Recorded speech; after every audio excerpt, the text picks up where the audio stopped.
Corners can be a bit of a bitch to trains, can't they? While they allow railways to weave their way to all the towns, villages, and cities they intend to serve, and avoid obstacles that are either too difficult or too expensive to bridge over or tunnel through, they can also reduce average speeds and average journey times. If a train goes round a corner too fast, basic laws of physics kick in, and it can cause shit like this to happen. This happened in Osaka, in Amagasaki near Osaka, on the 25th of April 2005. A commuter train went round a corner with a 70km/h speed restriction at 116 kilometers an hour, flew off the tracks, and crashed into an apartment block, killing 107 people and injuring over 560. So it's plain to see why trains can't have to go around corners at reduced speeds. However, there is a solution. There is a solution to enable trains to go around corners at higher speeds. You simply make the train do this.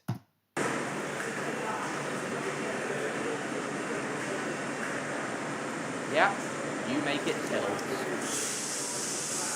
The tilting reduces the centrifugal force, enabling the train to go around the curves faster.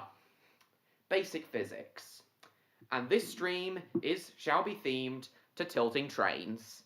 Welcome everyone to this live stream. Today we'll be discussing tilting trains and the technology behind them. The simple yet ingenious technology.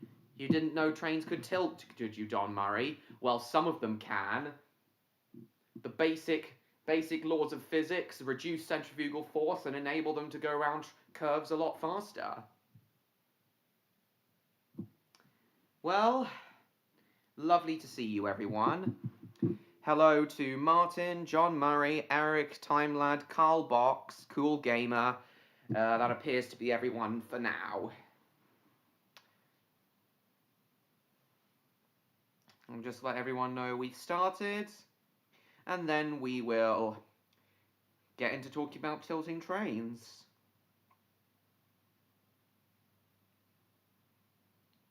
Do this. Right. In fact, while I'm letting everyone know that we've started, J to U2T. In fact, while I'm letting everyone know that we've started, I'll show you guys the first thing I wanted to show you. Yes. Just getting a cider open. Lovely stuff. Oh, and by the way, I've got a new border. Odd Dragon drew that new border, which is like a Thomas the Tank Engine shape around my webcam screen. So hope you guys like it, and if you guys think the border's too distracting, then I'm happy to remove it for next week's stream. But for now, I'll just leave it like this.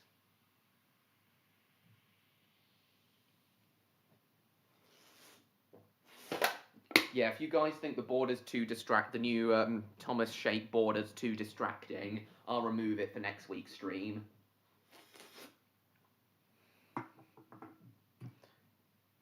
Anyway, so, hang on.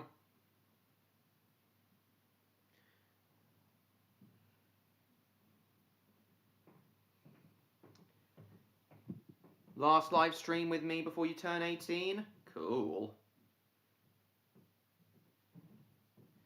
Right. I'll just let William know we've started.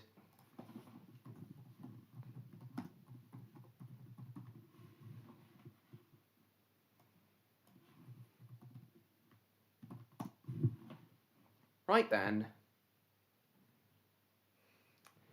So,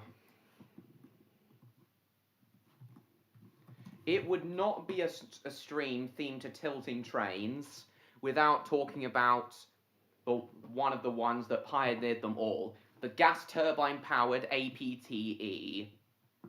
So back in the 1960s, when the government were trying to speed up intercity journey times, when British Rail were trying to speed up intercity journey times, they decided to use technology which had been developed in the earlier in the 20th century to make trains tilt on a pendulum. Well, not a pendulum, but active tilting system, like use hydraulic arms to tilt the train's body. The idea was to have the train be gas turbine powered. The idea was to have the train be powered by gas turbines, and for it to reach speeds of up to 160 miles an hour in passenger service as it went round the corners, especially on the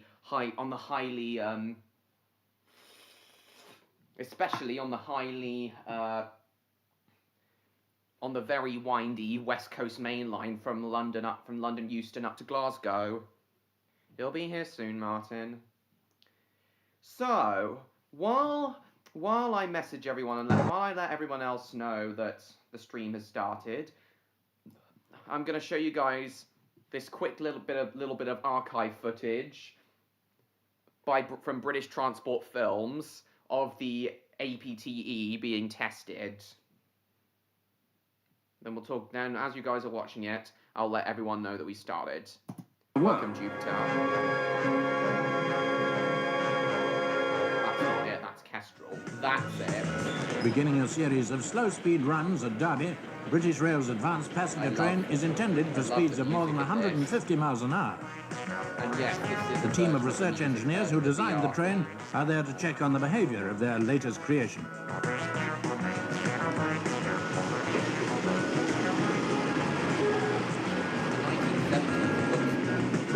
The new suspension and tilting system is made specially to cope with the much higher speeds of the future.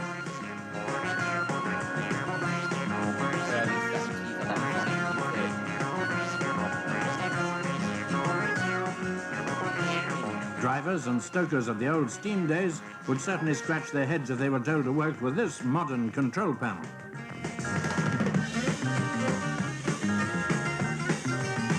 That's the lever which controls the powerful gas turbine engines. Top speed for this first trial was only 40 miles an hour, but speeds will be increased with each test run till they reach 155 miles an hour when the experiments are completed.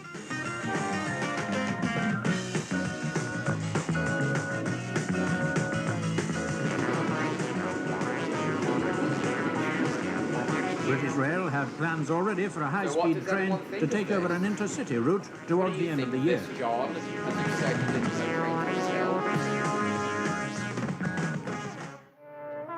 King. Oh, this is for the next themed live stream. The HST is for the next themed live stream. So yeah, what does everyone think?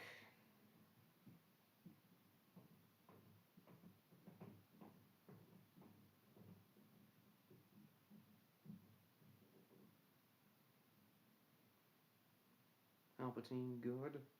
You think it's good, do you, Time Lad? But what do you think, John Murray? So far. Now, I'm sure... Oh.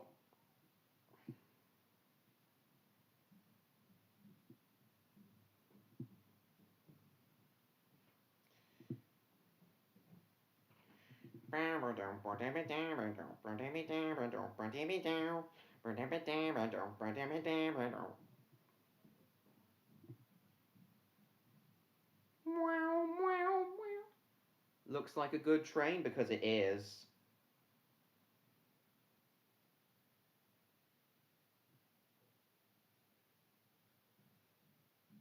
Lovely to see you, Jacob.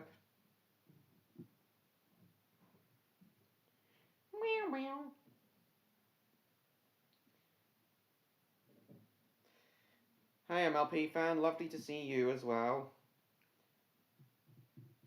So much I want to talk about tonight.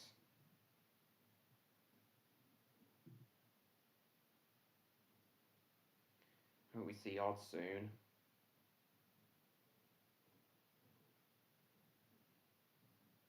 Right, so now I'm sure you guys are curious to see the APTE at speed. The APT, as I said, the APTE is the gas turbine variant. APTE archive footage.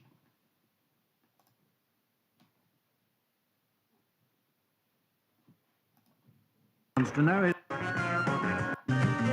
Plans already. Jesse the Cat, never heard of that user.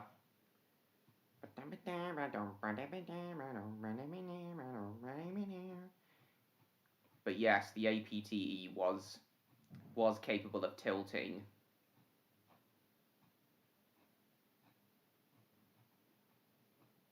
And it looks awesome. Hello. Let's have a look at this video from Curator with a Camera. Hello and welcome to Curator with a Camera. I'm Anthony Cools, Senior Curator of Rail Transport and Technology at the National Railway Museum, and today we're at Locomotion in Shildon to have a look at this, the Advanced Passenger Train, APT.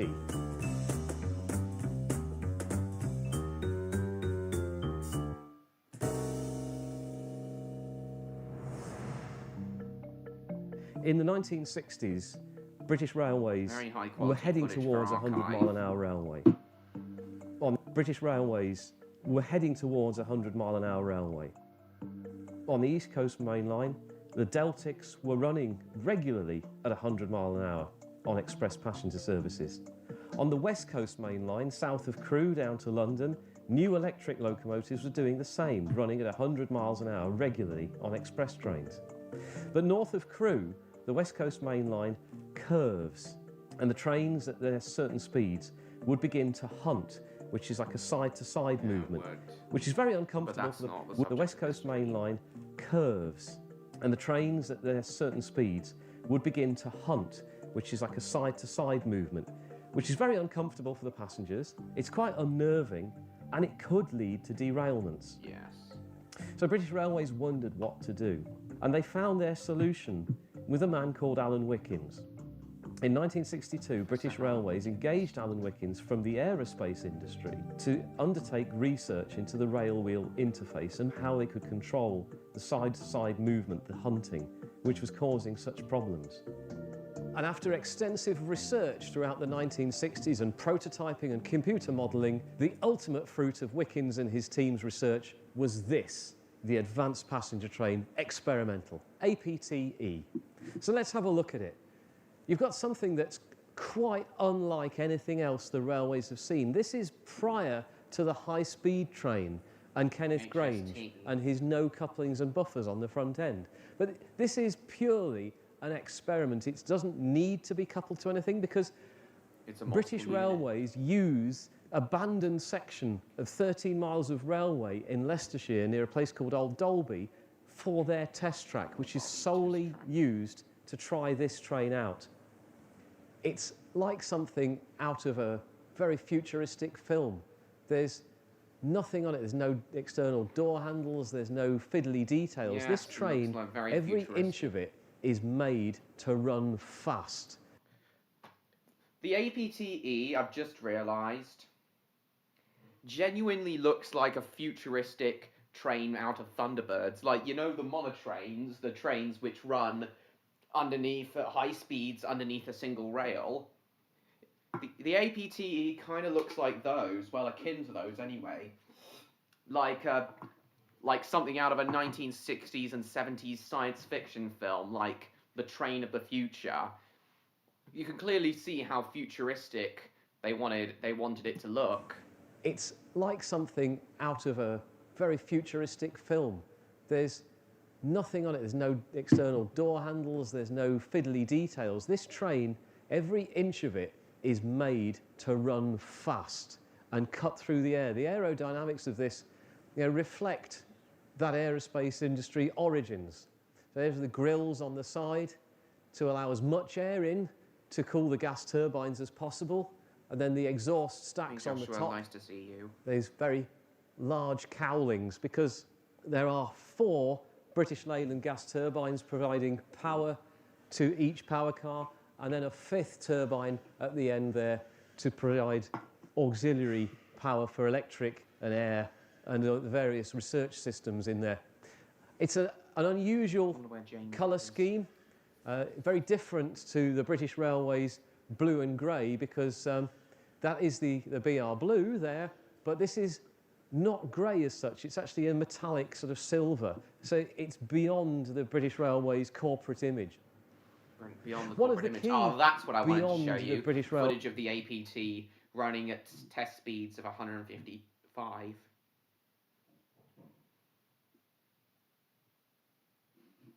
Railways grey, that is the BR blue there, but this is not grey as such. It's actually a metallic sort of silver, so it's beyond the British Railways corporate image. One of the key innovations of the advanced passenger train was this ability to tilt, the ability to go into curves at speed and tilt the cars over so that they were able to transition smoothly rather than jolt and make it a rough ride. And here we are, warning, tilt system active, keep away. That's because it was able to be tilted whilst it was stationary as well as moving, so you didn't want to have people in the way as they were doing it. And there's tilt mechanisms underneath here. You can see, because we've moved this a few times, the hydraulics have been disabled, but hello, William. Lovely there's to see a longitudinal beam there which helps the transfer of the motion between the bogie. Lovely to see you, William. So at the moment we're talking about one of the pioneers of tilting trains, the APTE, the gas turbine prototype APT. Louis de Peppa Pig, yeah, of course. Why are we even talking about Peppa Pig in the chat? That's not the subject of this stream.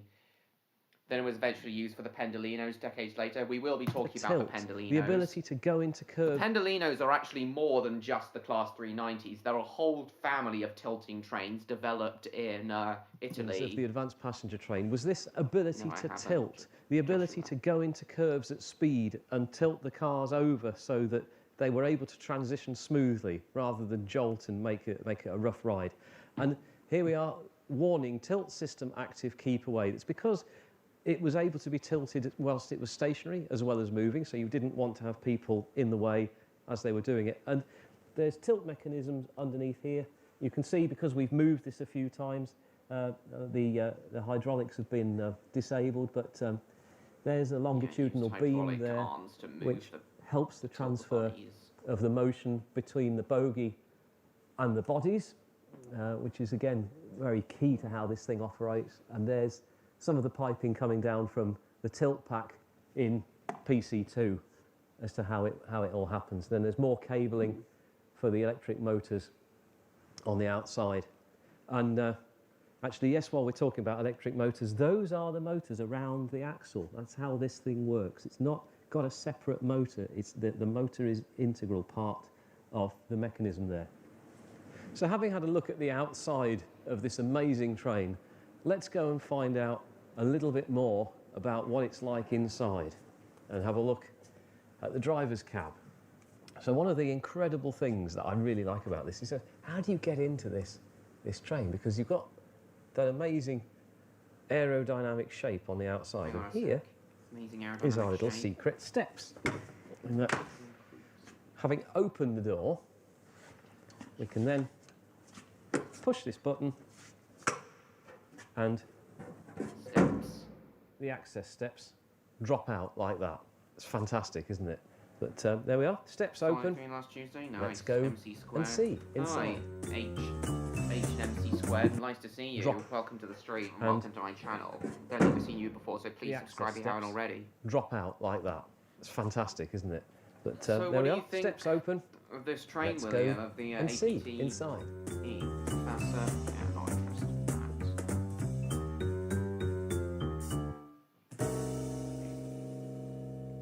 It's here in this seat that records were broken and new records set. It's here that the unit becomes the fastest train to go from London to Leicester. It does it in less than 60 minutes, which is an average speed of over 100 miles an hour. And it's here that APTE hits 152.3 miles an hour on the 10th of August 1975. Absolutely amazing place to be, and assuring the APTE of its place in history. But what have we got in here? Something that looks more like it's out of the flight deck of an aircraft, perhaps. Again, going to that APT lineage. Very clunky looking knobs and buttons here. You can still tell it's from the 60s. Somehow it looks dated but futuristic at the same time. Not too sure about the very small windscreen though. The work of Alan Wickens will also English Electric. Area. So the window here, the front windscreen, it's really quite small, and everything's very, very high tech. But actually, in terms of physical controls, you've got very few.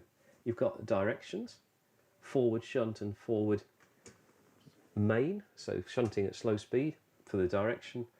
You've got a brake here, and then on this side you've got power. You can hear the notches as it goes through, and then a horn switch there. It's disconnected. The rest of all of this material is to inform the driver what's happening with this testbed on wheels. So here are indication switches to do with the turbine, demist for the windscreen, controls on, but there's a lot of stuff about faults. There's a lot of check brake, that's because there's a lot remote of buttons, John Murray. trailer car fire. This is a gas turbine unit as well, so there's a lot of concern about safety, and there's whole things about whether there are fires. There's wheel slip here, heat detector reset, reducing speed.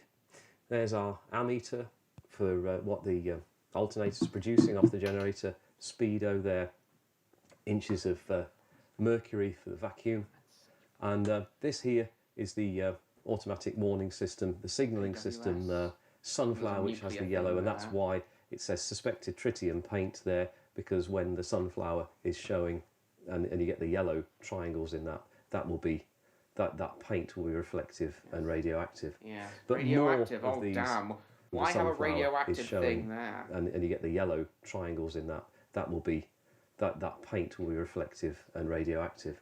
But more of these lights here, steps up, steps down, cab heater, and further more indication panels here, lights of what's happening, bearing lubrication, auxiliary power unit under voltage, train airline low pressure, passenger emergency, and different bits here, oil level fault in the tilt, blocked oil filter in the tilt, lots of things telling the crew in the cab nice. what blocked them. So William, what do you actually think of tilting trains, William? Auxiliary power unit under voltage, train airline low pressure. In fact, what does everyone here think? Yeah, let's get the conversation in the chat actually on topic, guys. What does everyone here think of the idea of trains being able to tilt? Indication panels here, lights of what's happening, bearing lubrication, auxiliary power unit under voltage, train airline low pressure, passenger emergency, and different bits here, oil level fault in the tilt, blocked oil filter in the tilt, lots of things telling the crew in the cab what's happening. But also the telephone there that's linked through to the man in TC2 who's monitoring what the generators are up to, the power units. So there's his, these are mirrors of the instrumentation that's in TC2 showing what's happening with the power. And then for shunting, you've got a very simple power and brake control, because when you're shunting this thing, again, the directions there, you can't see very much of what's happening on the floor. So rather than driving it sitting down like this, you want to be able to drive it with the side window open, so we're not looking at speed. That window drops down, and I think they are a unique idea to help easily maneuver around tight turns. You think they're amazing, time lads? They are indeed. A unique idea to help easily maneuver around tight turns, and more importantly, at faster speeds. You can't see very much of what's happening on the floor. Rather than driving it sitting down like this, you want to be able to drive it with the side window open, so we're not looking at speed. That window drops down, and you can drive it from the side using that control, whilst you've got a really good line of sight to see the shunter on the ground. And that's about it. Would have been a lot more happening, obviously, with it on the go. A lot of these lights lighting up, and sounds and the adrenaline, because you're in here with a traction inspector, you're in here with an engineer, at least one riding engineer, and probably some of the APT development team who are interested in what it's actually doing. But the atmosphere, we have one recording of when it took the record, the 152.3 miles an hour, and it's absolutely amazing. It's live action of what was happening, and you can hear them describing the speed getting faster and faster. 150 dead. Hallelujah. 151. 51. 52. 152.3. And Mike Newman has won the sweep. That's when they hit the record. And into the hidden world of Trailer Car 2, TC2. What have we got here? Toilet. Oh, look, there we go. Toilet. Vacant, nobody's in. That's not exactly the most exciting part of the train, but No, it doesn't resemble there we any are. other train. Genuine 1970s BR soap. I think we probably need to accession that. Soap's been there Always since the good to know You 70s. have the facilities on board. But we walk through the train, through the car. Exactly, Willie. There's some of that beautiful, Too much glorious Chelsea. 1970s BR orange maquette. A little compartment here for Much older train relaxation, now, perhaps, train. a bit of downtime from the high octane stress that goes on Yeah, bit of in downtime. here. Because, very much in the words of Pretty Hamilton, this is the room Yeah, where it fine. happens. And this is Trailer Car 2, TC2, packed full of gadgetry, equipment Monitoring and monitoring systems. So we see here the tilt control unit, which is quite small there.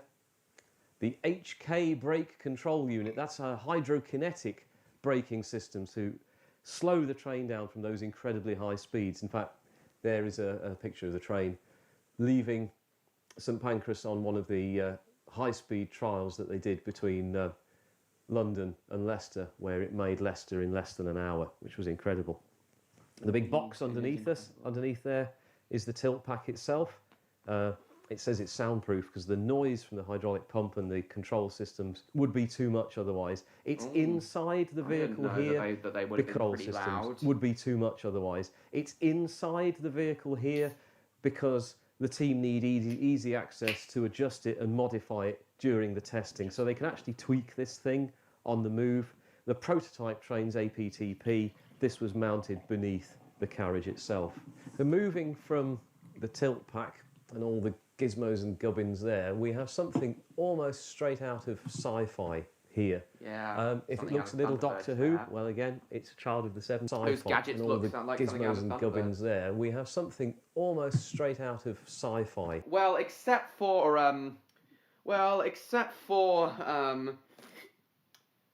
disabled toilets on trains, William. Disabled toilets on trains have to be a lot bigger to accommodate wheelchairs by law. Tweak this thing on the move. The prototype train's APTP. This No, was I think it's mounted- more this like thing something out on of the move. The Thunderbirds prototype time train's lapse. APTP. This was mounted beneath the carriage itself. The moving from the tilt pack and all the gizmos and gubbins there, we have something almost straight out of sci-fi here. Straight out If it looks a little Doctor Who, well, again, it's a child of the 70s. To me, it looks more like something out of Thunderbirds, as I Gizmos just and said. gubbins there. We have something almost straight out of sci-fi here. If it looks a little Doctor Who, well, again, it's a child of the 70s. This is all the technical instrumentation which is recording what's going on. So throughout the test runs, there are guys sitting here with headsets on, mic'd up, watching what's happening, flicking switches, what you mean, checking William, recording I can tell. systems. Really everybody concentrating in this train. Yes. As I said, this looks very much like a scene out of Thunderbirds. The only difference, of course, being there's real humans and not puppets. And really quite exciting runs when you look into what this train was up to. They were pushing boundaries every time they went out.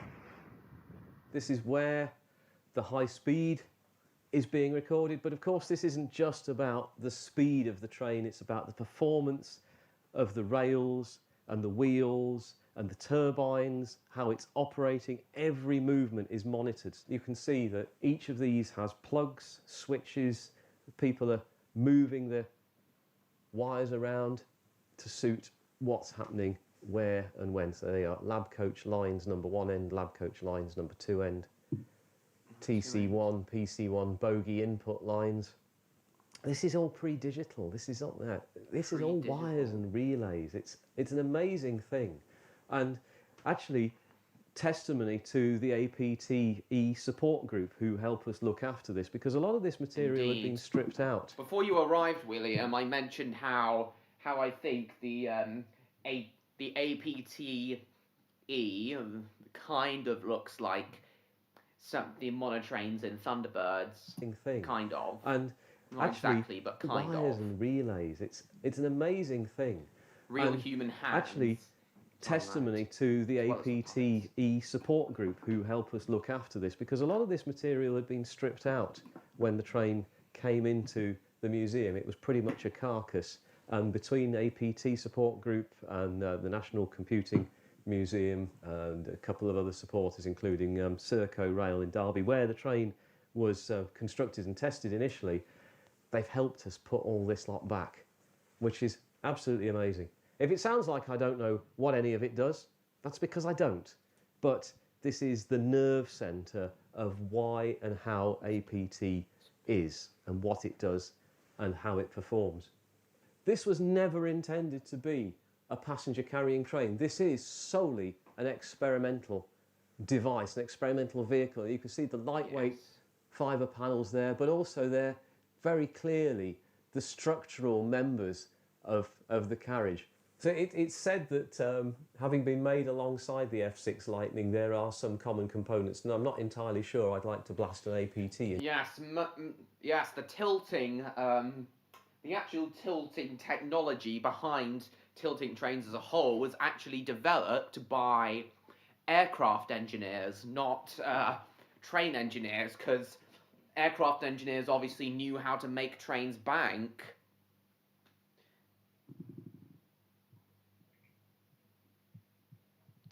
They knew how to make planes bank, rather.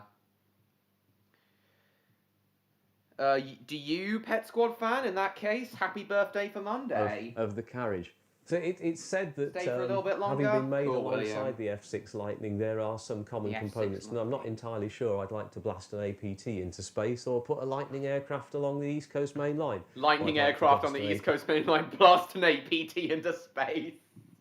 The Sentinel on Netflix? Cool, A. Smith, welcome.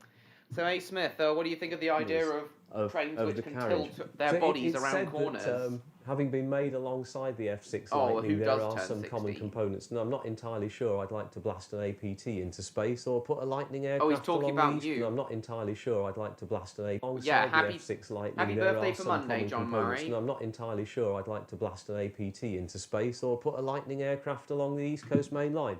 But nonetheless, the common materials, the common style of manufacture is there. Two final pieces up here.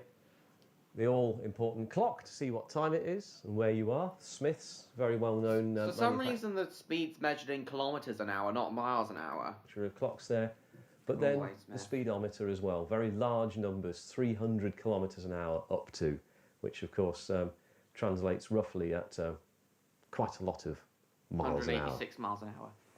So down the far end of the train from all that instrumentation is a very basic box here, which is the tilt control and monitor.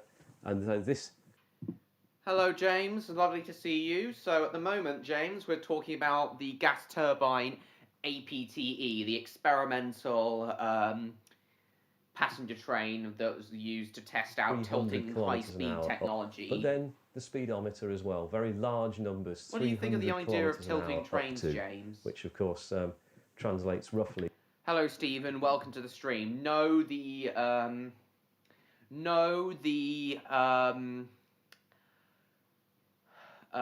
APTE no longer runs. Hunting wabbits, okay. The APTE no longer runs, nor does the APTP, but still very cool to look at. Yeah, there's the answer to quite your a lot question, of Stephen. miles an hour. So down the far end of the train from all that instrumentation is a very basic box here, which is the tilt control and monitor, and this controls and monitors exactly what's happening with each bogie under each power car and trailer car. So they've got the power and the control and what's happening, whether there's low pressure or a burst hose to reset. Quite what lane change means, I'm not sure. Still there, William? Add that in the comments if you have an understanding of what it is. And yeah, fire in the tilt pack. I really rather hope that never came to pass. Well, I don't think it ever did, but always good to know that you've got the ability to find out. And there on the bench, on the table in front of it, are the two air horns, which gave the APTE the distinctive sound, the warning sound when it was on the track, because of course at upwards of 140 to 150 miles an hour, you've got very little warning that this thing's going to there until it's upon you. So to have a really good audible warning system is very, interesting very horn important. sound the APTE had. There it goes. Tilting So around what the bend. happened with the APT project? Well, once APTE had fulfilled all of its trial purposes of running at speed and running comfortably and running well, once it had set those records, the APTP prototype production program was already underway. So there was no need for 4 cars of mobile testbed again. And by November 1976, APTE was part of the National Collection and parked up at the National Railway Museum. But what of its place in history? It could be argued that all you need to know about the development of Britain's railway engineering can be summed up in 3 names. Richard Trevithick, who created the steam locomotive; Stephenson father and son, who create railway networks operated by locomotives from the outset; and Professor Alan Wickens, who gave us the APT and the ability to run trains every day at over 100 miles an hour. I hope you've enjoyed our look at the... Lovely. So that's the APTE for you all. But now let's move on to the actual production sets, the APTP. You can't do a stream about... You can't do a live stream about tilting trains without talking about the most infamous one of all, the APTP. A project that's fine, William. Thank you for coming. See you next week. The APTP was a project which had everything going for it. It was going to be a massive success. It was going to be an addition, Thomas Shadow. Yes, Thomas the Tank Engine. Yes, I do, William. Odd drew that for me, which I appreciate. But if it's too distracting for some of you, I'll get rid of it for next stream. I'll as I did with the webcam trial stream, I'll do a poll after this stream to see if you guys like it or not. If most people don't like it, I'll get rid of it for the next stream, and we'll go back to just the webcam. So as I was saying, the APTP had everything going for it. It was going to be this 155 mile an hour express train, able to travel at the speeds the Japanese bullet trains could on the winding tracks of the UK, but it was a complete disaster. Everything that could go wrong with it did go wrong. We'll start by talking about the APTP by showing you a quick clip from one of the episodes of the Channel 4 series, Trains with Pete Waterman. And we'll come back to this episode for the HST stream I'm planning.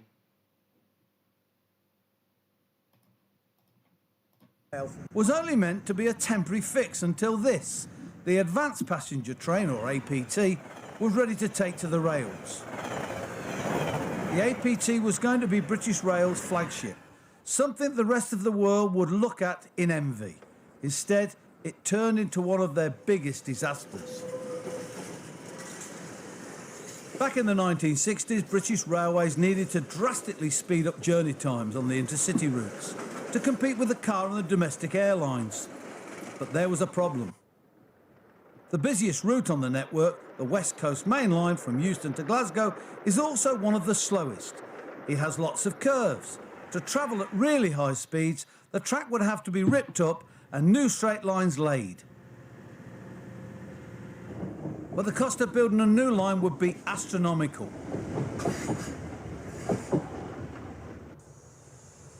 As a result, the British Rail Board came up with the APT.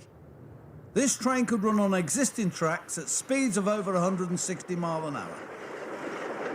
I met up with the original project director, Professor Alan Wickens. Alan Wickens himself. The railways Still at there, that John time Murray were and gradually recognising that high speeds on intercity routes attracted more passengers, and particularly in Japan, for example, they opened a new high-speed railway. In this country, it was obviously impossible to build new railways. So the idea was to build a high-speed train which would run on existing tracks and with existing signalling. Cool, John. But how can you even think of running a train at such high speeds on our clapped-out old tracks? Essentially, you do what a motorbike rider does. He tilts on the bends and he doesn't have to slow down at the bends. We designed a powered tilting system which actually forced the body to tilt on a curve in exactly the same way as the motorcycle rider does. Now, if you think that tilting a train sounds high-tech and un-railway-like, you'd be right. The APT was designed by bright young things, engineers who came from the aerospace and motoring industry. The first experimental train proved a tilting train could run at high speed on existing track. But the next phase of the project is where all the problems began. Now, in the case of APTP, the prototype trains, there were delays in building the trains. So there was considerable pressure to see it in service and to try it out. And unfortunately, that meant that it was really put into an experimental service prematurely when there were still some bugs in it. So how do you get the maximum publicity for one of these new trains? Well, you fill it full of journalists, give them plenty of alcoholic beverages, then you tilt it, and then you break down. Alcoholic beverages such as these, cider. And as Pete Waterman is about to say, the APT-P, the electric version, very infamously made passengers sick. Hello, train guy, welcome to the stream. We're talking about the disastrous APT project at the moment. That's right, A. Smith.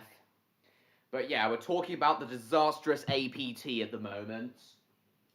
The train which infamously made people motion sick.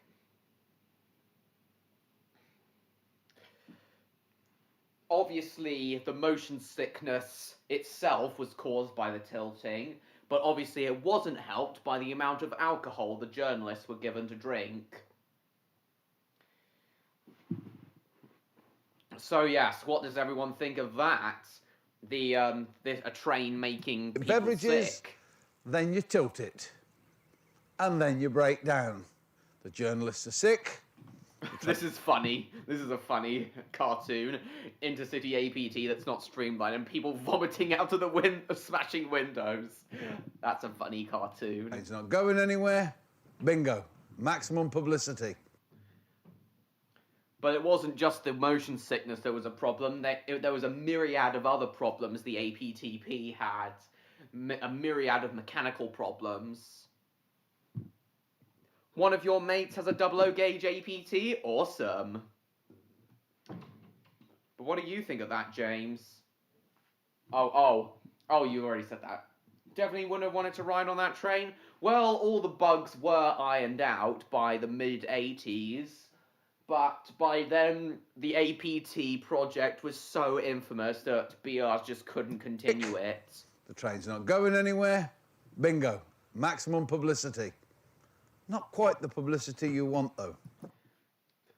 Another reason this train failed was because failed on its run for the press was because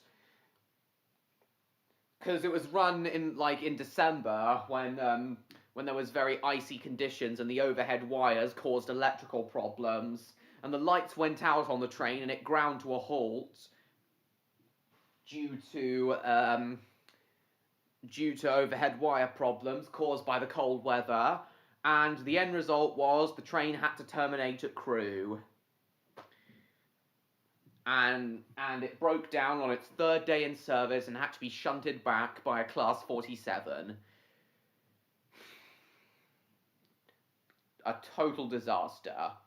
As I said, the APT had everything going for it, but in the end, it was a total disaster. Now, I know that it was in front of an invited audience, but it's very difficult to keep a train away from the public gaze anyway. Think about it. When a car manufacturer tests a new car, it's done in complete secrecy on a private road, away from the glare of publicity. Well, you can't really do that with a train, so all the problems are on show all the time. And as always with the railways, the project suffered from some poor management and was run on a pretty low budget. The money involved in APT was incredibly small, really. The total cost of the project was less than £50 million, and that included building some depots and things like that which are in use today. Now, at the same time, Concorde cost £2 billion. So it would not have been unreasonable to put a bit more money into railway development. The APT limped on until 1985, when it was finally withdrawn from service. So after all the embarrassments, the only thing that BR could do was to get rid of it. For a while, the National Railway Museum in York looked after it. When it was offered to us at the Crewe Railway Heritage Trust, I, as the chairman, jumped at the chance to give it a home. I know it's not going anywhere, but at least people can get a glimpse of the world's first tilting train. British Railways oh so nearly train. Yes, it does depress me on how spectacularly the APT project failed. It could have been, amazing if this did reach its intended 155 mile an hour top speed. It could have reduced London to Glasgow journey times to 3.5 hours. Same for London to Edinburgh services. It had everything going for it, but it just fell flat on its face. Through a myriad of reasons. Technical issues, bad press, making people motion sick, and the final nail in the coffin, the anti-rail Margaret Thatcher government. Unacceptable. The project should not have failed. The APT should not have failed. But it did. But the APT project wasn't all for nothing. Yeah, the APT project was overshadowed by the HST project. Is everyone still there? I don't seem to be chatting much.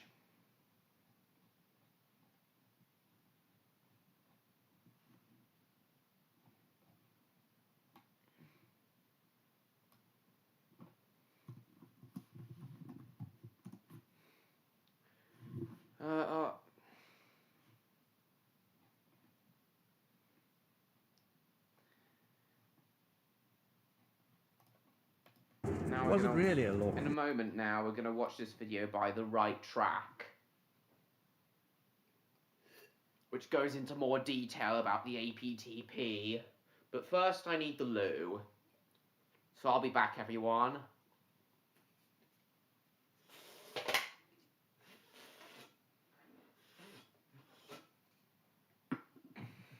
Oh, shit.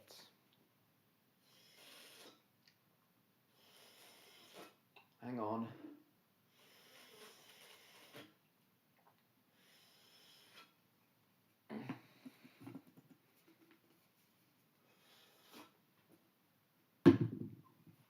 If anyone comes while I'm gone, guys, you know the drill. If anybody comes while I'm gone, you tell them that I either died in a tornado this week, tell them I died in a tornado, and I vomited from the APT making me sick.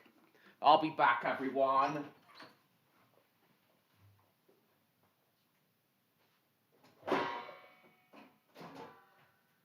Hold on, I need my, I'm gonna fill this up with cider as well. I'll be back, everybody.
And I'm back.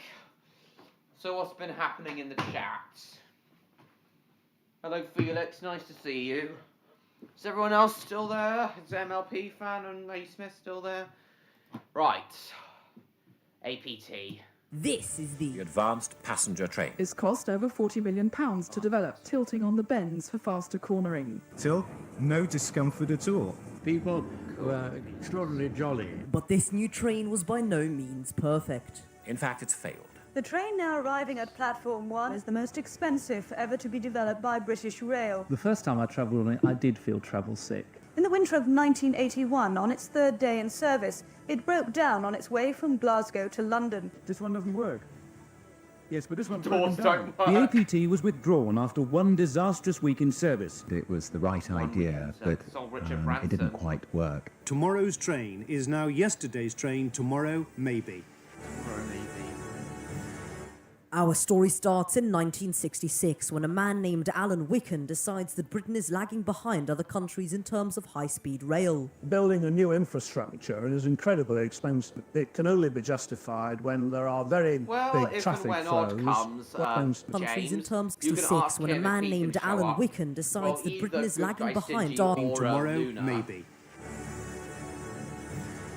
Our story starts in 1966 when a man named Alan Wicken decides that Britain is lagging behind other countries in terms of high-speed rail. Building a new infrastructure is incredibly expensive. It can only be justified when there are very big traffic flows, whereas in this country, the Victorians were pretty generous in the way they build railways. Consequently, we felt that we could only make a case for high speeds if we used the existing track to the maximum. His solution, make a train that tilts around Britain's winding railways. Modernisation had already proved that passenger numbers would rise when faster services were provided, so authorisation for the project was given in 1969, under the name Advanced Passenger Train. It was a world-shaking development in railways. Everybody in the world knew that at Derby we had set up a research station. At the same time, the government invested in another prototype train, the Intercity 125. It was a train made to fill in the Talk gap about of the HST in a future But at Derby we had set up a research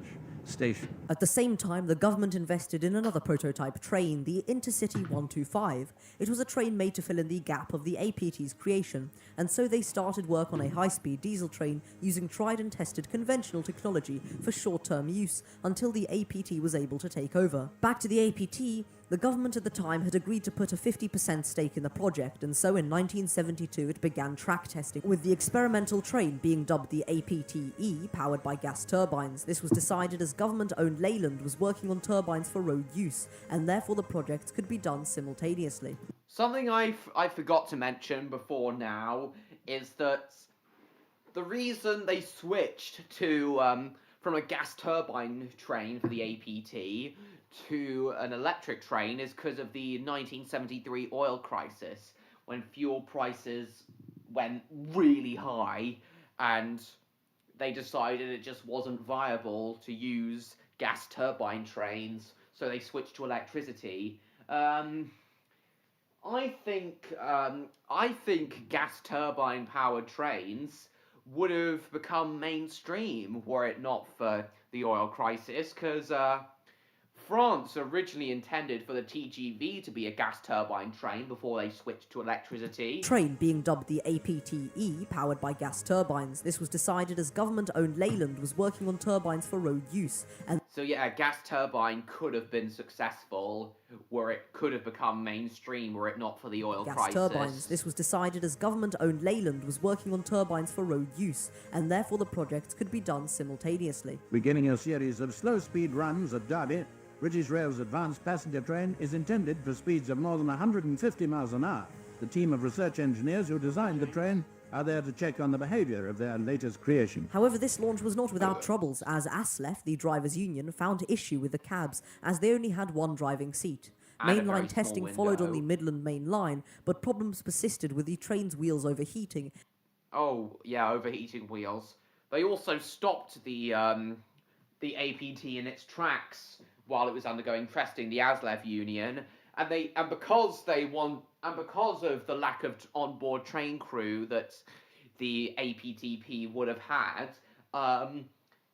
it resulted in a 4-day-long strike on the railways. Followed on the Midland Main Line, but problems persisted with the train's wheels overheating and the discontinuation of British Leyland's gas turbine testing. However, despite this, testing continued, and in August of 1975, the APTE had set a new railway speed record of 152 miles an hour. Sadly, after only a meagre 5-year lifespan, this experimental train was sent off to the National Railway Museum for preservation. The record-breaking train was switched off, now permanently stationary. Permanently static? Was switched off, now permanently stationary. But the APTE had one major flaw. It didn't carry passengers. So while it was all well and good when it reached these speeds, how would a passenger version compare? Well, it would be very different. In the process of developing the Advanced Passenger Train Prototype, APTP, the said government funding was cut as a result of Margaret Thatcher's prime ministership commencing in 1979, and it was clear that unless BR started running this train, the funding would lessen. Desperate to make a good image for themselves, they sent the rather unfinished and imperfect train out for several trips to the press. And it was a test run. The problem is that it was such an exciting vehicle even to look at, you know, that everybody thinks that this is the launch of the thing. They only had one actually running, but one in reserve and one that was used for components, so that it wasn't really a launch. Yet we had to put it out there. The run started off in darkness in winter on the 7th of December 1981, and to start everything was going smoothly. It was just like low-level flying. It was entrancing, it really was. The tilt is quite nice. It seems to work in very smoothly. I don't feel the tilt is any greatest bad. As people looked out of the window and saw sky, and they look out there and see a ploughed field. I mean, remarkable sense of something different is happening on this train. But while the first run went rather well, the subsequent ones were not so smooth. And we've been told that because of adverse weather conditions down the line, the advanced passenger train will be terminating its journey right here. On its third day in service, it broke down on its way from Glasgow to London. And there's the Class 47 shunting it back to Glasgow after it broke down. How embarrassing for BR. I've said it before and I'll say it again. The APT project should not have failed. On the line, the advanced passenger train will be terminating its journey right here. On its third day in service, it broke down on its way from Glasgow to London. To BR's great embarrassment, it had to be shunted home. As well as technical errors, the APT's tilt was also a problem. And passengers complained that the tilting spilled their drinks, caused an uncomfortable ride, even made them feel travel sick. Travel sick, uncomfortable ride, spilled drinks. Ugh. Well, thankfully, all the bugs in the tilting train mechanism were ironed out. But we'll get onto that in a moment. As technical errors, the APT's tilt was also a problem. And passengers complained that the tilting spilled their drinks, caused an uncomfortable ride, even made them feel travel sick. While some put this down to the press having a bit too much to drink, BR's medical team admitted 10 years later that the APT's tilt was so good that you didn't know it was happening. It completely fooled your ears. When you looked out the window, you suddenly realised you were tilting over at 10 degrees, and that's what made you queasy. The press, of course, had a field day with this story. But yes. I think it was a combination of that and the fact that the journalists had had a lot to drink that made them sick.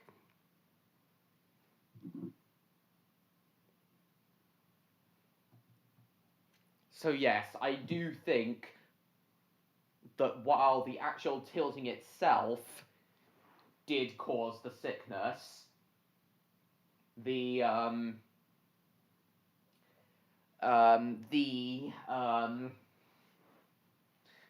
I think the tilting itself did cause the sickness, kind of cute. While I think the tilting itself did cause the sickness, the amount that the journalists have been given to drink only made it worse. Even made them feel travel sick. While some put this down to the press having a bit too much to drink, BR's medical team admitted 10 years later that the APT's tilt was so good that you didn't know it was happening. It completely fooled your ears. When you looked out the window, you suddenly realised you were tilting over at 10 degrees, and that's what made you queasy. The press, of course, had a field day with this story, as the issue of Private Eye showed an APT complete with the mock announcements. Welcome aboard. The APT stopping for repairs at Penrith, Crewe, Glasgow, Penrith, Crewe, Warrington, Milton Keynes, Rugby, Stafford, Lichfield, Nuneaton. We'll be stopping at every station on the West Coast Main Line for repairs. Sorry about your delay to your journey, but you'll have to suck it up, bitches. I'm sorry, I had to. Welcome aboard the APT, stopping for repairs at Penrith, Crewe, Glasgow, Penrith, Crewe, and the APT arriving at platform 4 is 15 years late. 15 years late. And almost as quickly as they came into service, the prototype APT... There should have been a whole fleet of these, but there wasn't. Still there, James? APT was withdrawn from service for the foreseeable future. If problems persist, it certainly won't see the light of day in passenger service. Behind the futuristic nose cone, technical problems will simply not go away. I'm certain that the answer is to disengage from this particular route and from what is perhaps something of a dead end. But what exactly was the biggest issue of this project? But I think the largest thing missing from the program was the failure to take a large, deep breath at the end of the research phase. It was also discovered that the APT had more problems than a bit of motion sickness, as there were issues with overheating from binding brakes, bolts on the axles wearing loose, with BR admitting to a derailment, and the tilt getting stuck at full tilt. However, yes, a lot of technical issues besides the sickness, as I said. The engineers persevered and redesigned the APT.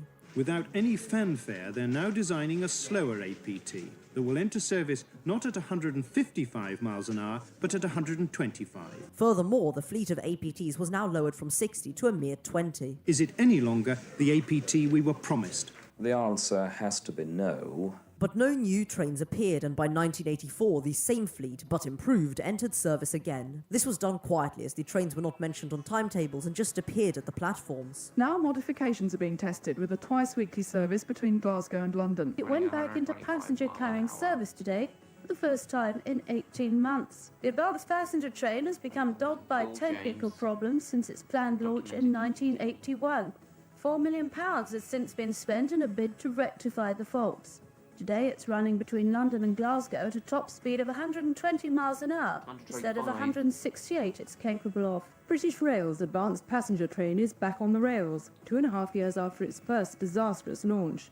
And it made the run from Glasgow to London ahead of schedule. However, although the APT was now shockingly performing well, the directors soon announced that British Rail won't be building any more advanced passenger trains like this one. Well, of course, the prototype is to find out the things that are wrong just as much as to find out the things that are right, and it's certainly not been a waste of money. We shall not make the production train exactly like this one. We now know what the production train should be, but this one is very good, and we're going to use it in public test runs for the foreseeable future. What was once the jewel in British Rail's crown will continue to serve as a humble backup train during busy periods. the APTs were removed from service in the winter of 1985 and 6. This was made formal in 1987 when the trains were broken up and sent to museums. But why? There were a few reasons as to why the APTs had such a short life, some more poignant than others. The main one was the development and release of the Intercity 125 train that we discussed earlier.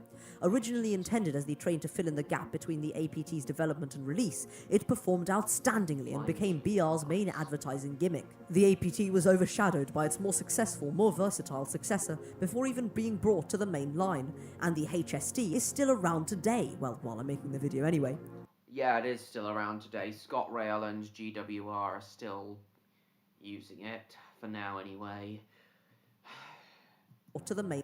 But we'll talk more about the HST in future streams, because they aren't tilting trains. And the HST is still around today, well, while I'm making the video anyway. But there was more. Rather embarrassingly, it was found that the whole reason as to why the train had to tilt was the curves on the track. The original study was traced to a short series of studies carried out by a steam train on a branch line in northern Wales in 1949. You can't make this stuff up. And it was discovered that less tilt was needed, so much in fact, that it didn't really need to tilt at all.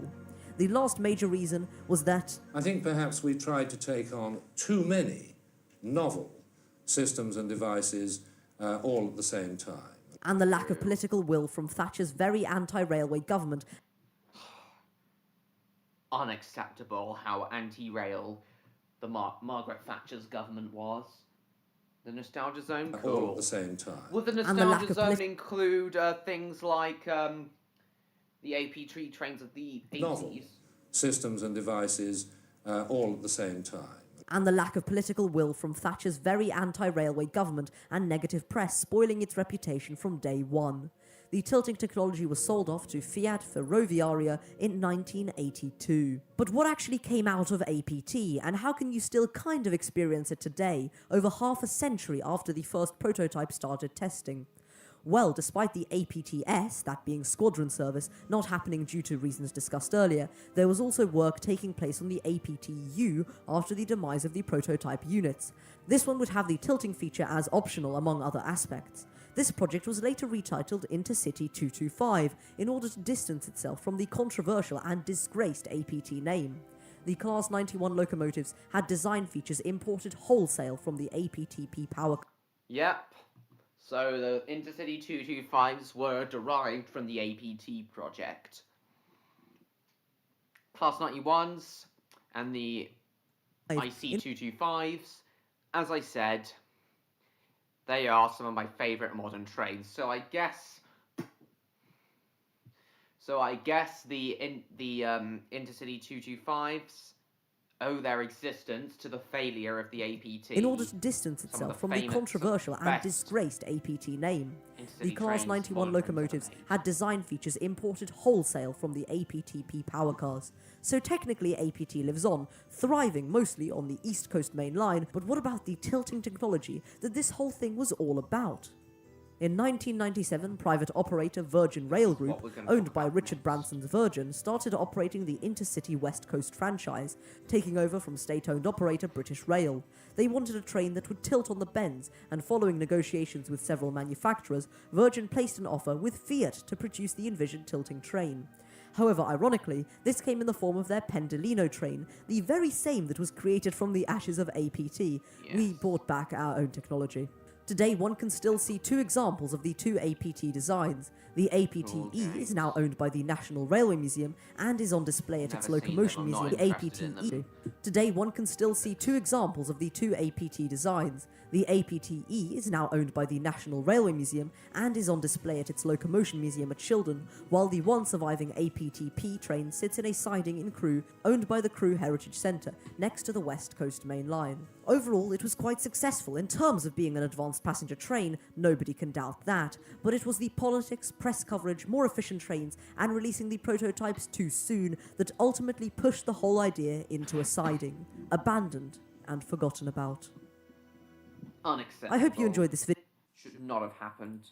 Please do subscribe for more deep dives into train history. Should not have happened. The failure should not have happened.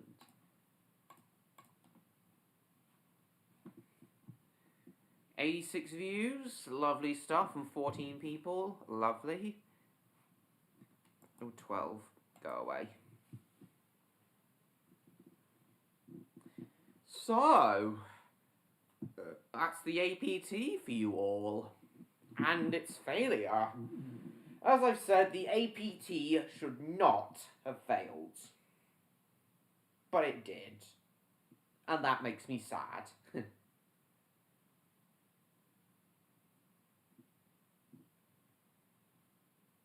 We'll probably talk about the APT again if and when Odd shows up.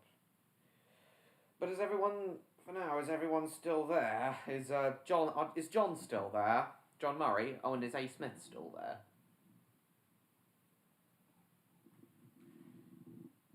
Anyway.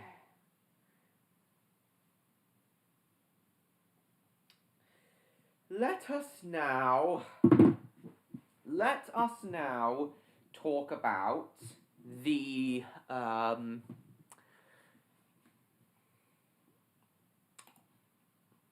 trains that the actually successful tilting trains. Right to the end of the night. Awesome, John Murray. Thank you. And APG's to the... Oh, cool. MLP fan. So, yeah. The APT failed, but it shouldn't have.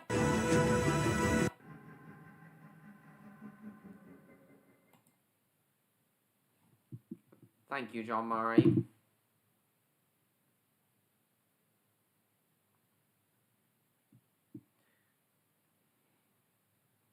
So, now let's talk about the Pendolino family of tilting trains. Far more successful, and one which actually entered regular service.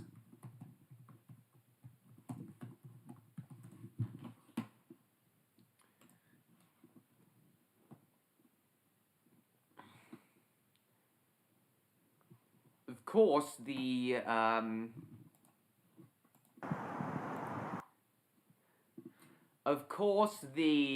Class 390 Pendolinos, the British versions, are the Pendolinos that everyone knows about. Here it is, racing through Milton Keynes Central.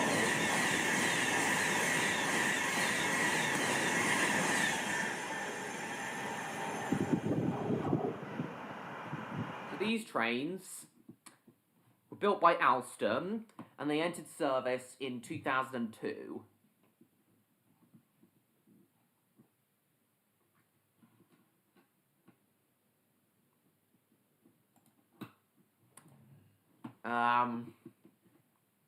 Yeah, when Richard Branson's Virgin company won the West Coast Main Line franchise in 1997, when the railways were being privatised, they wanted to heavily upgrade the railway and include a faster train. So prior to the Class 390 Pendolino's introduction, the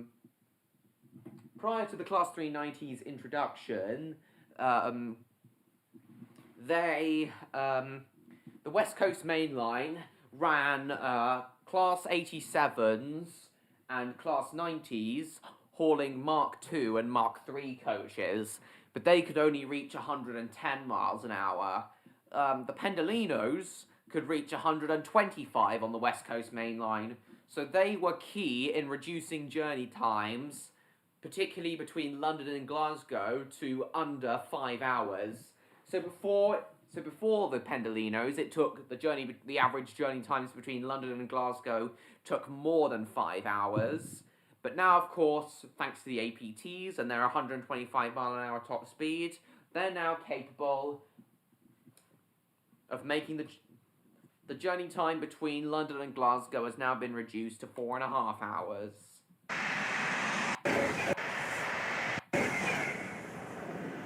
Here you can clearly see how far the train is tilting as it approaches Rugby.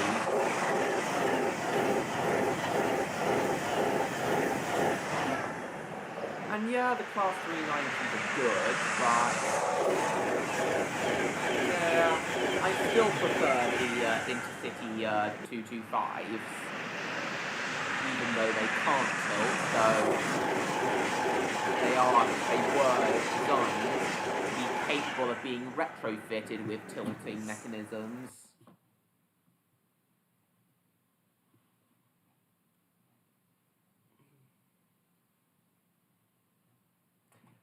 I'm actually planning to do, as you guys know, I'm actually planning to do a review of the Class 390s themselves.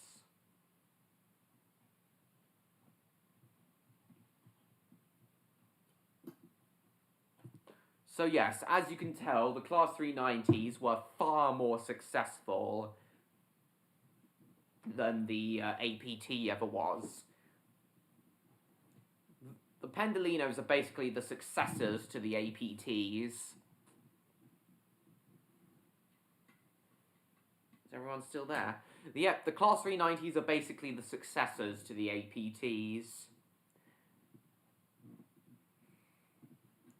And they were as successful. They were the success that the APT should have been.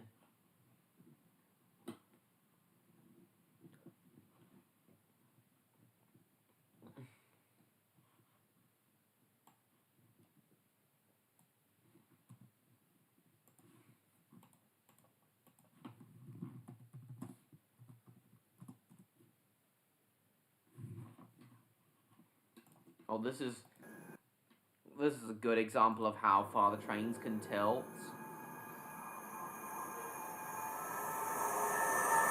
Look at that. Lovely.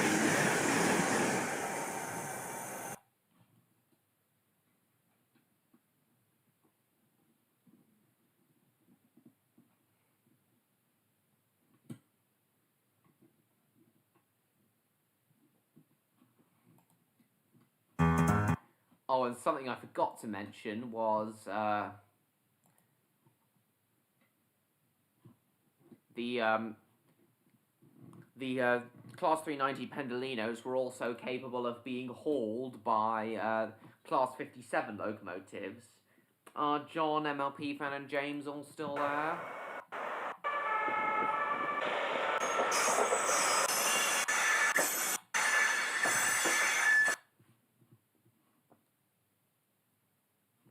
I think the Class 390s were hauled by Class 57s when they were doing Holyhead services.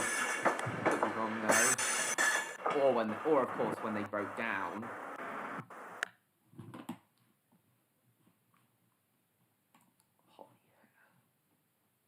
Because obviously the line between Crewe and Holyhead is unelectrified. Oh, what's this? Pendolino on fire. I haven't got much to say, that's fine. Oh, on the test service, looks like this one was on fire. Brakes were on fire, looks like. Interesting.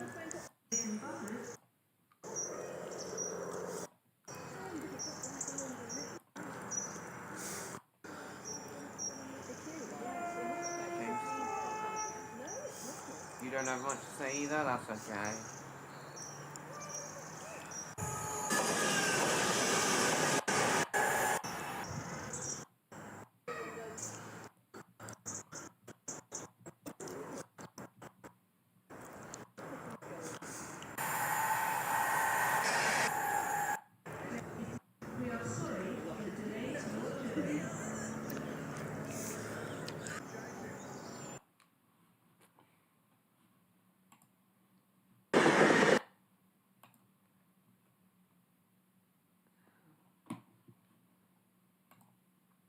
on.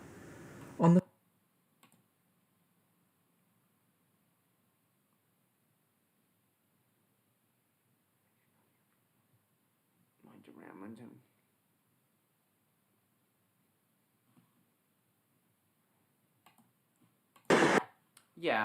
Yeah, let's watch this video about the history of the Class 390s. That's what I want to talk about now. Not like Alstom these trains were.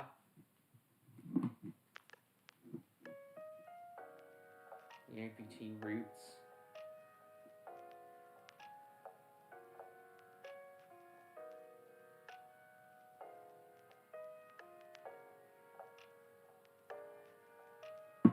When it comes to the West Coast Main Line in the UK, it's likely that there's a certain train that comes to mind, the iconic Pendolino.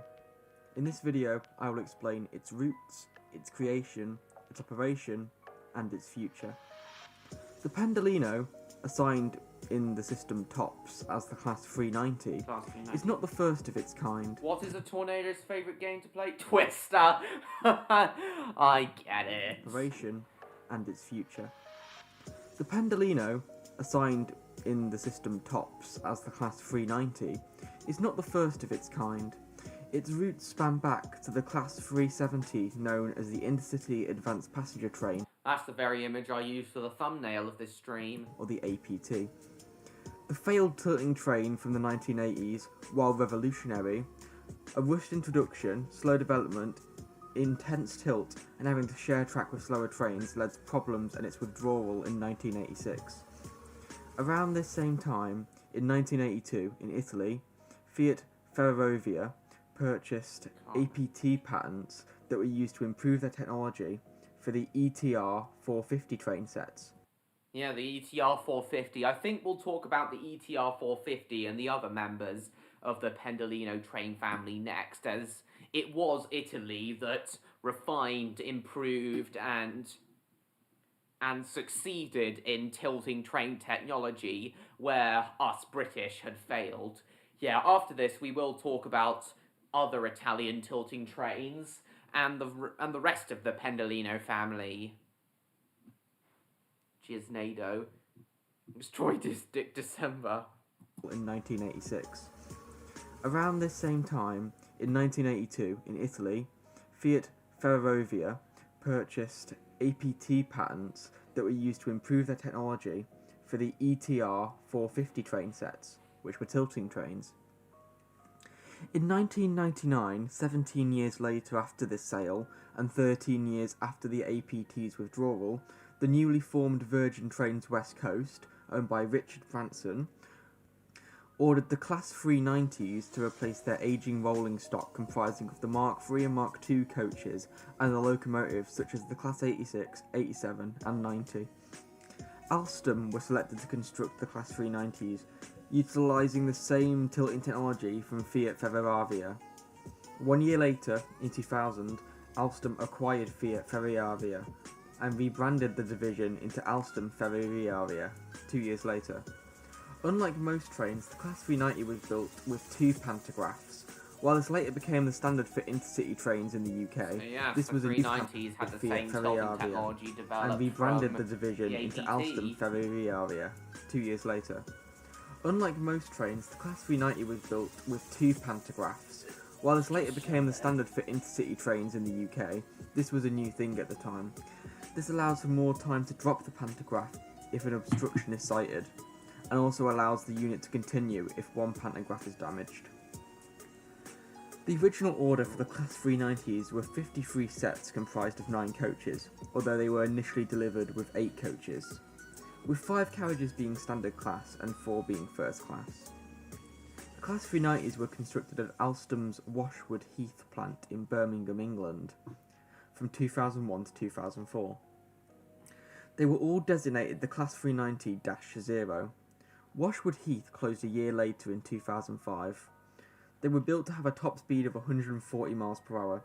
Each carriage was to have a toilet, except for Coach C, which would have an onboard shop installed. Cool. Heard that the Rizzler. Classic Batman villain is called the Riddler. Change his name. Seriously? They changed his name? Ridiculous. They were built to have Still a there, top John? speed of 140 miles per hour. And a Each Malcolm carriage fan? was to have a toilet, except for Coach C, which would have an onboard shop installed. Table seats were fitted with Yeah, the plug... shops is still in Coach except C for Coach today. C, which would have an onboard shop installed. Table seats were fitted with plug sockets. All seats had built-in headphone jacks and pre-installed radio stations for passengers to use. A digital seat Yeah, the onboard radio shop stations installed. are no longer there since they were Table seats refurbished were fitted with by plug Avanti sockets. West All seats had Coast. built-in headphone jacks and pre-installed radio Oh, you stations only for said that as a with joke, plug I sockets. see. All seats had built-in headphone jacks and pre-installed radio stations for passengers to use. A digital seat reservation system was also installed. Accessible spaces and toilets were also to be provided on board. Standard class was laid out in a 2+2 configuration, and first class was to be laid out in a 1+2 configuration. Alongside the onboard shop, a physical kitchen was to be installed in Coach K, the first class driving coach, where fresh, hot meals would be prepared and served for the first class passengers. Those look delicious. The Class 390 can tilt up to 8 degrees, which allows them to navigate curves of the track 20% greater than other trains. Trains fitted with these sorts of tilt systems, only being the Class 390 and Class 221 in the UK, abide to enhanced permissible speed limits. Hold on. Shown as a normal speed sign but in a yellow background instead of white, with the text EPS above the speed limit. EPS, In a sorts of tilt systems, only being the Class 390 than other trains. Trains fitted with these sorts of tilt systems, only being the Class 390 and Class 221 in the UK, abide to enhanced permissible speed limits. Shown as a normal speed sign but in a yellow background instead of white, with the text EPS above the speed limit, typically under the standard speed signs. Only tilting trains can follow the EPS speed limits. Cool. The physical construction of the Class 390s meant that their Best structural thing about integrity is trains much is that you higher can eat. than most... Yes, you can eat on board the trains. It is a very civil, and we will talk about this a bit more during the and Class HST 221 stream. in the UK, Can eat abide to enhanced permissible speed limits. Shown as a normal speed sign but in a yellow background instead of white, with the text EPS above the speed limit, typically under the standard speed signs. Only tilting trains can follow the EPS speed limits. The physical construction of the Class 390s meant that their structural integrity is much higher than most rolling stock. Having smaller window sizes, an aluminium body, and crush zones that could absorb 3 times more the force than previous rolling stock meant that the 390s are very strong trains and meant that they have a very good crashworthiness standard. And that was proven in the Great derailment of 2007, which we'll talk about in a moment. Meant that the 390s are very strong trains and meant that they have a very good rolling stock. Meant that the 390s are very strong trains and meant that they have a very good crashworthiness standard. Unlike most tilting trains, the Class 390's tilting mechanism uses an actively actuated tilt system. Whereas most trains have the tilt locations pre-programmed, the Class 390s actively detect the upcoming corners using sensors and tilts as a result.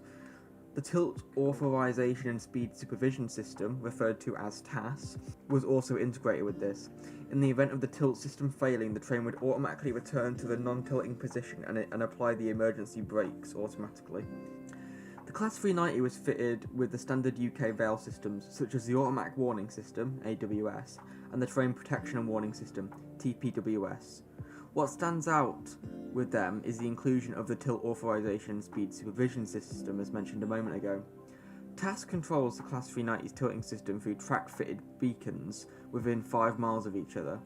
These relay information to the train, such as speed limits, with the most important feature being the fact that the TAS system can lock the tilting system at certain locations, such as areas with bridges and tunnels.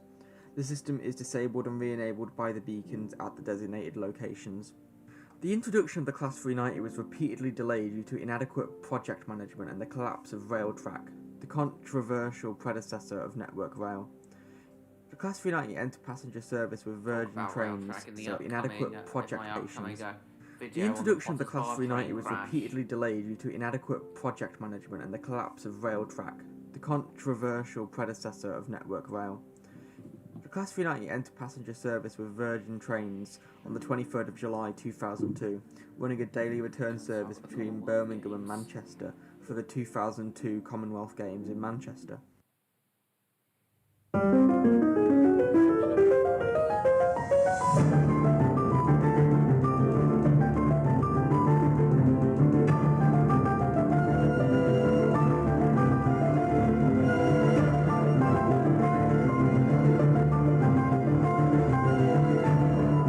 please. Is there a doctor on board?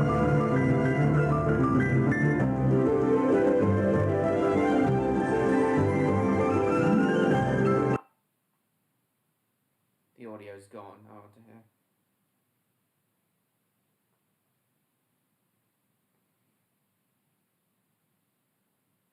Giving birth. Oh dear.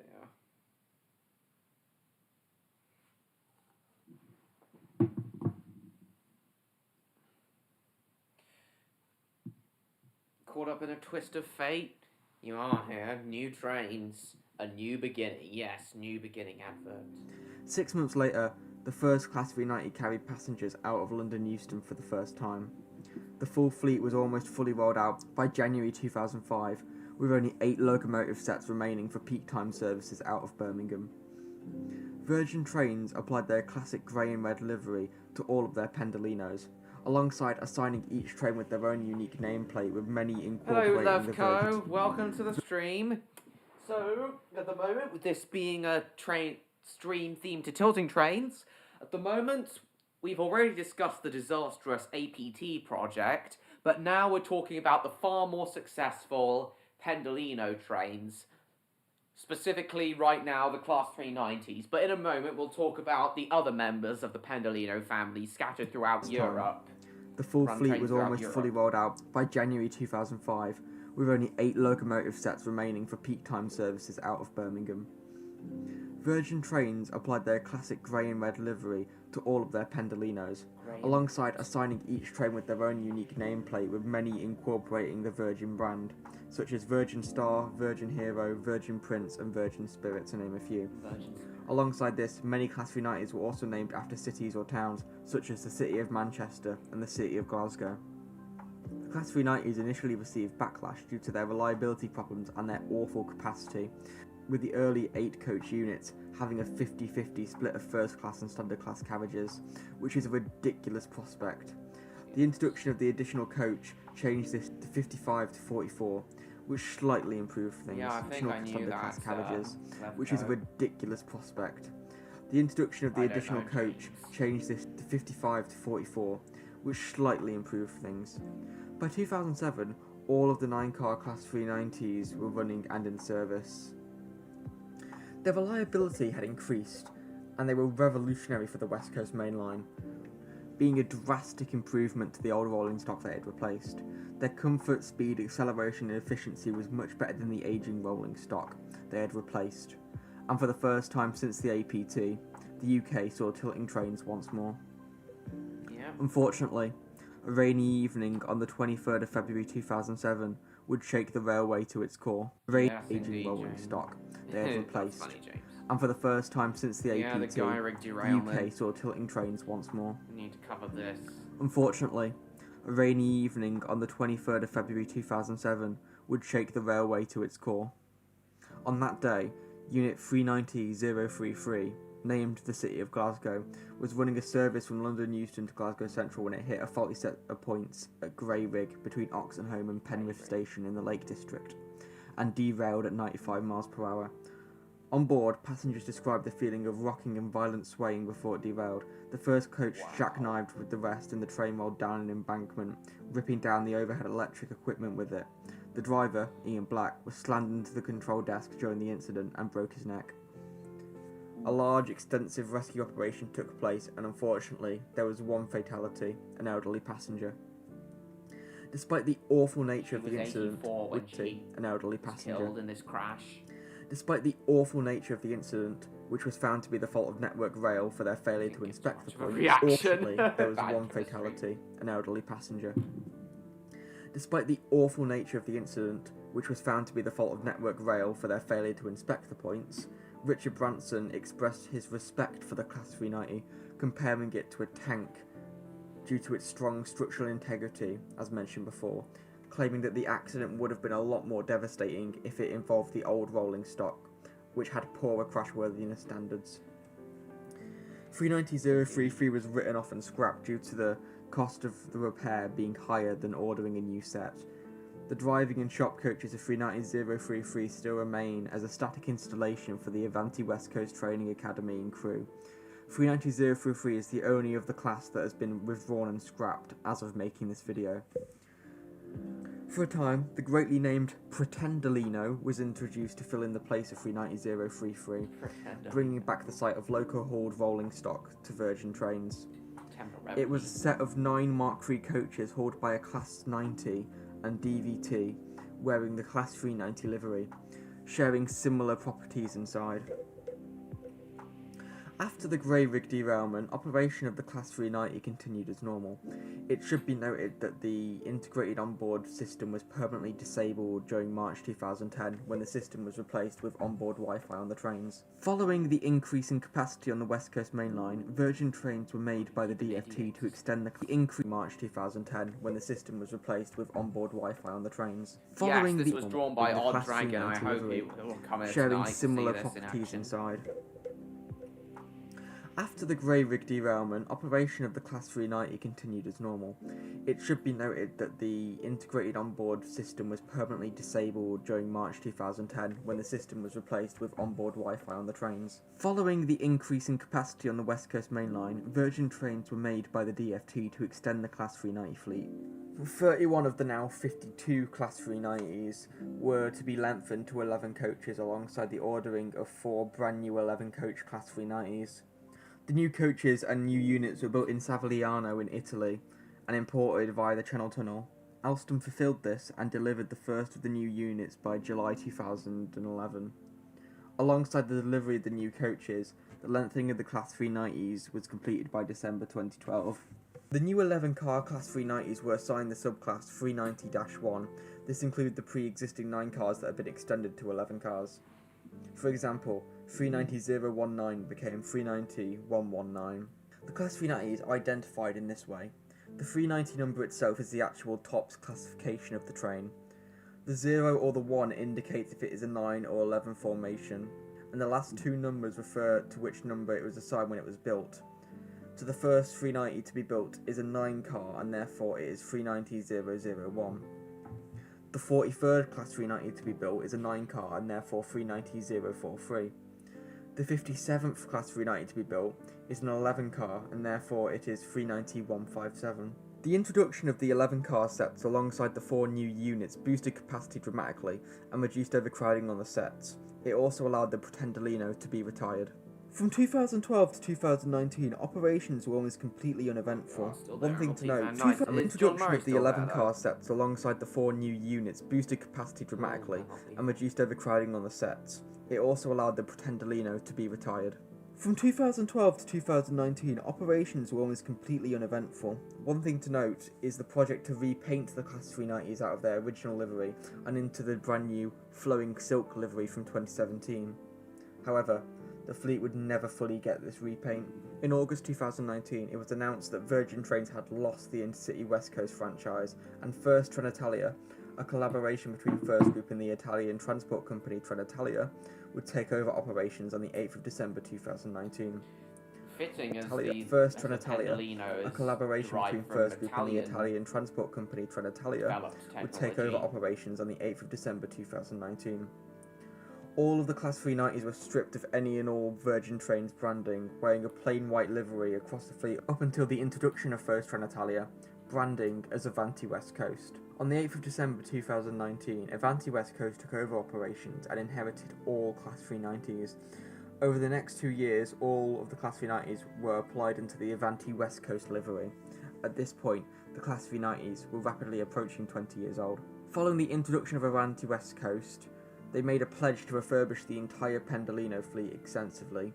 This entailed the removal of a first-class coach from the 11-car trains, new seats, a shop, plug sockets at all seats, new lighting, refurbished vestibule areas, new seat reservation systems, improved passenger information systems, and essential training. This entailed the removal of a first-class coach from the 11-car trains, new seats, a shop, plug sockets at all seats, new lighting, refurbished vestibule areas, new seat reservation systems, improved passenger information systems, and essential train system improvements.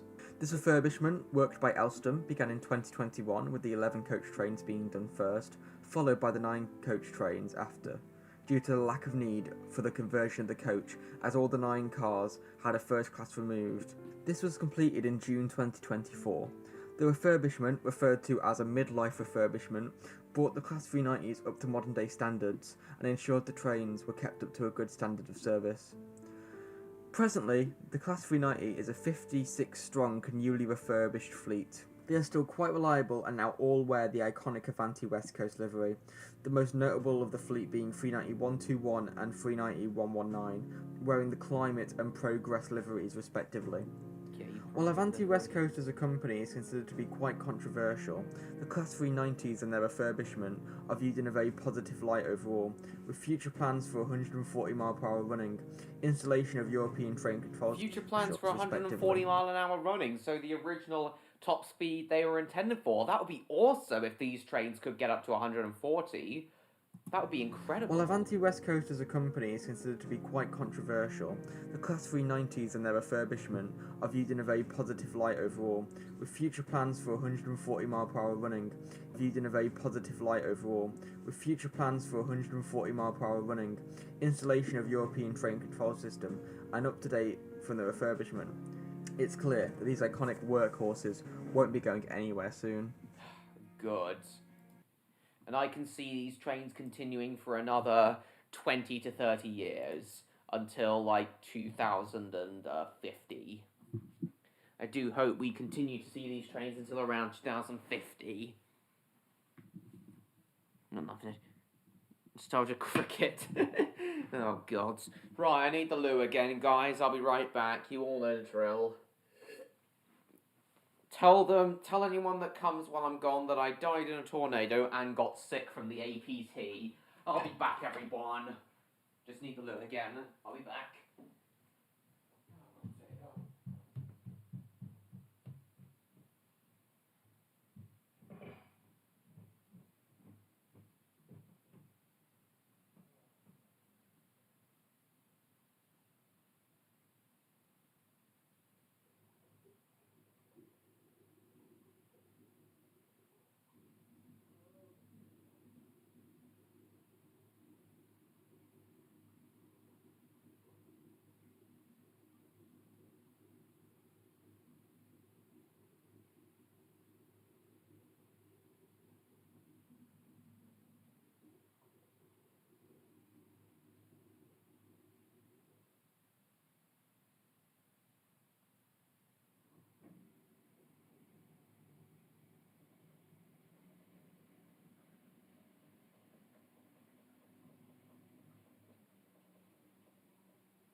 And I'm back. So what's been happening in the chat?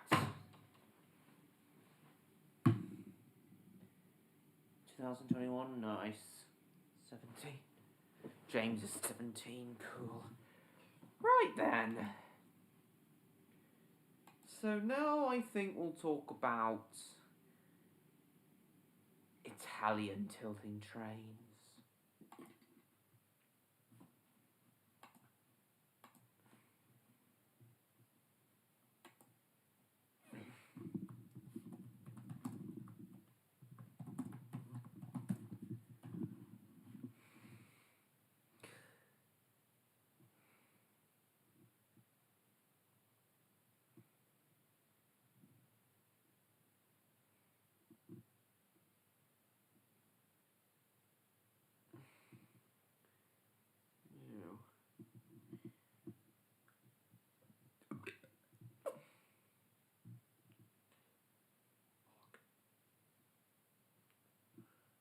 Right.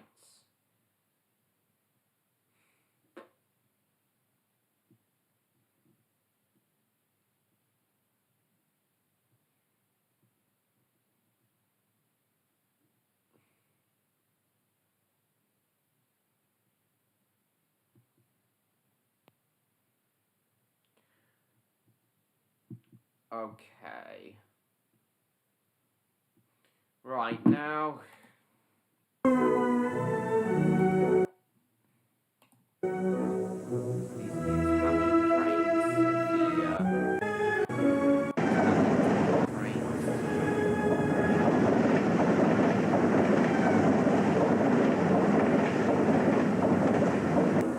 Countryside.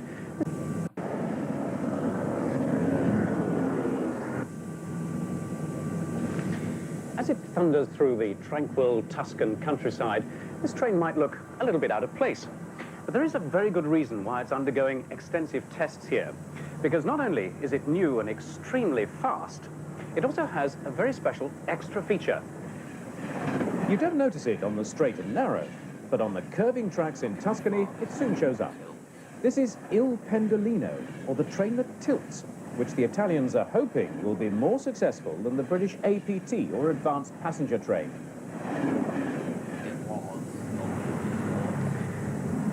As with the APT, the idea of this train is to get it going fast around the bends and also to give a smoother, more comfortable ride.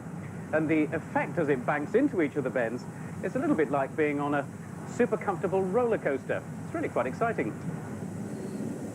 But if we switch the mechanism off for a moment, taking a bend at this sort of speed could be quite disastrous. See what I mean?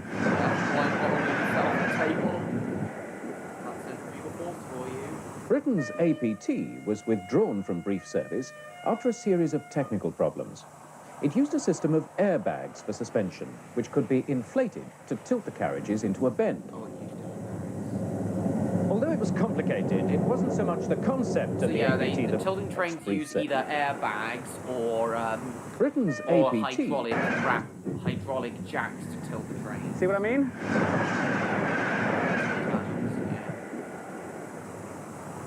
Britain's APT was withdrawn from brief service after a series of technical problems.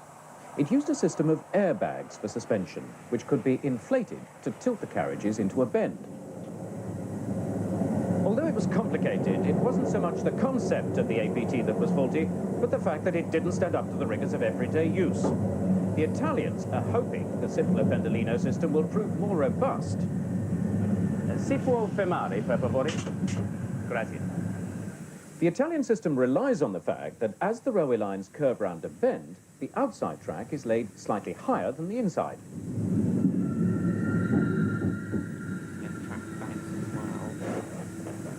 All track is always laid like that in what's known as super elevation. Now, Il Pendolino doesn't use airbags to detect when it's going round a curve. Instead, it uses a gyroscope.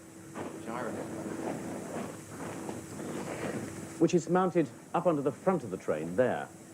As the train goes off level, the gyroscope stays upright. The computer on board measures how much tilt there is. But it doesn't immediately assume that the train is going round a bend, because it gathers further information from an accelerometer down there, which measures centrifugal forces pushing sideways. It combines the information from the two and decides whether the train really is going into a bend and how much tilt is needed to compensate.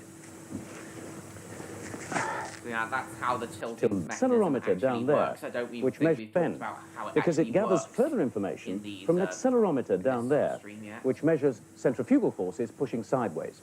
It combines the information from the two and decides whether the train really is going into a bend and how much tilt is needed to compensate. Right, well, coming up ahead is a stretch of track with more bends in it than a plate of spaghetti. Let's see if the computer can cope. Spaghetti, get it, they're in Italy. Each carriage is tilted using powerful hydraulic cylinders. The computer ensures that it can cope. Probably sped up. Each carriage is tilted using powerful hydraulic cylinders.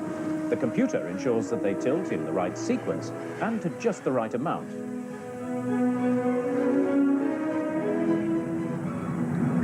The degree of tilt is quite critical.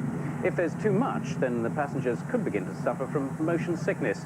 So the designers have restricted the amount of tilt to make sure that there is... That was the problem with the APT. It just tilted too much. The computer ensures that they tilt in the right sequence and to just the right amount.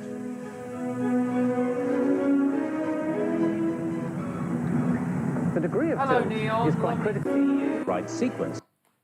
So we've already talked about the disastrous APT, which you of course already know about. We talked about it earlier today on DMs, me and you. And we've talked about the Class 390.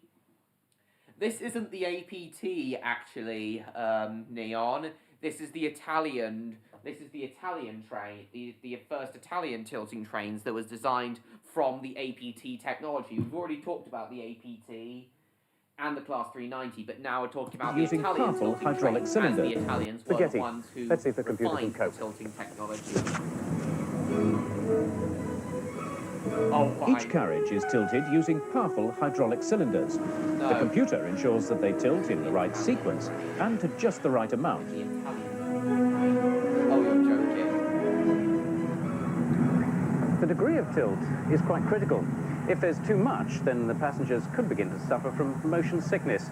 So the designers have restricted the amount of tilt to make sure that there is still some feeling of centrifugal force, but not enough to spoil a nice quiet drink. Yeah, so the drinks tilt with the train. That's the ingenious The engineers estimate that by tilting, the Pendolino can travel... The engineers estimate that by tilting, the Pendolino can travel up to 30% faster along curving track.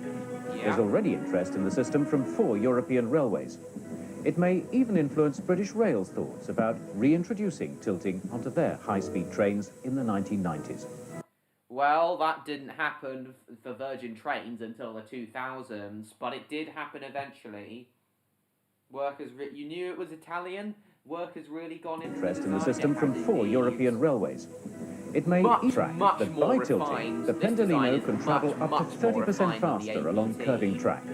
There's already interest in the system from 4 European railways. It may even influence British Rail's thoughts about reintroducing tilting onto their high-speed trains in the 1990s.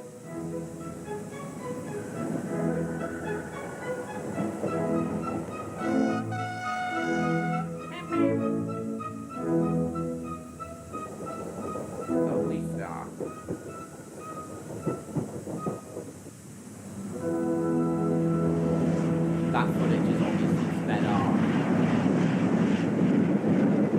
Don't remind me for the 1964 Shinkansen. I do see what you mean. The ETR 450 is what these trains are called. Reminds me of Daisy. Cool. Yeah, the ETR 450 is what these tilting trains are called, which I believe was the first Italian high-speed train tilting train. I have done a stream about high-speed trains in general before, but this is the first time I've done one this is the first time I've done one on tilting trains. The FS ETR 450. Operated by Trenitalia. Designed for a service speed of 174 miles an hour, but running at 155 in service. So these trains did run in service. The ETR 450s did run at the trains, did run at the speeds that the APTs were originally intended for, which I respect for that. They were withdrawn in 2015. The last of the ETR 450s were withdrawn in December 2014. Focus on the tilting mechanisms. They are indeed attractive, Neon. Constructed between they were in service between 1988 and 2015. So they were replaced by more modern tilting trains. The ETR 50s are non-tilting trains. Pendolino trains. The ETR 460 and ETR 480 were the next generation of tilting trains.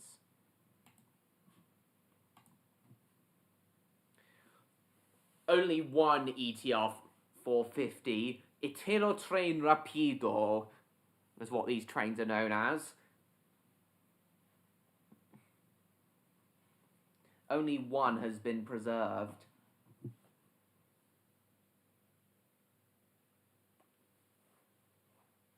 Long-distance conventional lines, so they were removed from high-speed lines to be used on long-distance conventional lines. They ran between Rome and Bari, Rome, Acaglion and Rimini, and Giona and Florence to Rome.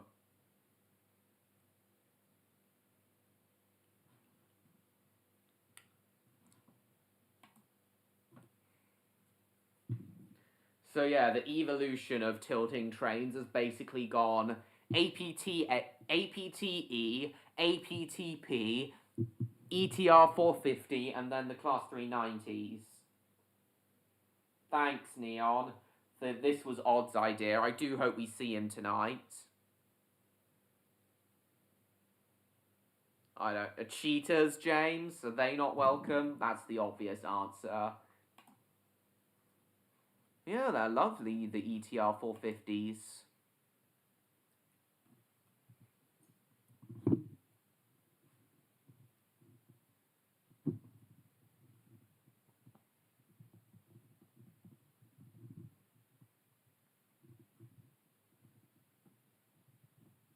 Hold on a sec, everyone.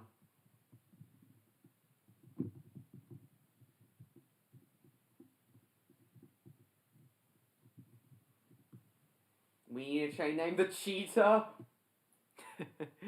That would be funny, Neon.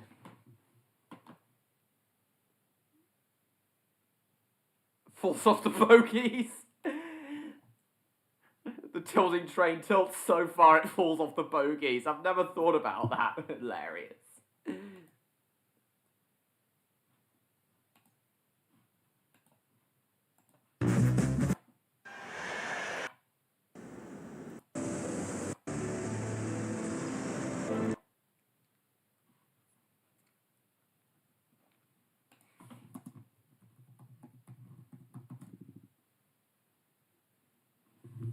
We're only about halfway in, Eric.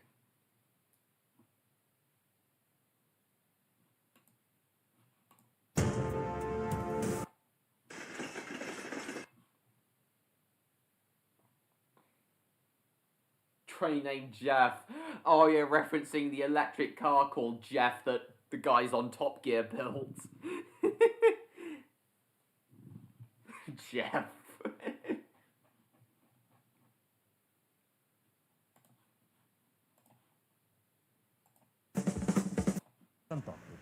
Data storica per le... Hong Kong. Oh, oops.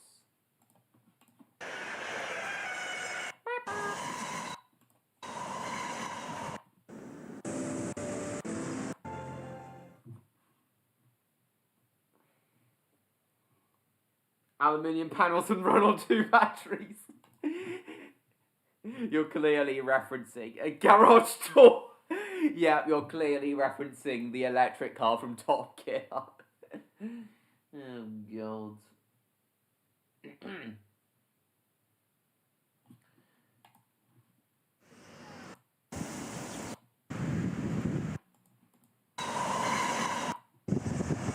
Pet Jeff.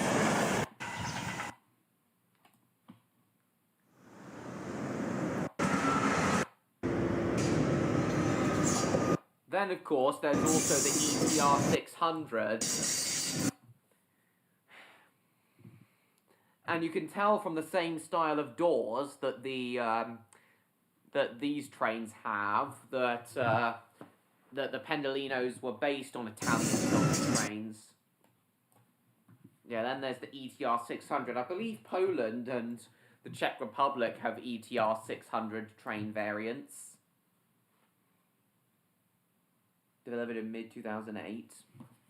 Maximum speed, 250 kilometers an hour.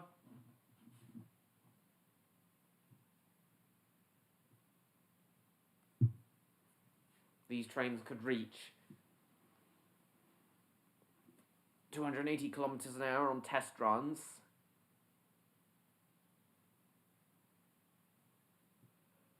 Enjoy.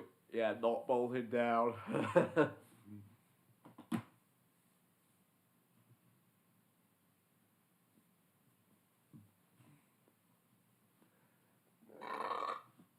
Pardon me. 4th generation of the Pendolino family.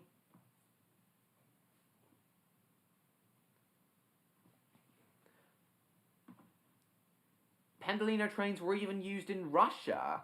Nice. China, Greece, and Switzerland also had some. And even the US. Yeah, here's another of the Pendolino family of trains. The Ice T in Germany. Ice trains capable of tilting. Older track joint sounds.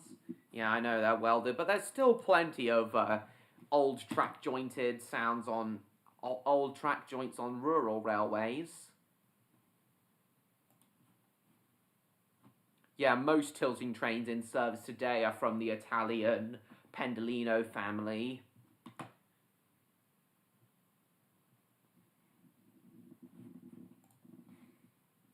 Even Renfe ran some. Most of them are used on service on the Madrid-Valero high-speed line. Nice. ETR 460.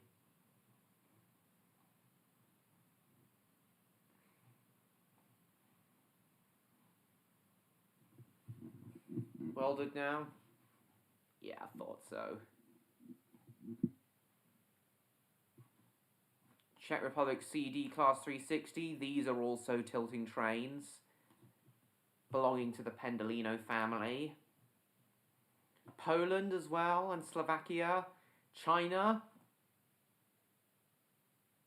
And the Avelia Liberty is also part of the Pendolino family, which can tilt, but the Estella Express can also tilt. Those are some cancelled orders. Ukrainian railway. Even Ukraine wanted some Pendolinos at some point, but failed to secure the financing.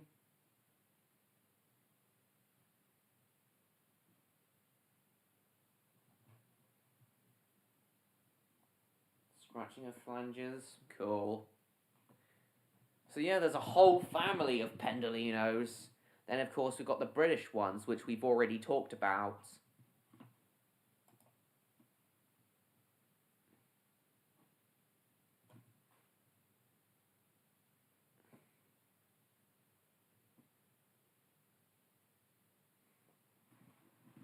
Yeah, the iced tea. It's part of the Pendolino family. Iced tea. Iced tea, iced tilt.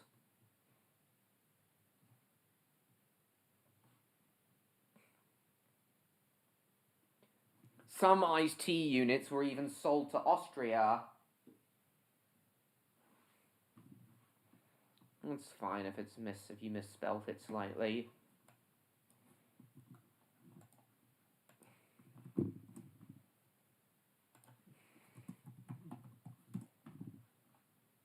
Tilting German ice train.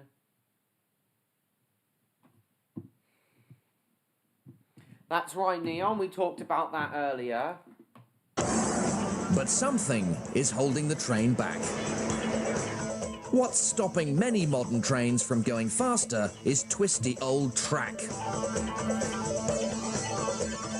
When you go round a bend in any means of transport, you get thrown out to the side. The faster you go, the more uncomfortable it gets. So, to prevent turning railway journeys into white-knuckle rides, trains have to take bends slowly. Unless, of course, they tilt. Yes. And that's why this ice train is known as an iced T. The T stands for tilting.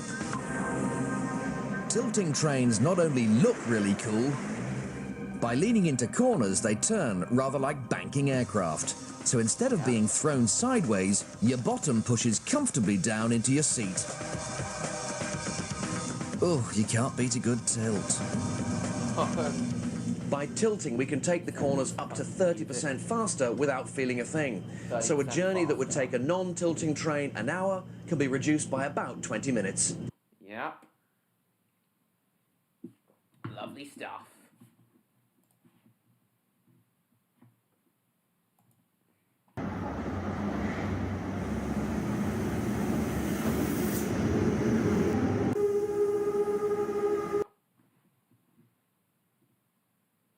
I can't get up. I've fallen and I can't get up. Here's the iced tea at speed. Hydraulics. Well, some tilting trains, including the N700 Shinkansen and in Japan, and the old APT, they both had they both use airbags to tilt. But yeah, most tilting trains use hydraulic arms. Published before I was born? Nice. But I can do it too, 2 rails on first bed. Well, the HST speed record is almost as fast as the service speed for the APT, which is interesting. However, this is depth. Oh, is that right? Has it been that long already? Nice. You can clearly see how far it's leaning into the bend.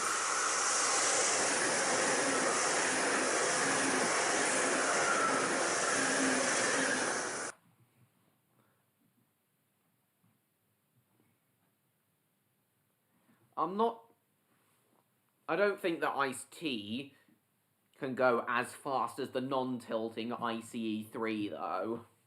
I wouldn't know.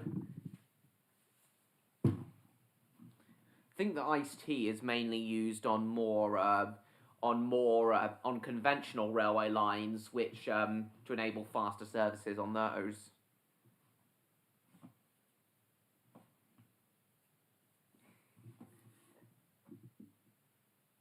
Taraxi said the rocks. I understand. They're ahead. Even the Acela Express can tilt. Right, before we talk any more about different types of tilting trains, I think now we'll actually drive some on Roblox, because I haven't played Roblox tonight yet. Oi.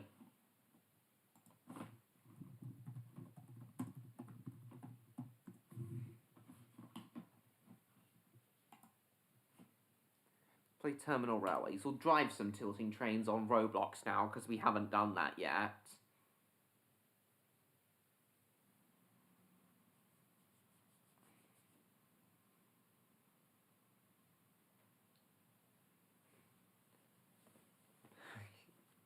What you said a moment ago was funny, Neon.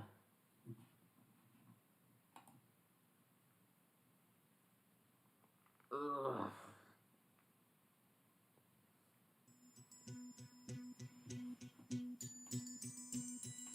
But then after this, we'll talk about another tilting train I wanted to cover in this stream, the X2000, the Swedish tilting train, the X2000. We'll talk about that after we've done some driving here. Don't you think that's enough? Let's see. Got this now.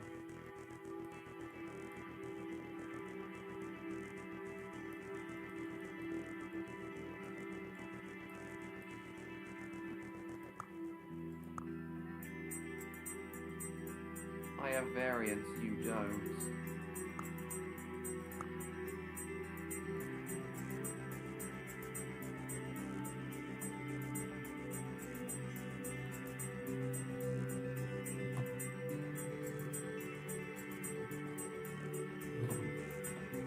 Oh, I need more credits first.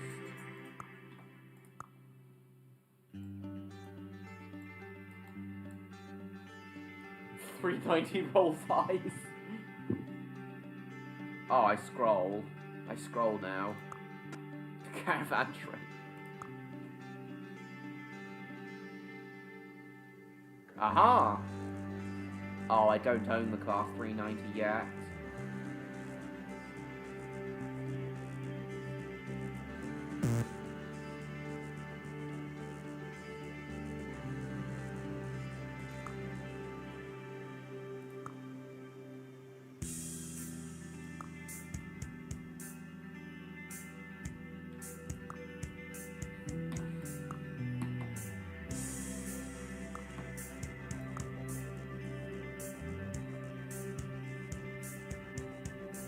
guess we'll do the ETR 460 as I know that's a tilting train.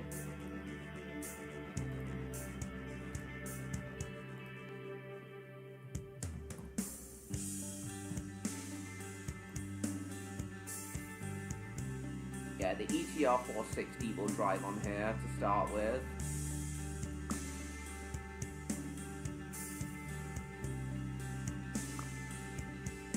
Spawn. Main. Spawn is at Northwell. Taught that a while back. No, I checked it. Nice. Let's go then.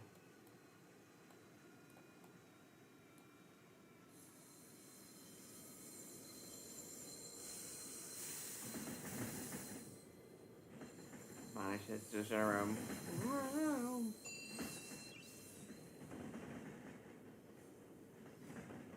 Yeah, it's about time we actually drove some tilting trains on Roblox now. Hang on, where are the switches for,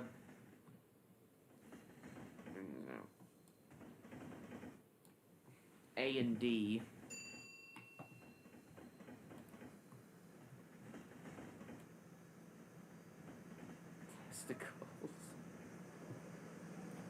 I wonder where Electro is. Wonder when we'll see him. Oi! Go fast.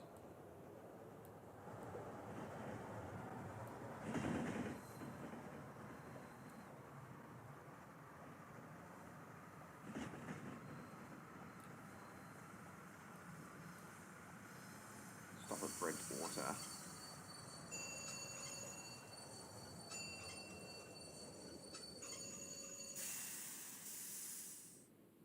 Went really fast.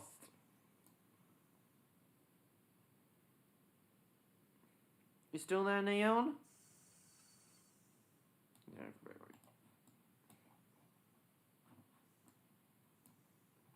I've done this for a while. Oh, goodness.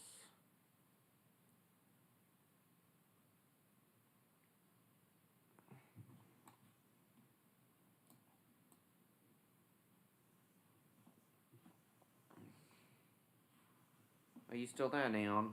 Ah, roll the helicopter. Ooh.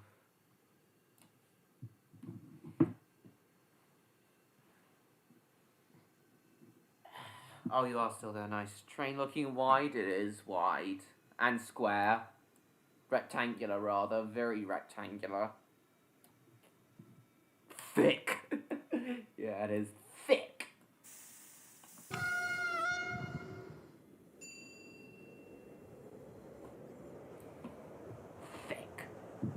Underground.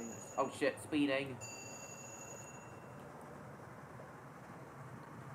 Yes, it does. Oh, bugger. Faster.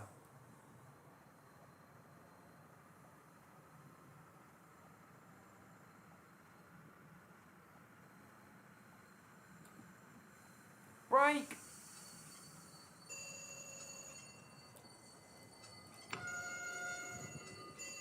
Son of a birch.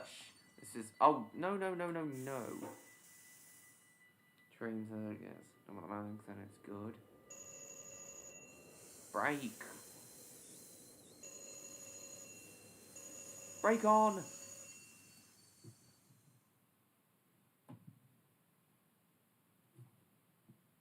Trains physics, yes.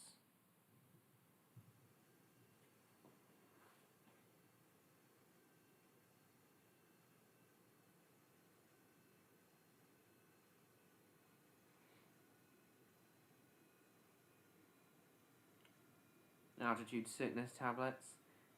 Climb a mountain, take altitude sickness tablets. Yeah.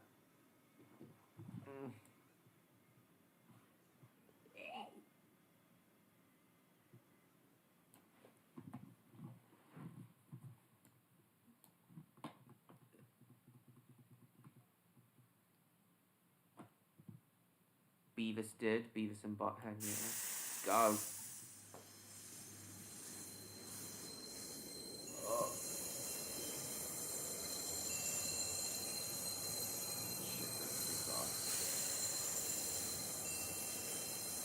160.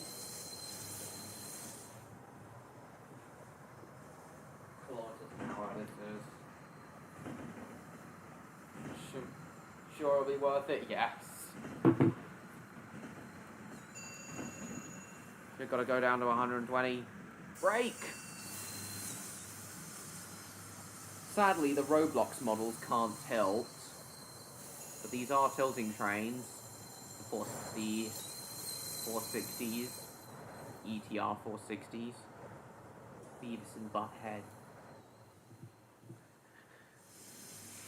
A woman's mountain.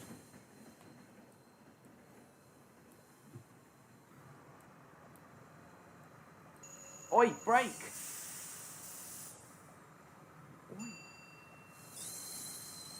Shit, I gotta slow down.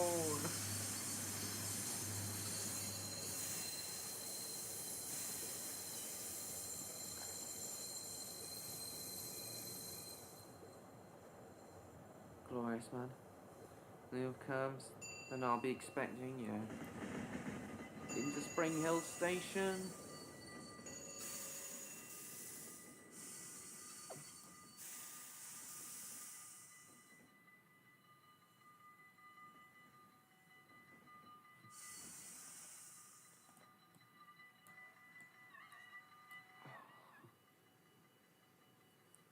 Oh, dear. Getting tired now. Where could Odd, Stan, and Electro be?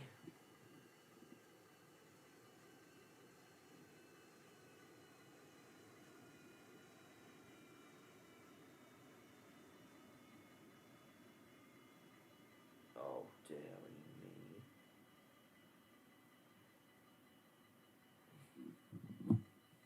Let me see those trains physics again. I don't know. Can we? I don't know anymore. Oh, yeah. Lettuce. Right. Where to? Map.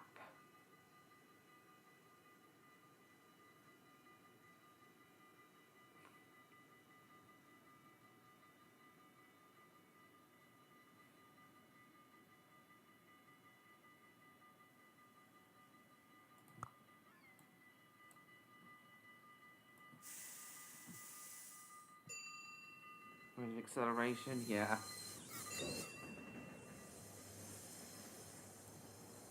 Yeah, I don't think that these trains can accelerate this fast in real life.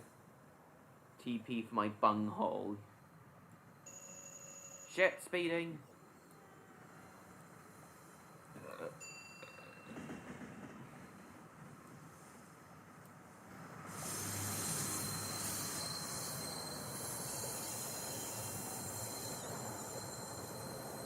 Look at my head just like in there. Oh, and Martin's back. Oh, what's this ahead? Oh, it's a Dutch train.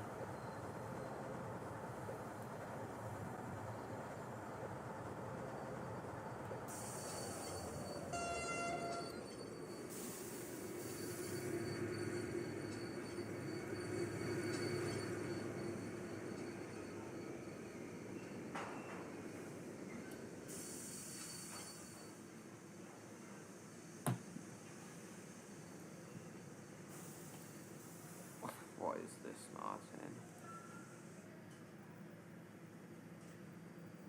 Oh, yeah, I've seen this.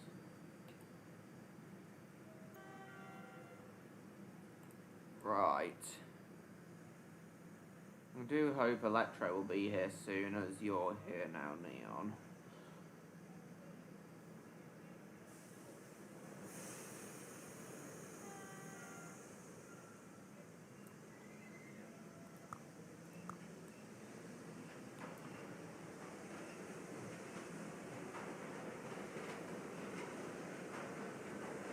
Oh, there. Let's go.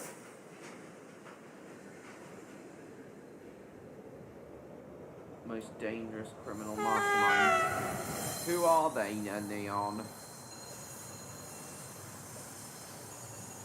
Private Dance? Yes, I do, but I didn't watch it a lot.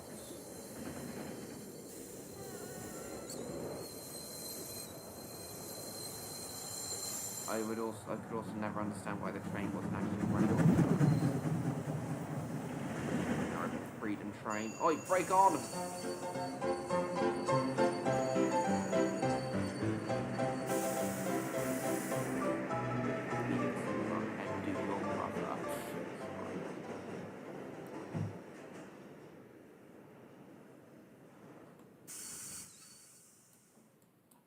Why? Why are you gay? No.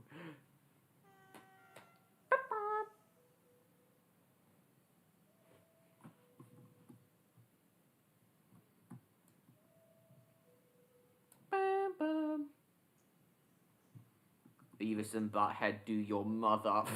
Sorry.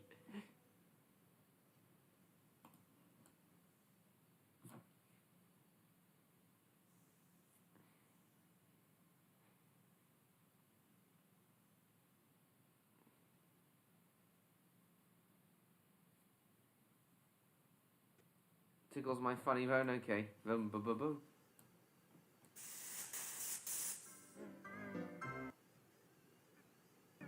Doesn't really work here. Does take place? I'm not sure. Of Co.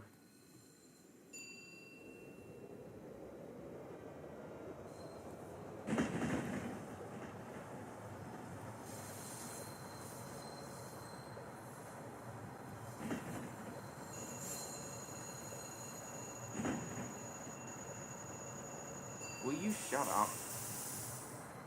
Warning thing. Look how fast it can accelerate. Sure but sweet.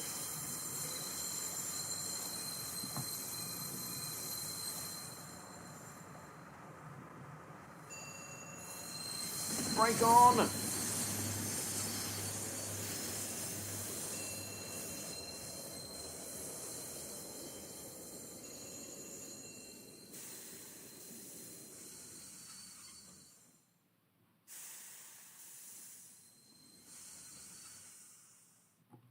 But why? 8.2 credits.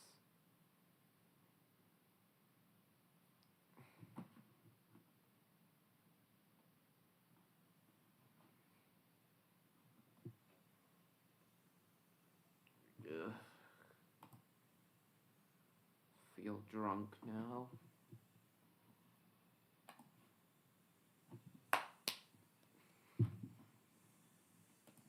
I might keep it, I'm not too sure. They're not pretty fan. I don't know. Right now, I don't know.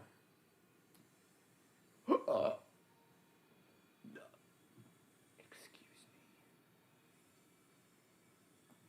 Right, let's go. Well, she wants got drunk when I get drunk every week now.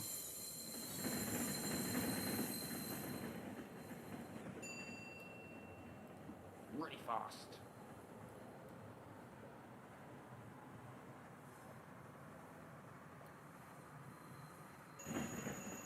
Shit!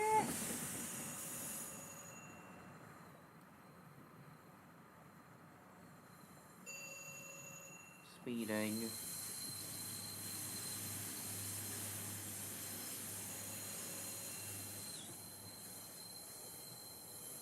Oh. Ding. Yeah, you gotta press A and D to turn now. Kinky and mature.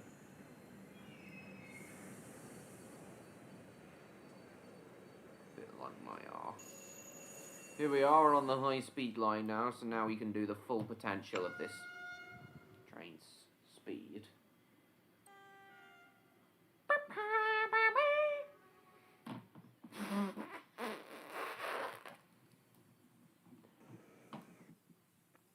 Oh. What the hell was that? One sound as I This is the railway there.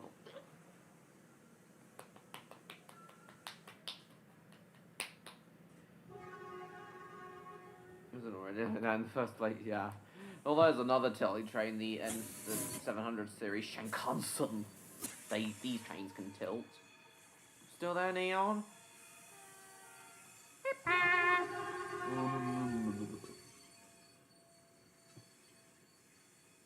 This is saying Thomas. Tasha says yes.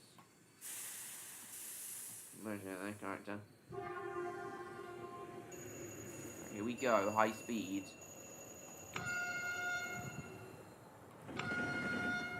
Honk. Still there, Neon?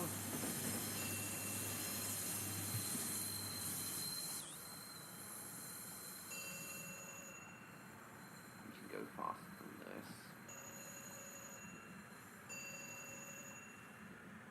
Now on the high speed line.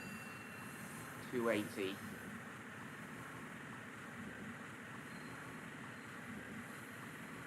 Yeah, the full potential of this train.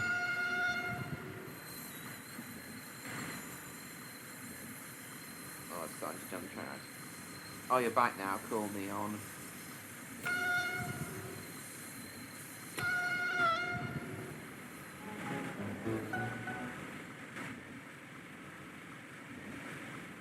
Yeah, these are the sorts of speeds the APT should have been capable of.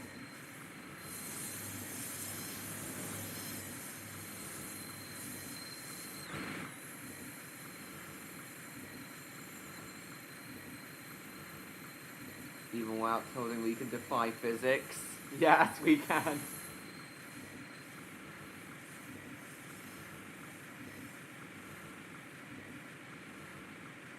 Only 3 people getting off at Roslyn, so I don't think we'll stop there.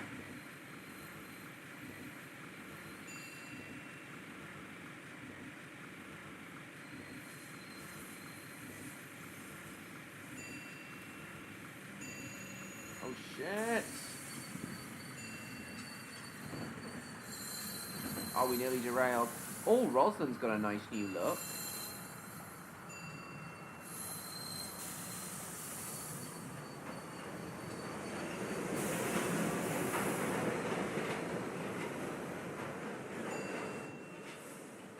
God, this thing has been this has really been updated since I was last here. There's Roslyn South.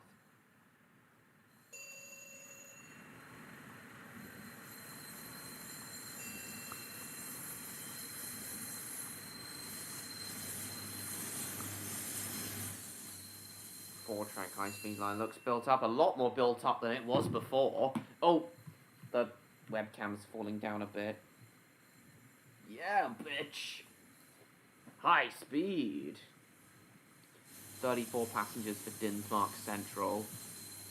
Yeah, it's been updated a lot since I last played this game. It's been a long time since I've played this game.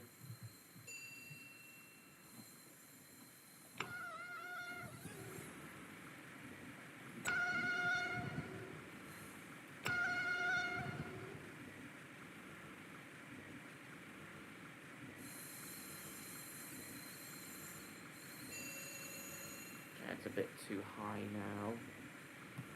Shit, I gotta put the brake on.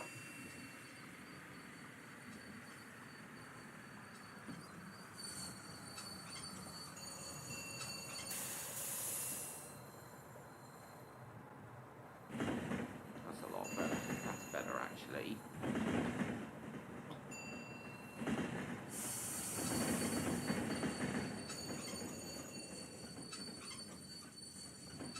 Oh, shit, I'm too slow. Hang on, I wanted to actually stop at the station. Game in the past. Nice. What happens?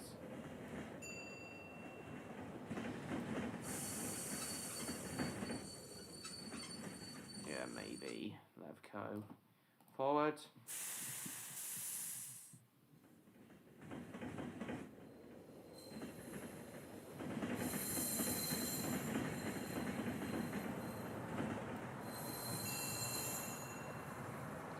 Oh shit, brake on.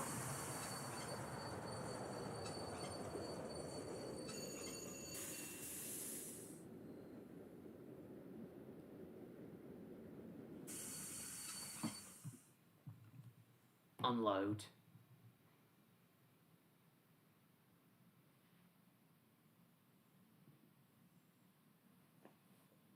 Coming out with Michael Caine in it.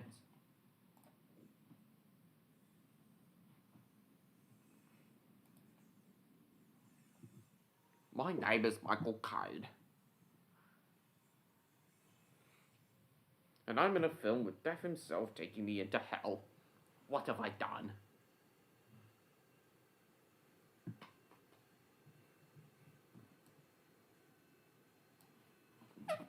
Nah.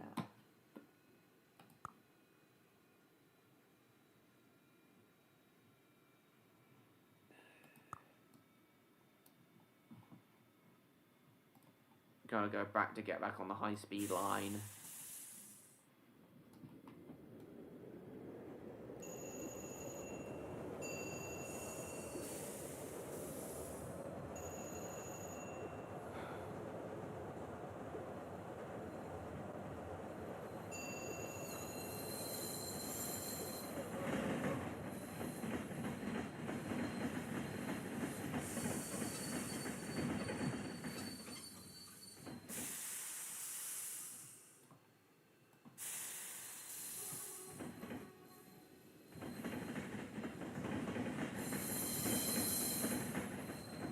Yeah, with that Saints Row, I guess. Maximum speed!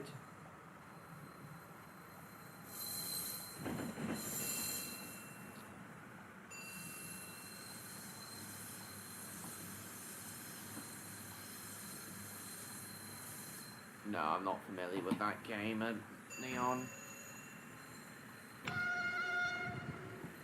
Maximum speed. With a bridge.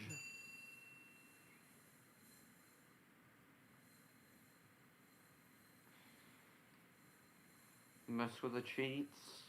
Right.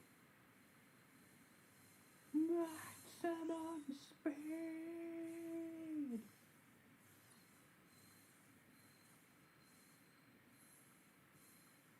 Maximum power. Power and speed. Power! Speed!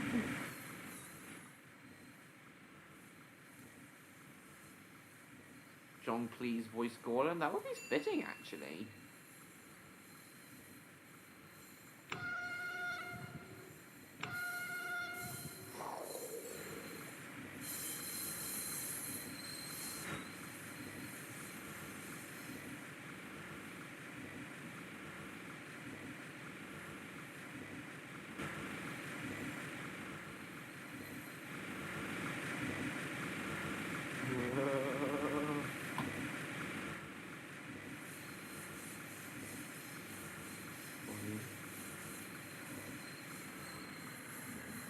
Oh shit, we've derailed. Oops. Well,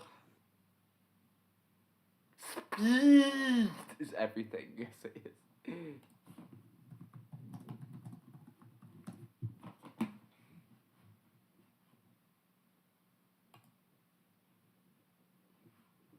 Mind the Gap Transport Simulator. On this one, we can drive the APT. Old.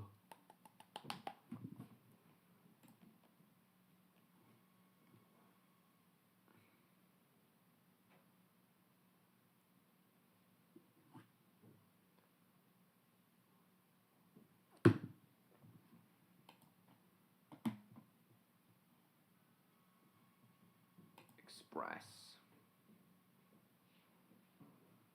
Let's drive the APT on here. Hello. Hello, Odd. Nice to see you.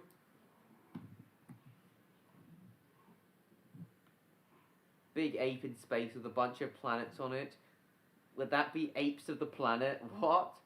Quietest derailment ever? Yes.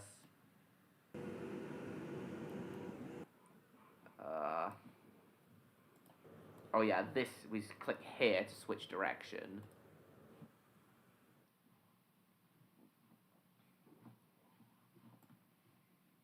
Oh, whoops. That makes sense. A big ape little planet. Well, it's lovely to see you here, Odd, rather. So, as you can tell by the title of this stream, we're talking about tilting trains tonight.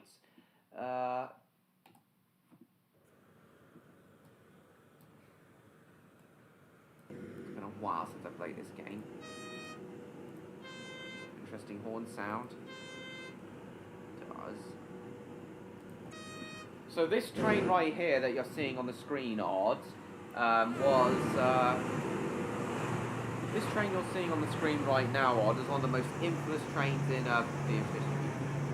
Danish playing the the Danish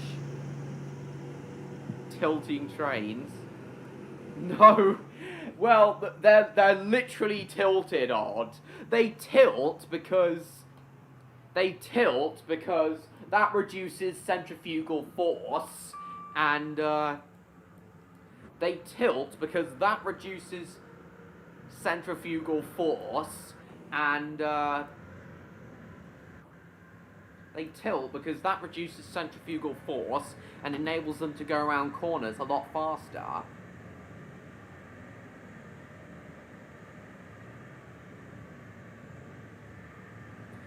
So they do literally tilt, so yeah, they are tilted. Pizza time.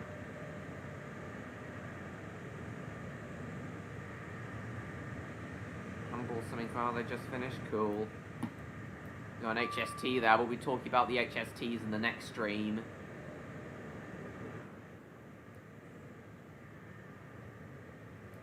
Oh shit, I've got to slow down to 45.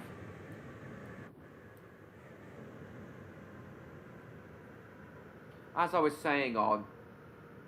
So, but yes, Odd, what do you think of that idea? What do you think of that idea? The idea of trains being able to tilt their bodies as they go around corners.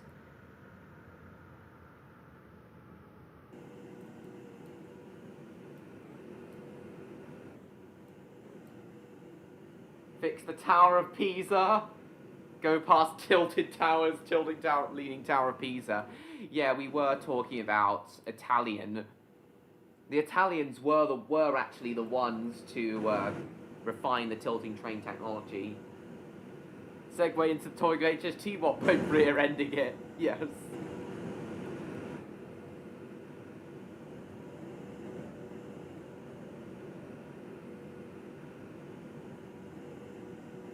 Yes, what do you think of the idea of trains which can tilt their bodies, Odd? Brake on. Oh, and I bumped.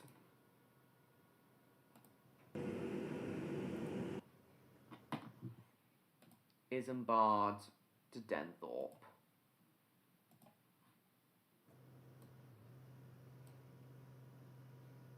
Something like Ewan McGregor. Sounds pretty tilted. What do you mean by tilted, Odd? Tilting trains go past tilting towers? Yeah, they do. Technically, they do. They go past the Tower of Pisa. Season 2 Discotoys, they've been years since we could start hearing his voice and thinking what? Oh, by the way, Odd, I've finally started using the border you drew for me. What does everyone actually think of the Thomas border that Odd drew for my webcam? If you guys think it's distracting, I'll remove it for the next stream, but I do like it. Tilted as in angry. Oh, angry. Oh, tilted, angry. I see. Not angry.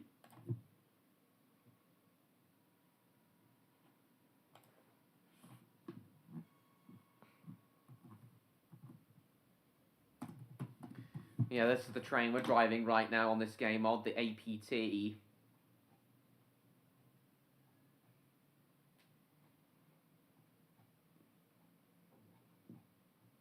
Hold on. Tilted expression. No one's allowed to think that, I'll sue. Hang on. Where's the,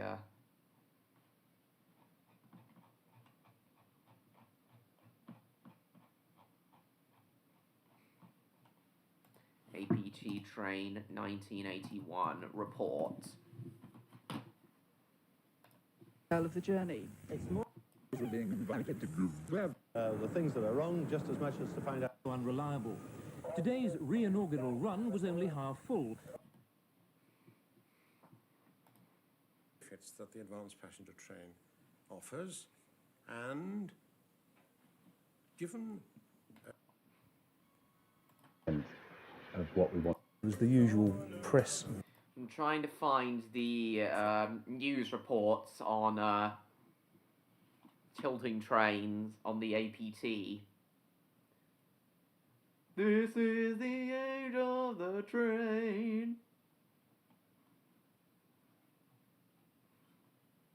APT. December 7th, 1981. This is the age of the train. This video features the APT. Here we are, here it is. Here we are. Here we are. So that's what I mean by a tilting train, Odd. Do you notice how this train's leaning into the curve as it goes round it? Are you noticing that, Odd? Trains which can tilt round corners to reduce journey times. This is the age of... We'll talk about that Age of the Train song a bit more in the HST theme stream. And now, of course, it's on display at the Crew Heritage Centre, and I have seen the APT out the window on the few times I've passed Crew on the West Coast Main Line. 3 scary 5 what? So the idea of trains being able to tilt is scary to you, Odd? I see.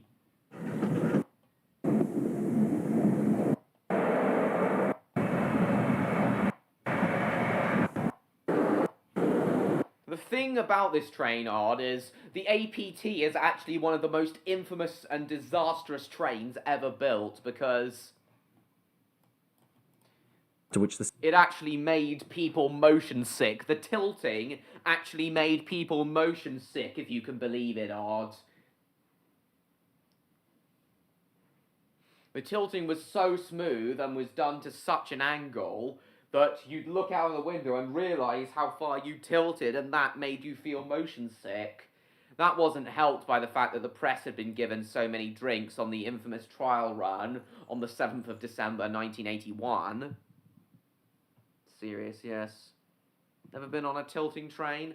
Well, hopefully you'll have the chance to between Manchester and Stoke-on-Trent in July, Neon. But while the HS Electro project was making very slow progress, and it wouldn't be until June 1976... Let's only have tilting trains, why? Because they can make you sick? You want to feel sick on a train, Odd?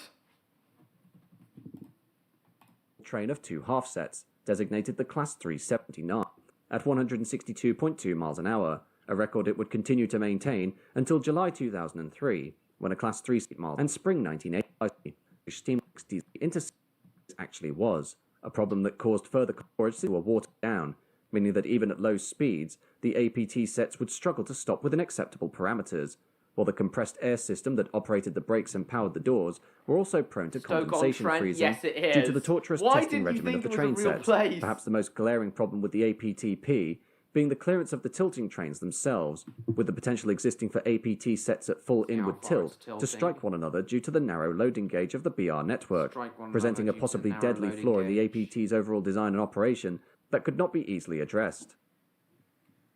The final major problem the APT faced during the early tests was from the BR management itself, when, during a series of cuts in the run-up to still contractually train testing could continue, but with responsibility for the development of newer train designs being left in the hands of several BR departments, leading, by the end of 1980, to the initial enthusiasm for the train's unveiling quickly dissipating, and the APT left to face the stringent pressures of the ever-critical national press, with a private eye report published in late 1981 highlighting the disastrous development and phenomenal delays the project had incurred thanks to a leak from within the design team. This terrible public relations blow calling BR's hand, and, despite the ongoing faults with the tilting mechanism and other elements of the train's technology, the management demanded that the APTP be put into revenue-earning service immediately. So this is the actual revenue, the disastrous introduction of the APT in detail here. So you want to always feel sick on trains? Named up cities, that's honestly kind of sick. Yeah, us Brits have some of the strangest place names. I do mean that. But yeah, this is the disastrous introduction of the APT for you. With you and Comeback McDonald's?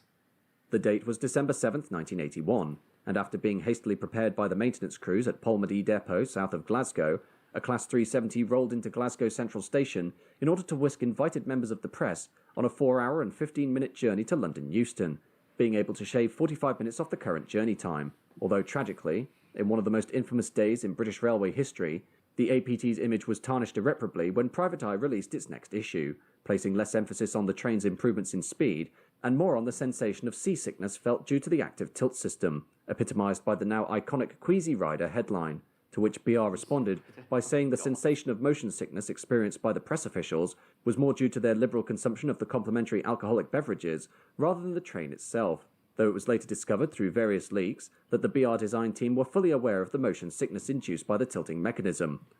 So yes, Odds, that's the, And hello, Electro, lovely to see you. So at the moment, Electro, Odds here, as is Neon. So at the moment, we're talking about, the disastrous reputation of the APT.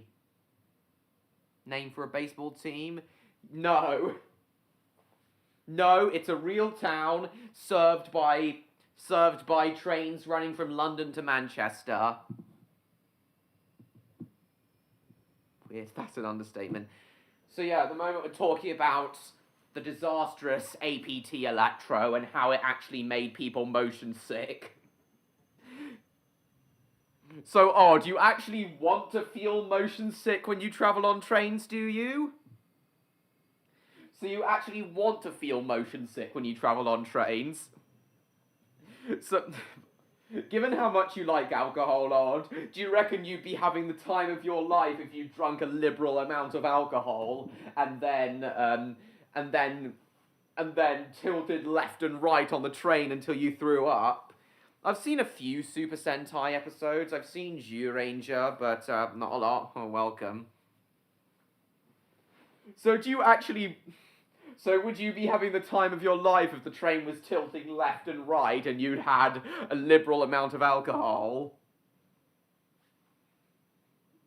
Odd.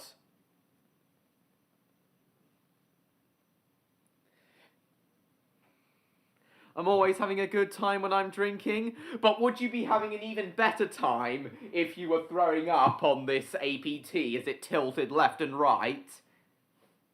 Me throw up?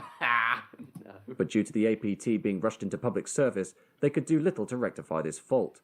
The problem being due largely to the delay in the control system to respond to a curve, with the train reacting rapidly after a 2 to 3 second lag, and therefore giving the impression that the train was about to capsize. Giving the impression the train was about to capsize. And therefore giving the impression that the train was about to capsize. So Electro, what do you actually think of the idea of trains being able to tilt as they go around corners, Electro? 2 days later, during one of the worst winters in British history, the APTP attempted to make its return run from London to Glasgow, but not long after departure from the capital, the tilt mechanism in one of the coaches failed and was left in a lopsided position, resulting in the set being cancelled at Crewe and leaving the reporters and journalists in the snow. Oh god. There were also problems with the train as it departed in the snowy conditions, and the lights went out from the lack of contact with between the pantograph and overhead wire. Accident-prone train. That's a hilarious acronym. However, I genuinely believe that the APT was a project that should not have failed. The APT project had everything going for it, and it should not have failed. Does everyone here agree with me? Odd and Electro, do you two agree that this train was a project, that the APT was a project that should not have failed? Further leaks reported that confidence by the BR management in the train's reliability was so poor that a relief train, comprised of a conventional locomotive and stock, would shadow the APT around 15 minutes behind in the event of a failure, while the proposed 155-mile-an-hour top speed was also unobtainable due to the set having to share the main line with slower freight and passenger trains, forcing it to an operational maximum speed of 125 miles an hour. Although despite the bombardment of criticism, things weren't entirely bleak for the project, as following a report published by the consultancy firm Ford and Dane Partners, it was found that before Wembley! For those who don't get the joke, Wembley is literally just outside London. So Neon's basically saying, I hope we don't... I'll trip the wires before we even reach Wembley.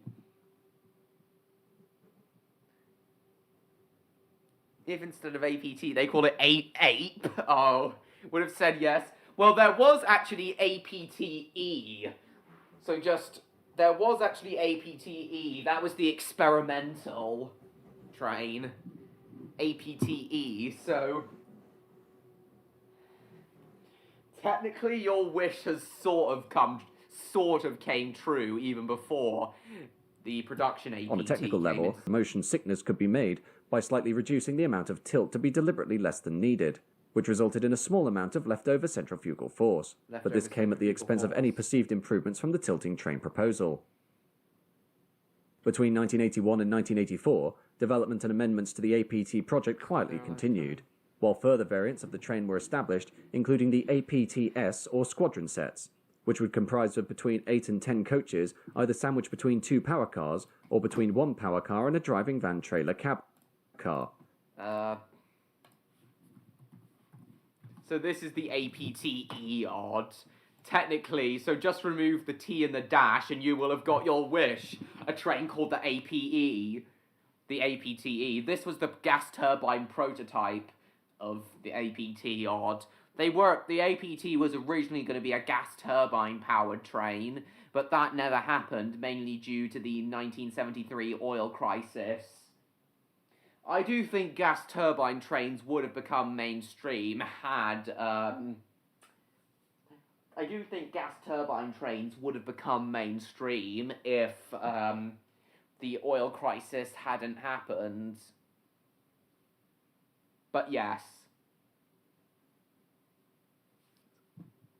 Needs less tea, as it does. I suppose. As well as an So do you guys think... So what do you guys think would have been better? The gas turbine train? No, Neon's back. Neon's back, Electro. So what does everyone think would have been better? The electric-powered APT or the gas turbine APTE? No, I haven't, Bill Bricks. I know it's a meme. But he's back now. Electro, what do you think of the idea of trains which can tilt round bends? Between 2 power cars, like the or between APT? 1 power car and a driving van trailer cab. But what do you guys think would have been better overall? The gas turbine APTE or the electrically powered APTP? Coaches, either sandwiched between 2 power cars, or between 1 power car and a driving van trailer cab car. APE powered by bananas! Oh my god! Powered by bananas. In all seriousness, is it possible to make biofuel from bananas? In all seriousness? Bananas have potassium in them, which is quite reactive, so would it be possible to make biofuel from bananas? Does anyone here have any idea if banana-based biofuel would be possible, in all seriousness?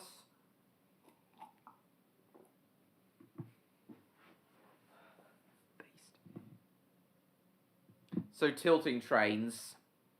Well, Electro, how tilting trains work is, as they approach a bend, sensors detect the angle of the...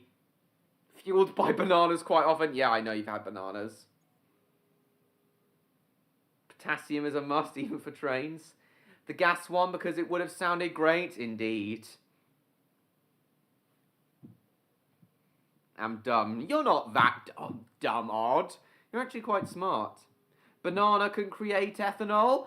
Well, there you have it. Electro's given us our answer. Bananas can be turned into biofuel.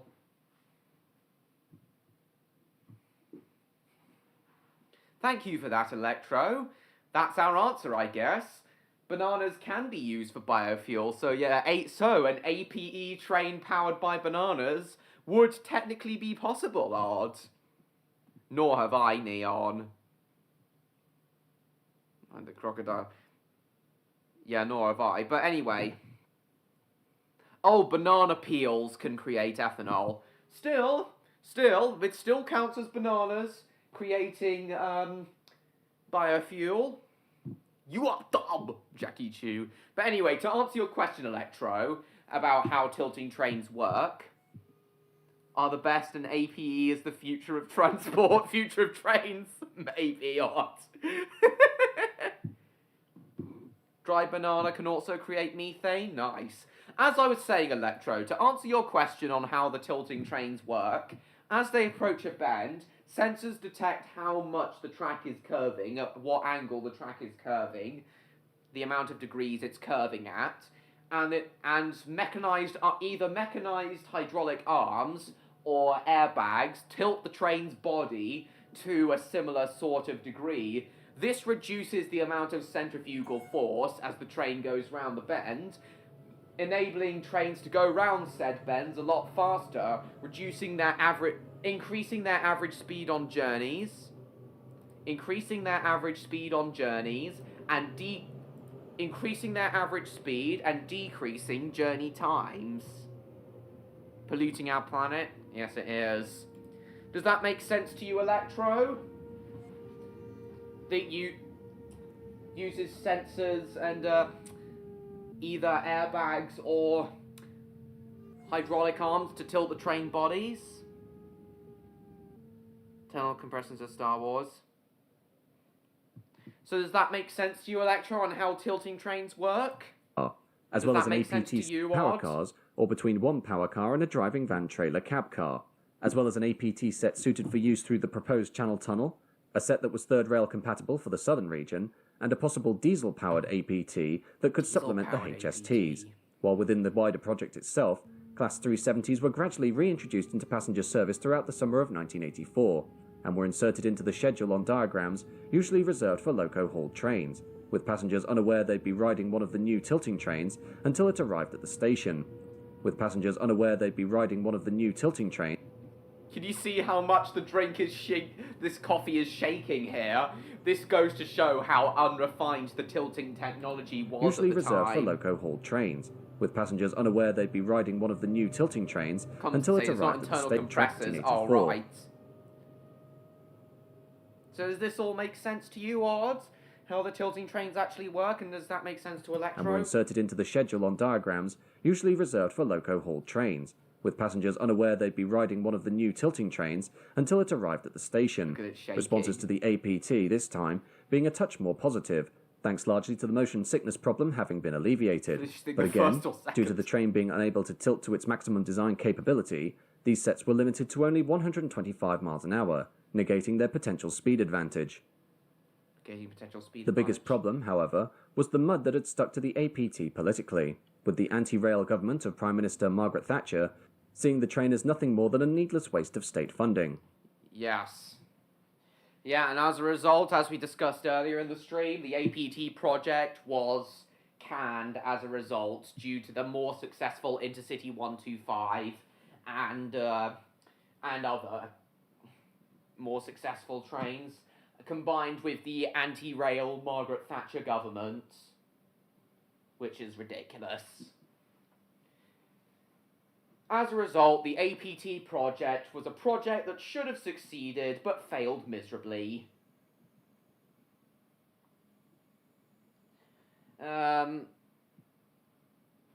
Once I get better into mechanical systems, I should understand it better. I've understood how it works for years. Towards the end of the stream, I'll probably show you some pendulum-based tilting trains made from Lego. You still there, Odd? You haven't chatted for a bit, Odd. You going to bed now, Levko? Alright then, thanks for coming. See you next week. Diesel for the future, but then it was electric for the future when the Class 91s were created from the ashes of the failed APT, alongside, of course, the Class 390 and Italian Pendolino train family, which we've already talked about. While also noting the incredible success of the HSTs in delivering fast, modern and efficient train travel to the masses. These factors combined seeing the APT project gradually dismantled in the run-up to the end of its 15-year contractual deadline in March 1985, with the APT-S and other variants being dropped, and the Class 370 sets themselves being withdrawn and placed into storage in the winter of 1985, although it is known that half sets 370-001 and 370-002 were still undergoing tests as late as April 1986. Nice. Anyway, so now let's actually drive the APT in this game.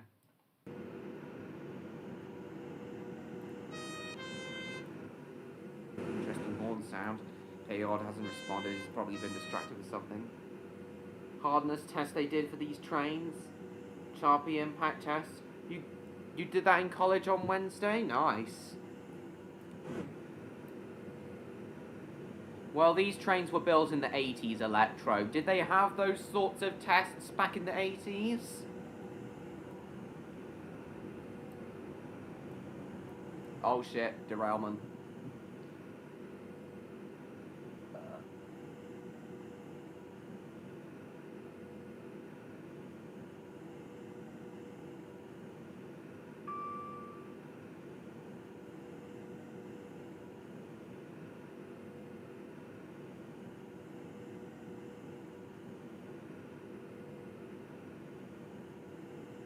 Oh, I've had to head out.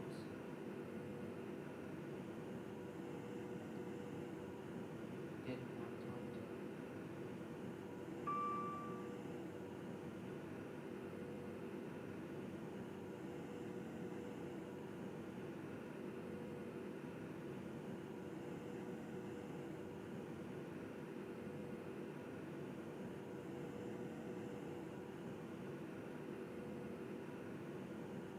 Chaos gone now, he had to head out, he didn't have time to say bye. They've been around for over a century? Ah, so they must have had it back then. Sharpie implant test, Izoid. Sharpie implant test, I don't really miss college, Neon. Right. More speed.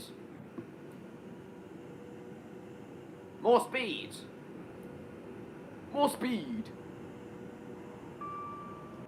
Since 1900? Cool. Maximum. Peeper. Peeper. Puppy, peeper, puppy, peeper.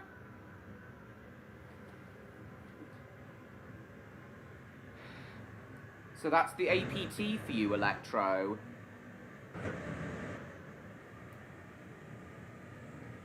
Electro, what do you think of the idea of trains, of trains that make people motion sick?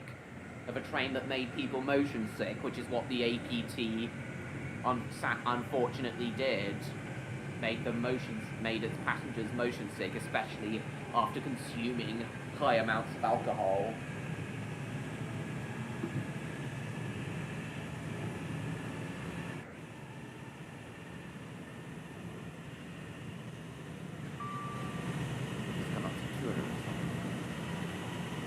Ceramic bearings, since they are hard brittle. Use better movement by weaker grips. Yeah, maybe. They certainly have high amounts of suspension, which is necessary for high-speed running.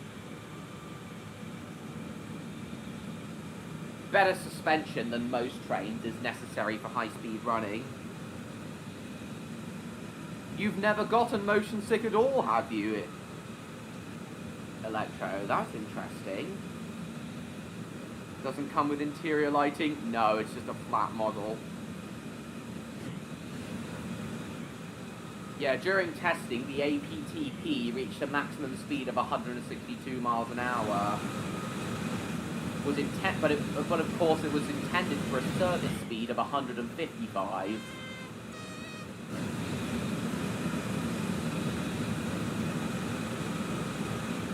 Normal on high-speed trains. Pretty normal, Neon, especially in Roblox.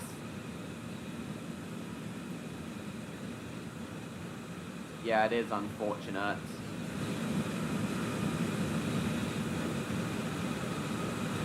Again though, Electro, the APT project should never have failed. High speed and heavy loads? In that case, it must have, all high-speed trains must have ceramic bearings, not just the APT and other tilting trains. All high-speed trains. Peep-pah!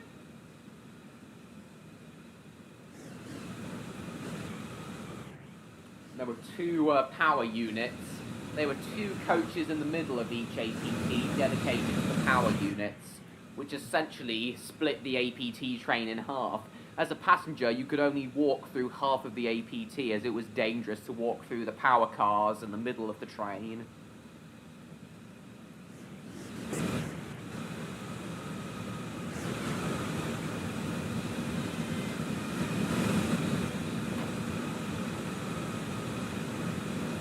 Don't do what again, Electro?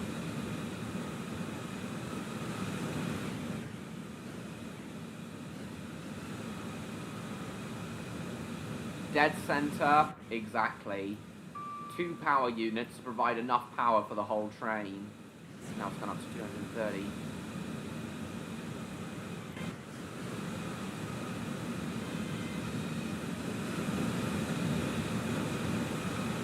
Bearing the large ape intercity logo, ape.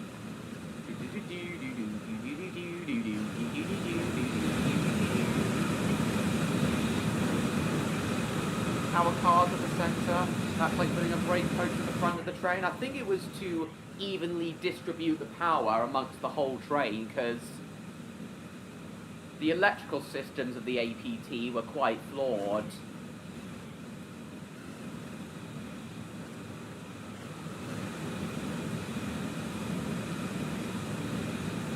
Pass out. Why?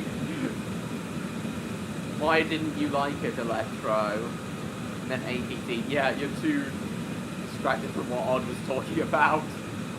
I do love it when Odd comes on here. He makes these streams so much more funny.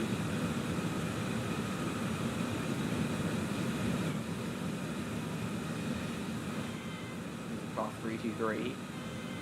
That's not a tilting train though, so it's not relevant for this stream.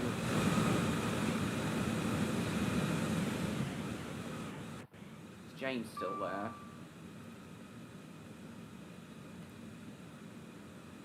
$150 views, lovely stuff.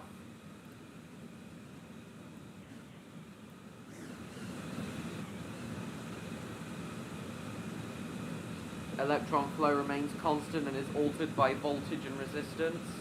Yeah. Either way, it still needed 2 power cars because of how much power... 2 power cars in the middle because of how much power it drew. Green coach at the front of the train, yeah. But yes, traditionally you do have power cars at each end of the train. Why they had 2 in the middle of the train.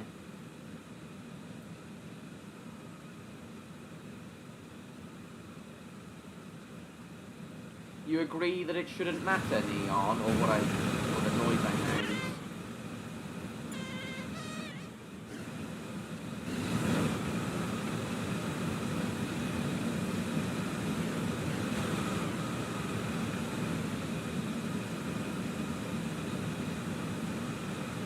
checking the orientation of the coaches.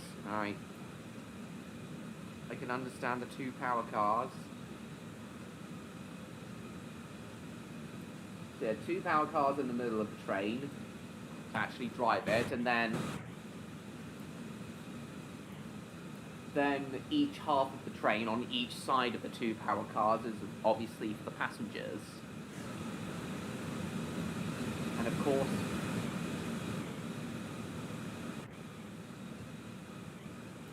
yeah, unfortunately, none of these Roblox models can actually tilt, but yeah, these of course were tilting trains. Got to slow down now to 100.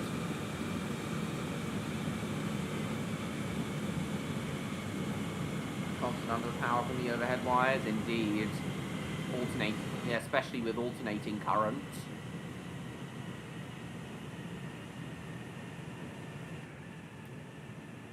Slow down a bit more.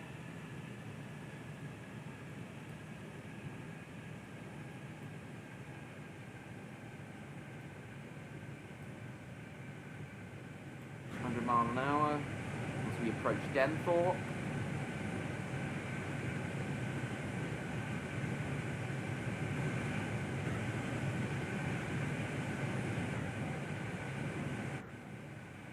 Sky looks trippy. Yeah, it's like bright. Back up to 125 now.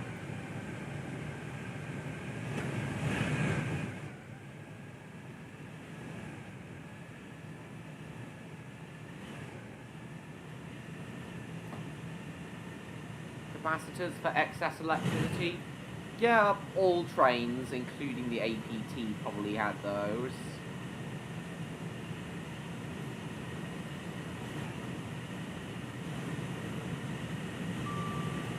All electric trains probably have them though.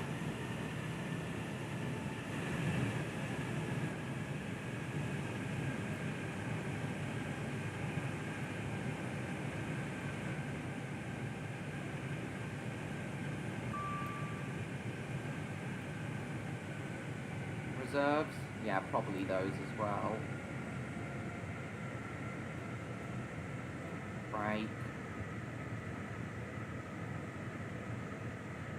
Ah, actually, Electro, infamously on one of the APT's disastrous runs, after it lost power due to the icy conditions, the lights did go out on the APT, and the train ground to a halt about 8 minutes after leaving Glasgow, I think. So no, I don't think the APT did have any reserves. Ridiculous, I know, but shows how underfunded and underdeveloped and how faulty the APT project was in the early 80s. Dual mode trains, power being down. Yeah, I don't think the APTs had reserves at first actually.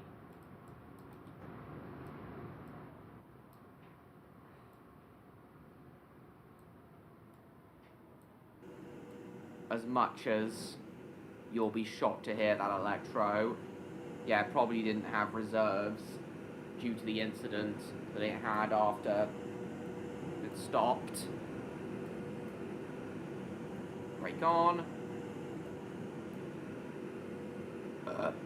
Pardon me.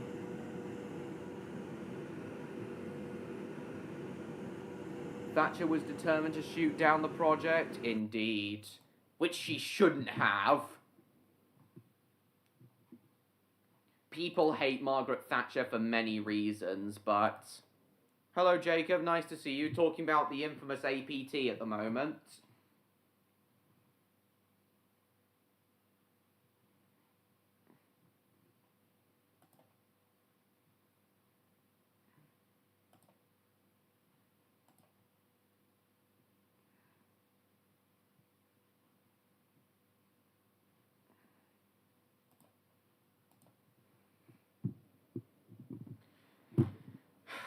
Absolutely ridiculous.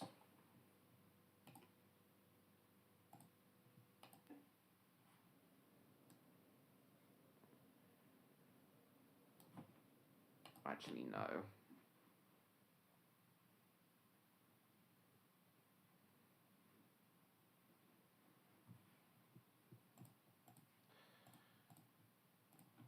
You've got to admit, though, for as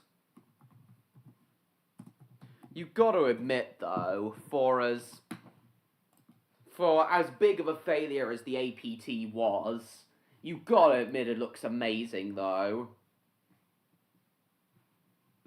Genuinely looks like something directly out of the 80s. It does look amazing, and it should not have failed. Although, if it hadn't failed, we wouldn't have gotten the amazing Intercity 225s, which, while never fitted with tilting technology, the Intercity 225s, the Class 91s and Mark IV coaches, it was possible for them to be retrofitted with tilting mechanisms.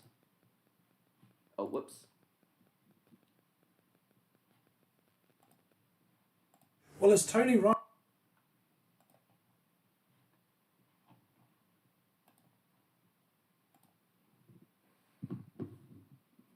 There's dated. Form the Genesis? Indeed. No. So what does everyone think?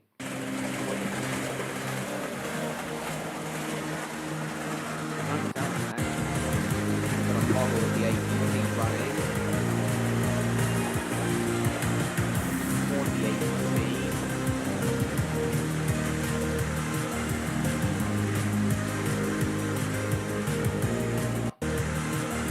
Oh yeah, and the APT, of course, had the Jacobs bogey layout, where it's,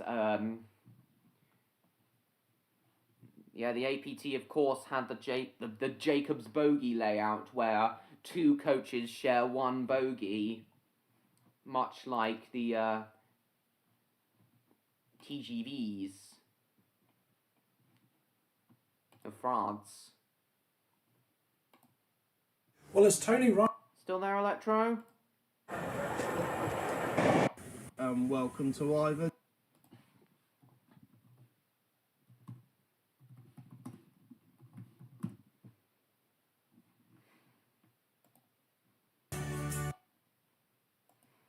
Well, this model of the APT actually tilts, believe it or not. A lot of entries part went well. Some magnetic are around corners. This is the coach that exists from the earlier release, which didn't have the magnets. The couplings aren't kinematic, so it will be interesting. This is epic.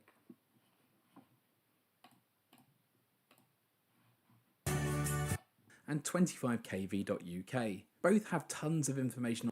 Here we are on the track, and unfortunately the Class 370 sound profile isn't available yet, so I've installed a Class 73 for the time being. And as with the Class 800 review, 30cm, it totals up to be around 1.5 meters. So that's more motivation for me to get on and build the bigger layout, contacting the retaining walls on the outer loop. However, this does mean that I can confirm it negotiates second radius without any walls on the outer loop. However, this does mean that I can confirm it negotiates second radius without any issues, and I think it really shows off how good the tilting mechanism looks. It just flows from side to side really smoothly, and it looks incredibly cool. I've owned this model for months now and run it for a good few hours without any derailments or issues. It's very reliable. This is on 50% throttle and it doesn't struggle for power at all. I think having the motor in the centre of the train helps, and I believe they've added some extra weight to the non-driving motor unit to give it more traction. I love the lighting, and the capacitors mean that it doesn't flicker at all. It actually stays on for quite a long time after power to the layout is cut. Overall, I really like this train pack. Whilst it must suck if you bought the initial 2020 release, I'm so pleased Hornby listened to the feedback and made the improvements, because they've taken this model to the next level and really done it justice. My only minor gripes are that it's hard to replicate a real formation on that transformer. Do go check out the full video on his channel. I'll put a link in the description. It's definitely worth a watch. Should you want to upgrade your models, then Chris is selling it. That's about it for Appreciated, and your names are up on screen now. Lovely stuff.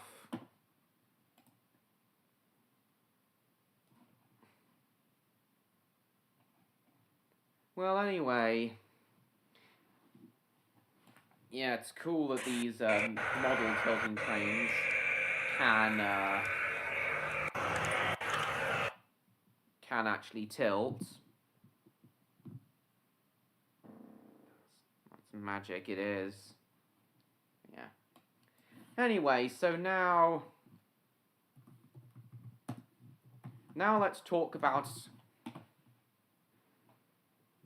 another tilting train, the Swedish X2000. This is another one I wanted to talk about, tilting train. I wanted to talk about the Swedish X2000. I had hoped to travel on one of these between Copenhagen and Gothenburg, but yeah, these are also tilting trains. Intercity livery, indeed.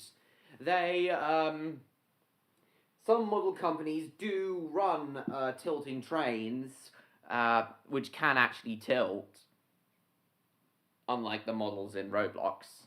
Anyway, let's briefly talk about the X2000 now. This is another one tilting train I want to talk about, the Swedish X2000, and then we'll conclude the stream, I think we'll conclude the stream by talking about the Voyagers, diesel-powered the DMUs, which, similar to the Pendolinos, that were also operated by Virgin, the Voyagers can also tilt. So yeah, the X2000, then we'll talk about the Voyagers. One of the most advanced express trains. It was tested on the Northeast Corridor. And it was also, and speaking of the Northeast Corridor, Amtrak's Acela Express is also capable of tilting. I had hoped to talk about, we did touch on the Acela Express briefly in my high-speed trains stream, but I never managed to, I didn't really go into it in detail, but I do want to talk about the X2000 now. Hello, Thomas Shorts, lovely to see you.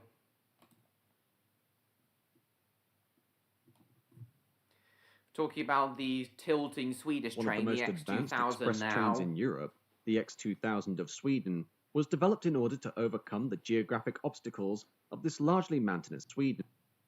One of the most advanced express trains in Europe, the X2000 of Sweden, was developed in order to overcome the geographic obstacles of this largely mountainous nation, incorporating state-of-the-art tilting technology so as to allow for the fastest journeys between the various regional centres of the country, while also lending itself to the possibility of various export models that unfortunately failed to see widespread results.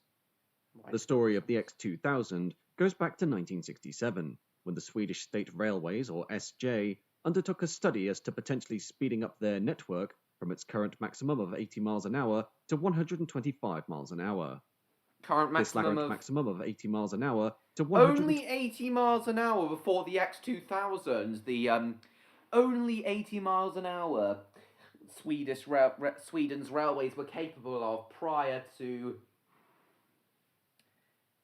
the X2000s. That may sound fast, 80 miles an hour, but that was actually quite slow by today's standards for trains. 80 miles an hour is actually fairly slow compared to most other trains, express trains. 1967, when the Swedish State Railways, or SJ, undertook a study as to potentially speeding up their network from its current maximum of 80 miles an hour to 125 miles an hour. This lack of competitive top speed made the railway system easy prey for domestic air travel and the rising car journeys, as demonstrated in that, during 1950, SJ's passenger arm accounted for 70% of Sweden's commuter market, while by 1995, this figure had collapsed to a mere 16% of the market. SJ's passenger arm accounted for 70% of Sweden's commuter market, while by 1995... 70% down to 16% in 45 years. Unacceptable. Terrible Sweden's railways have become by 1995. Passenger arm accounted for 70% of Sweden's commuter market, Indeed, Neil. while by 1995, this figure had collapsed to a mere 16% of the market.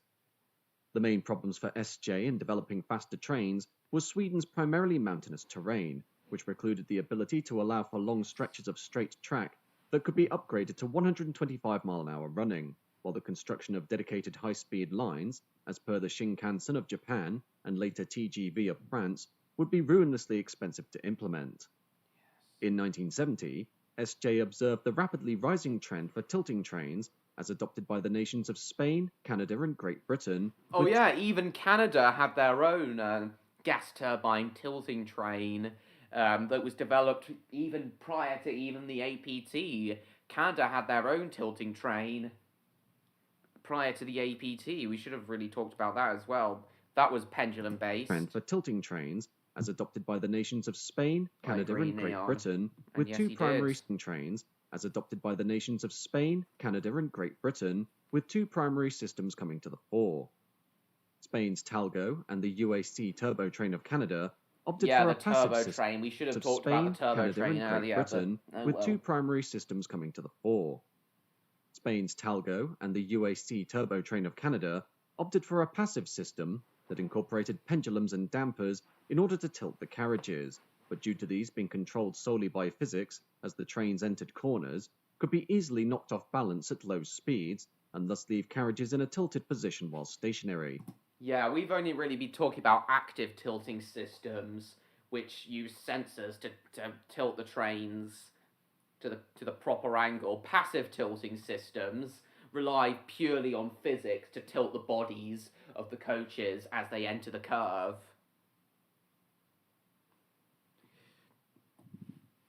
So yeah, we've mainly been talking about tilting But due trains to these for being the active controlled solely by system, but physics, as the trains Turbo entered Train corners, of Canada used the carriages, passive system but due of to these pure being controlled physics. solely by physics, as the trains Indeed, entered Neon. corners, could be easily knocked off balance at low speeds and thus leave carriages in a tilted position while stationary.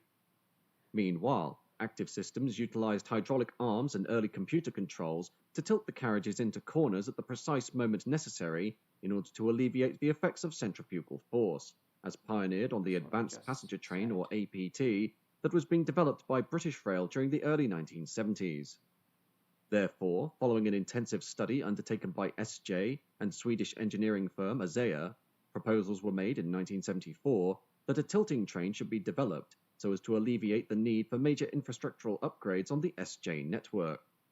For trials, a two-car Class X1 electric multiple unit, as built in 1967, was taken out of service and converted for use as the test bed, upon which tilting train technology would be examined, this train being redesignated to Class X15 and was fitted with a compressed air tilting system and 3 different bogie types, including self-steering versions.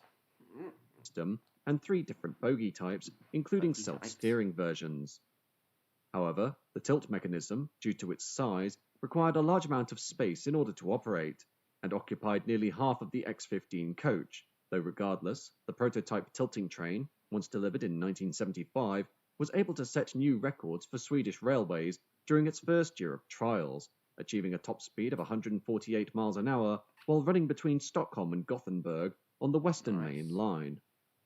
Following further tests conducted with the X15, SJ was granted permission by the Swedish government in 1981 to acquire 3 prototype high-speed tilting trains as developed by various companies, including ASEA, British Rail Engineering Limited, and Fiat Ferroviaria, though by 1983, none of these 3 companies had been able to develop an active tilt system that neatly met SJ's demands.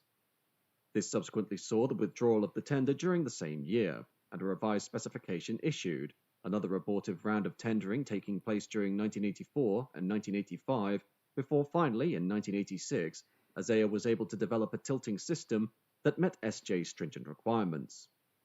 On August 20, develop a tilting system, 85, before finally, in 1986, ASEA was able to develop a tilting system that met SJ's stringent requirements. On August 27th of that year, the railway operator ordered 20 trains of the proposed X2 type, due for delivery in December 1989, making it the largest ever investment in new stock by the Swedish State Railways, the first prototype coach, as built by Kalmar Verkstad, being delivered in 1987 and incorporated into the original X15 test train for evaluation in 1980. The first prototype coach, as built by Kalmar Verkstad, being delivered in 1987 and incorporated into the original X15 test train for evaluation. The coach was tested over 3 winters in temperatures as low as -30 degrees and in summer up to 35 degrees, providing a substantial amount of information that was used to further develop the upcoming production sets. Finally, in December 1989, the first X2 production set, number 2001, was delivered by ASEA Brown Boveri, the recent merger of ASEA and Swiss firm Brown Boveri & Company, and on December 17th undertook its first test run on the Western Main Line, where it covered the 283-mile journey between Stockholm and Gothenburg in 2 hours and 54 minutes, making for an average speed of 99 miles an hour. Straight-line speed tests conducted outside Stockholm saw the set reach an outright top speed of 171 miles an hour, making it the fastest train ever to run on Swedish rails, though the introduction of the X2 was not a completely smooth affair due to a vast number of teething problems. So numerous were these concerns that SJ would not accept the first unit until 7 months after its launch, by which time the company had chosen to christen its new train the X2000, in order to reflect that this would be the train for the year 2000, passenger services ultimately commencing from September 4th, 1990 on the... So trains for the 2000, but they entered service a full the decade X2000, before then. in order to reflect that this would be the train for the year 2000. Passenger services ultimately commencing from September 4th, 1990 on the Western Main Line, with a running time of 3 hours and 35 minutes being initially scheduled for the Stockholm to Gothenburg run, due to only half the route having been re-signalled for 125-mile-an-hour operation. Nice. Comprising 5 coaches and a power car, the X2000 sets included 1 first-class trailer, 2 second-class trailers, a bistro car, and a cab control car at the rear, the power car being capable of achieving 4,400 horsepower and operated using AC overhead wires that could be energized at 15 kilovolts for Sweden and Norway and 25 kilovolts for Denmark. Yeah. In order to gain kilovolts for Sweden, operated using AC overhead wires that could be energized at 15 kilovolts for Sweden and Norway and 25 kilovolts for Denmark. In order to gain the most performance out of the train's tilting abilities, radically steered bogies allowed for an increase in operating speeds by 40%, or up to 112 miles an hour, without increasing rail wheel forces when compared with conventional bogies, thus reducing wear on both the rail and wheels, and seeing the wheel life increased by up to 6 times its normal lifespan. I do like seeing tilting trains do their tilting action when they're stationary. Like, look how far the coach there is tilting compared to the one in front of it. The increase in speed was complemented by the tilt mechanism, that meant passenger comfort was not compromised, the tilt mechanism itself being monitored through an accelerometer fitted in the first bogie of the train in the direction of travel that measures, like a pendulum, lateral forces as the train enters a curve.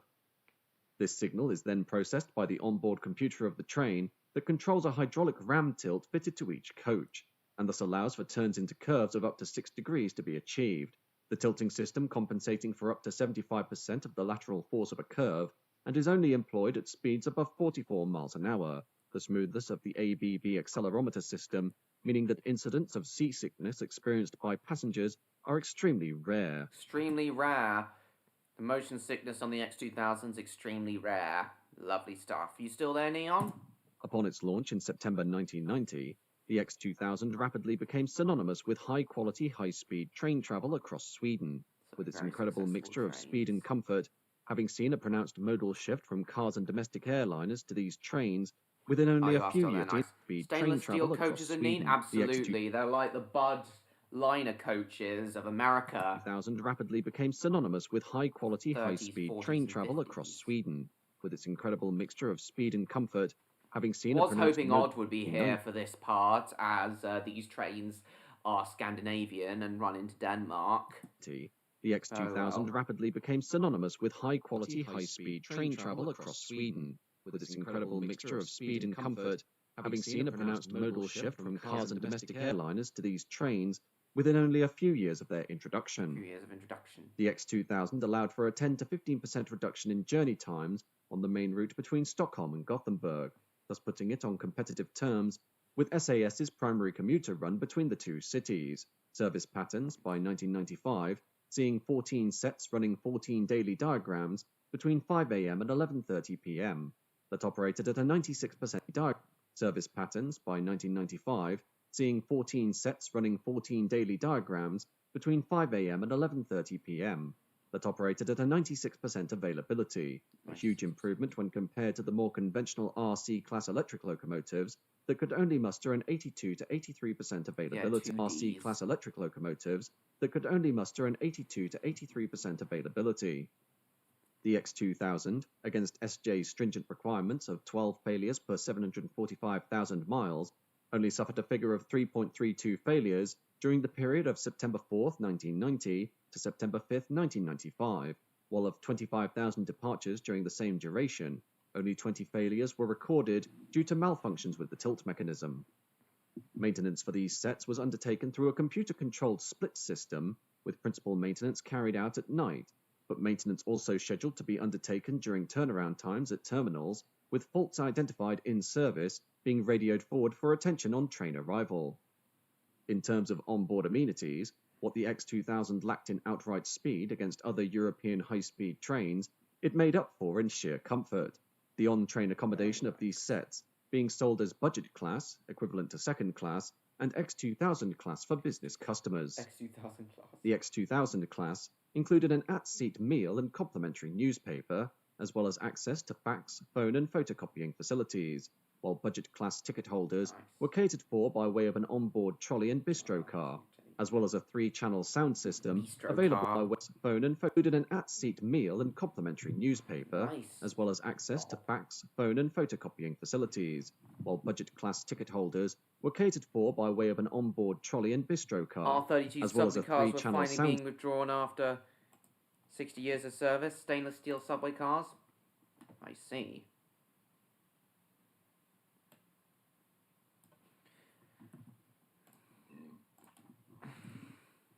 Oh yeah, these famous R32s.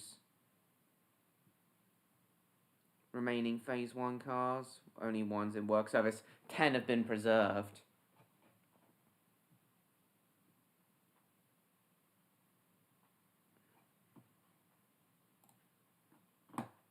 Yeah, these are famous cars. Yes. 60 years old. Wow. Right. Back to this. System available in both classes that could be accessed via seat-mounted headphone, as well as access to fax, phone and photocopying facilities, while budget class ticket holders were catered for by way of an onboard trolley and bistro car, as well as a 3-channel sound system available in both classes that could be accessed via seat-mounted headphone jacks.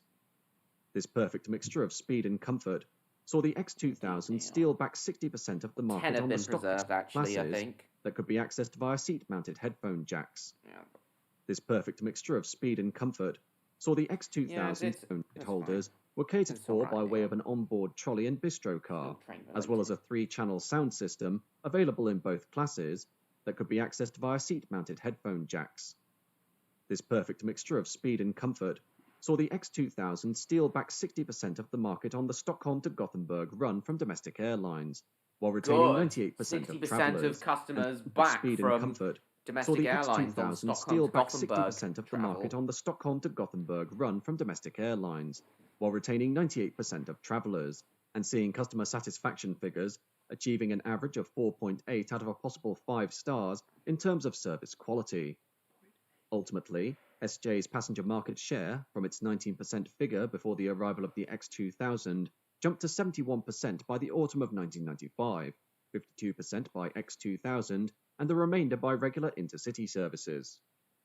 Such was the success of the X2000 in providing high-speed alternatives without the need for expensive infrastructure upgrades, that it immediately caught the eye of various international customers, the most prominent of which was Amtrak of the United States, whose various experiments in the field of high-speed train travel on their premier Northeast corridor between Washington, D.C., New York and Boston had failed to meet their forecasts. Nice, Rob.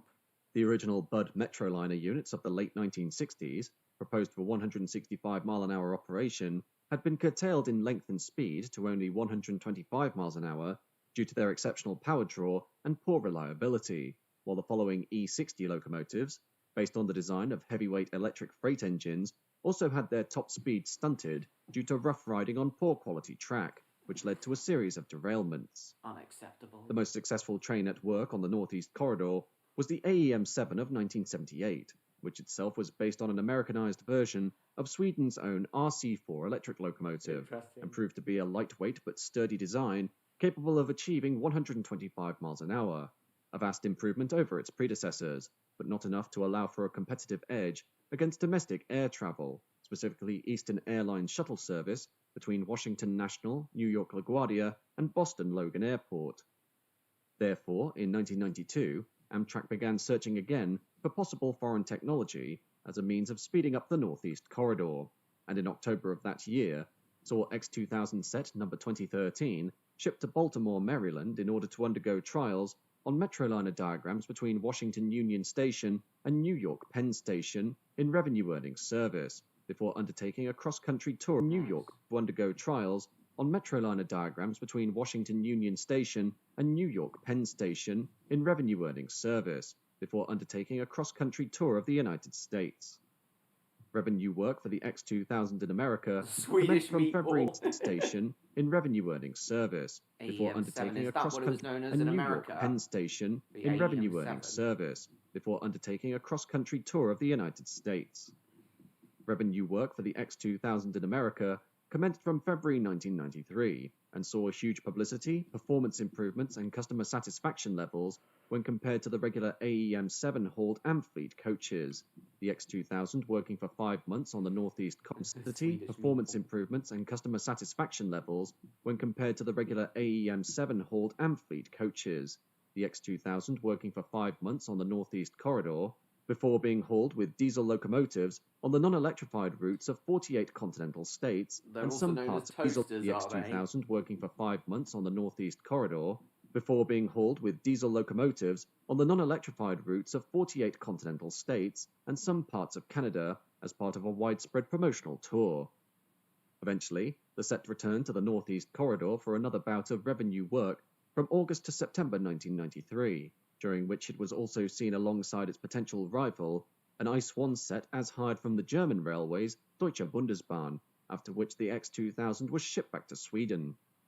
However, though the set had seen a huge positive response from both Amtrak and passengers, it was ultimately not taken up for American production, as in order to make the train compatible with stringent US safety regulations, the X2000 would require heavy modifications that ABB were unwilling to administer, thus leading, eventually, to the contract for Amtrak's new high-speed train going to Alstom, who developed the Acela Express of 2000 that was based on the underpinnings of the TGV Réseau sets of France. And as I already said, the Acela Express is also capable of tilting. I had hoped to talk a bit more about the Acela Express in this stream, but oh well. They're capable of running at 150 miles an hour, the Acela Express, on only a with stringent US safety regulations. The X2000 would require heavy modifications that ABB were unwilling to administer, thus leading, eventually, to the contract for stringent US safety is that another regulations. nickname the The AEM-7s X2000 had, would the require heavy toasters? modifications that ABB were unwilling to administer, thus leading, eventually, to the contract for Amtrak's new high-speed train going to Alstom, who developed the Acela Express of 2000 that was based on the underpinnings of the TGV Réseau sets of France. In 1995, the X2000 was once again trialled for export service, this time in New South Wales, Australia, when CountryLink, the recently established operator of intercity services across the state, sought new traction to replace its British HST-based XPT sets and Explorer diesel multiple units on long-distance trains out of Sydney. The trials in Australia employed the non-powered trailers and cab car of an X2000 set between April and June 1995 on some Sydney to Canberra services that were propelled by a modified XPT power car, though sadly these demonstration runs never saw an order for the type in New South Wales. However, more successful was the trial of a specially built X2000 unit for the Guangshen Railway Company in China in 1998 for service between Guangzhou and Kowloon across the water from Hong Kong Island. This set, numbered 2088, operating until August 2007 on the route, before proposals were made to trial the set in the Sichuan province of the Chengdu Railway Bureau. Sadly, following the devastating Sichuan earthquake of May 12, 2008, the need to repair the largely destroyed railway network, together with the cost of maintaining this bespoke set, saw it return to the Guangshen Railway Company in late December 2008, where it was placed into storage until being bought by SJ and repatriated to Sweden in 2012, the cab car being put on display at the Swedish Railway Museum, while the power car and 5 intermediate trailers were repaired and re-entered service with SJ in 2020. Outside of the train's unfortunate inability to woo the export market, the X2000 has lent itself briefly to international service across Scandinavia, specifically the short-lived Lynx train that operated between Stockholm and Oslo in Norway and from Oslo to Copenhagen via Gothenburg.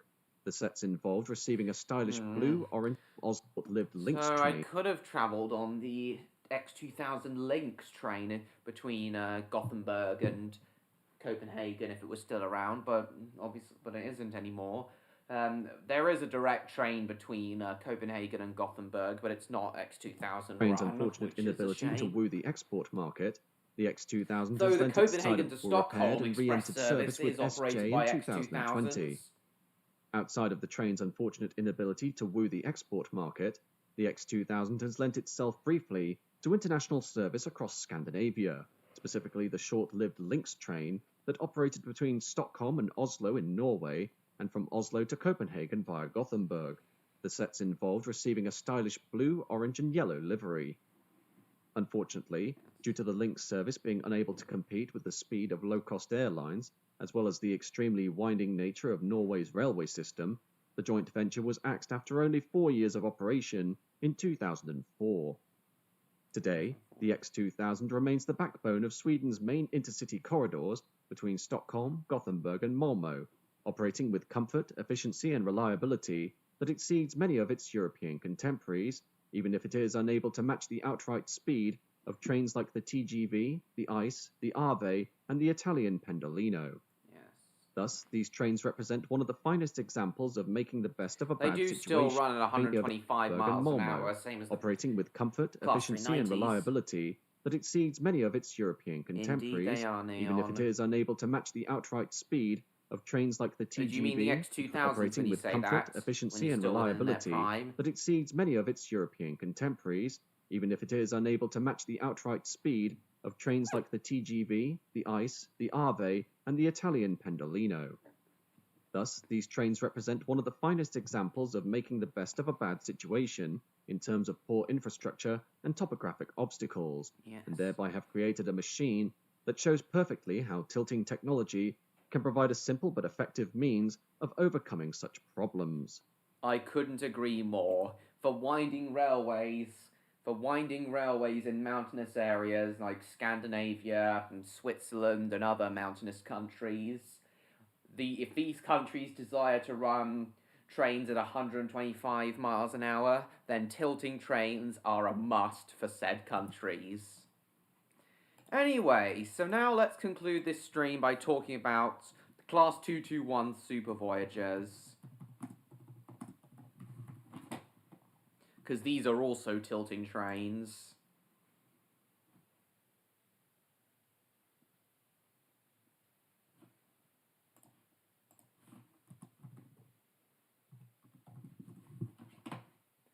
Yeah. The 220s don't have the tilting mechanism, but the 221s do. Maximum speed of 125 miles an hour.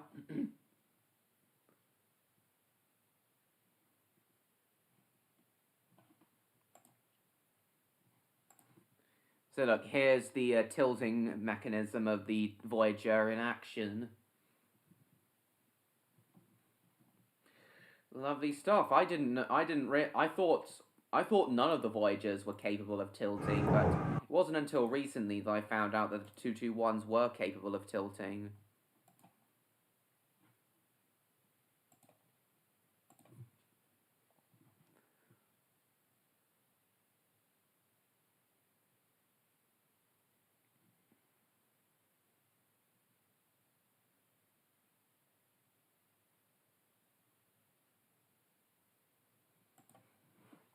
Yeah, Super Voyagers.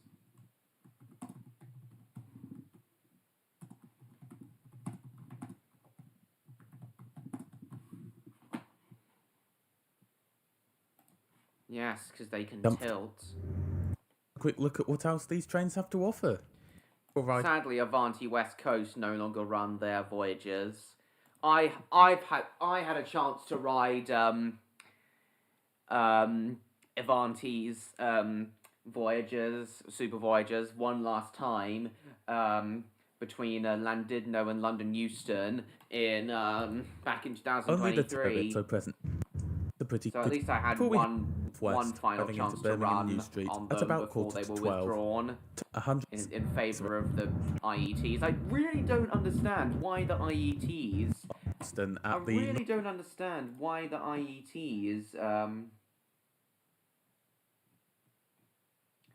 are being replaced.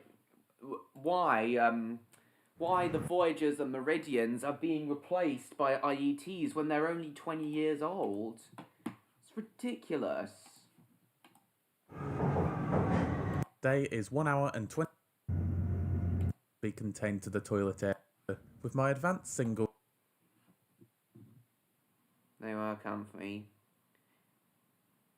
The whole or something, yeah. Pioneers, also Meridians.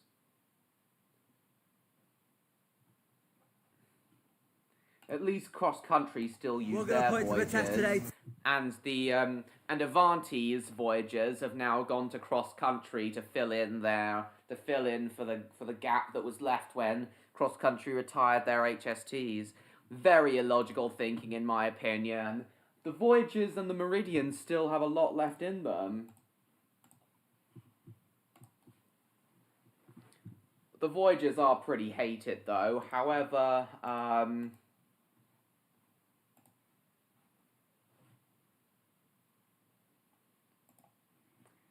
the Voyager fleet is pretty,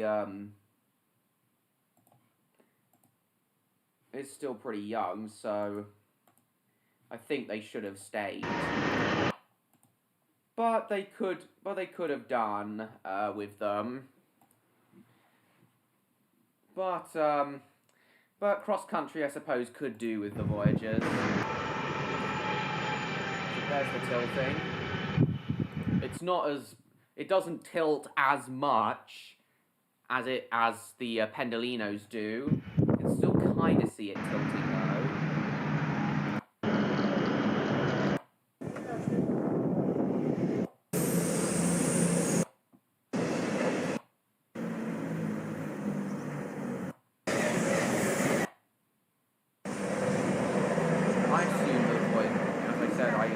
None of the Voyagers tilted, but now I know that they do tilt. However, I believe Cross Country switched off the tilting feature on their Super Voyagers to reduce maintenance costs. I don't think Avanti did the same for theirs, though.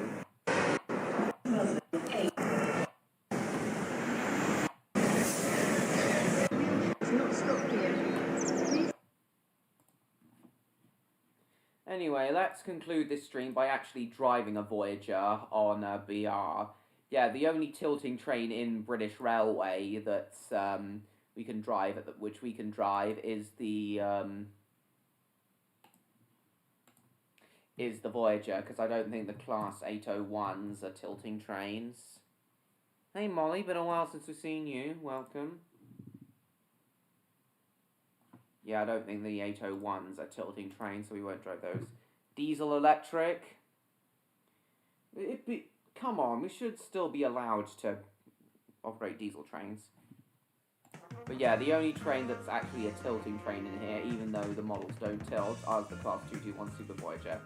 Let's drive a Virgin, or Virgo as it's known in this game, for Class 221 from Victoria Docks to Cuffley. Oh, wait a minute.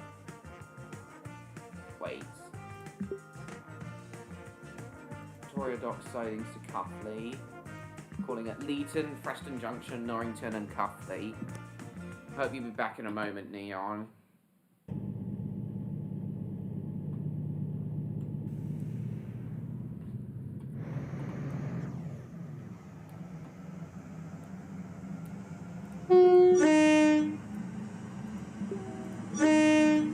Just before once Electro returns, just before we end the stream, I'll show Lego tilting train mechanism someone has developed before we end.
Oh shit.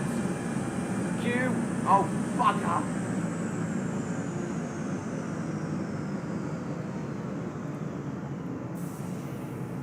Busy corridor.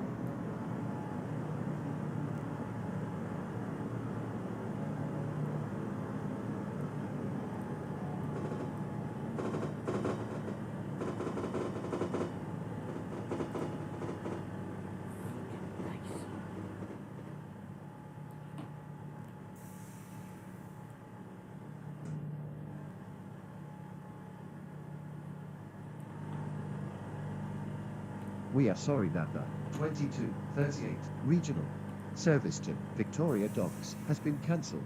This is due to a member of train crew being unavailable. We apologize for the disruption to your journey today.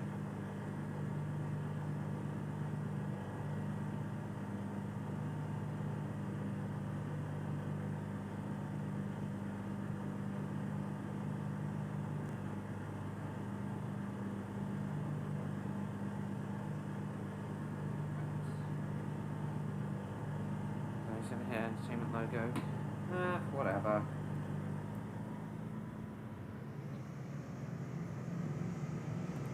Whatever.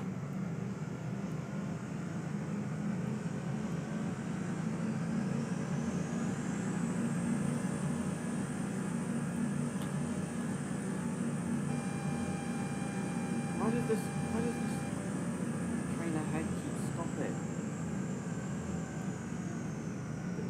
Route.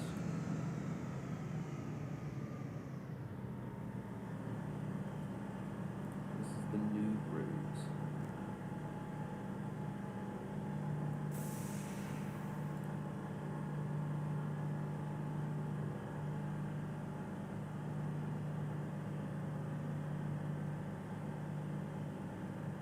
Why not, Bash?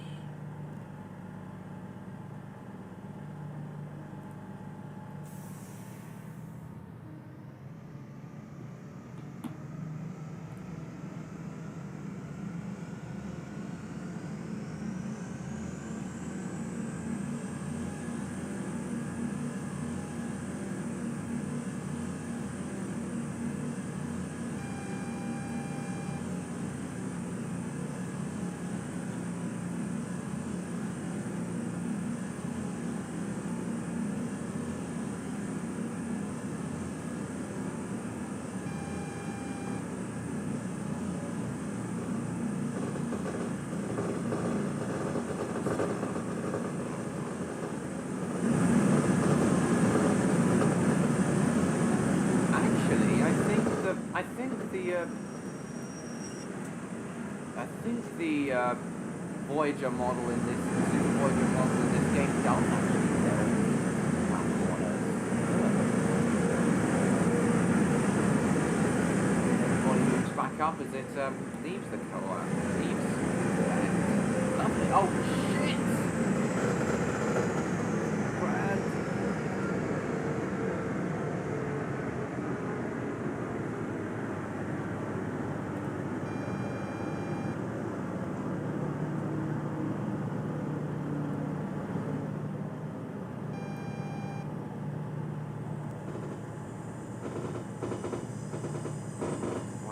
Now it's turned green.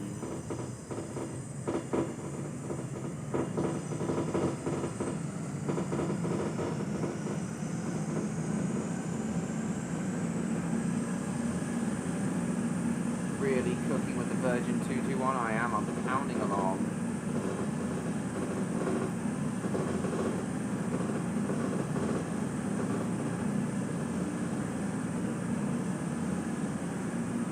Until you spad, yes. Very kind of a more extended. also realised, Neil, that the Voyager model in this game does actually tilt. Unlike other Roblox models, this Voyager model does actually tilt. Look closely as it goes into the corners. Look, it's tilting. Shit speeding!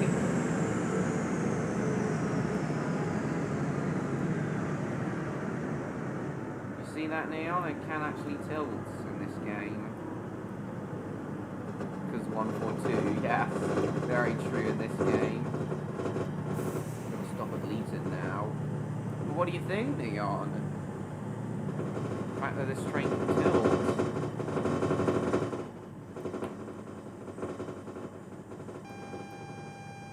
Shut up, AWS.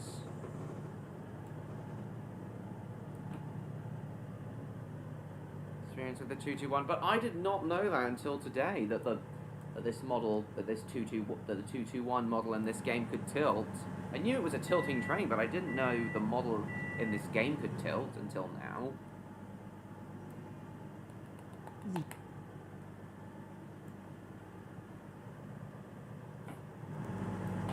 Millbridge, Norrington, and Victoria Docks. This is an intercity service to... Oh, are you Cuffley. running from Norrington to Preston Junction at the moment? Oh no, you did that before. It's experience with running this train before. Let's see. Hello, Spyro Kirby. Welcome to the stream. We won't be going for too much longer though. Hopefully Electro will be back soon. Welcome to the stream and welcome to my channel, by the way, Spyro Kirby. It's been lovely to see you again. You're a furry, I won't judge at all, unlike Stan. So tonight's stream's been themed to tilting trains, Spyro Kirby. Trains which can tilt their bodies round corners.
No brakes!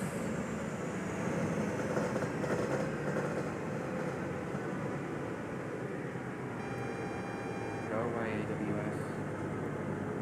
Clear. Q for clear.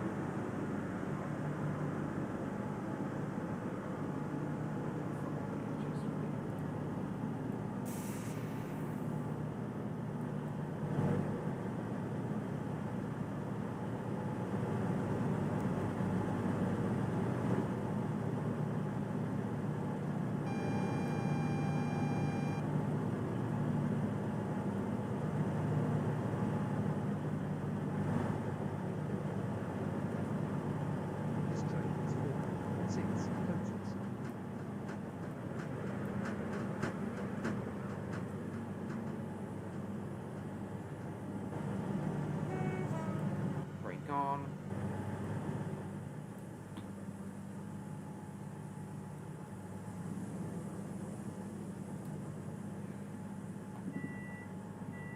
The door.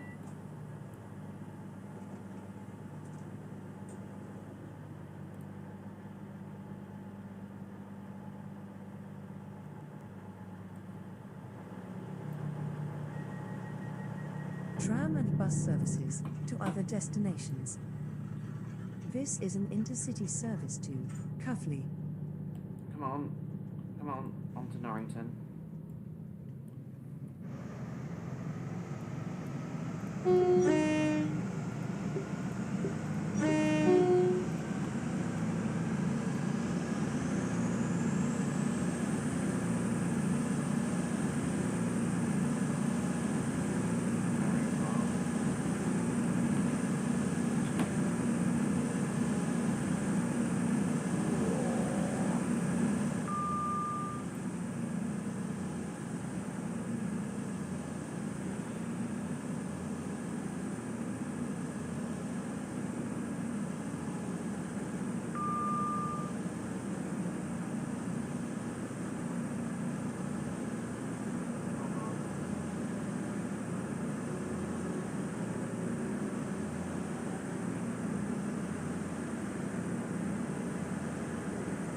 I would like to show you all a Lego tilting train before you end, especially to Electro.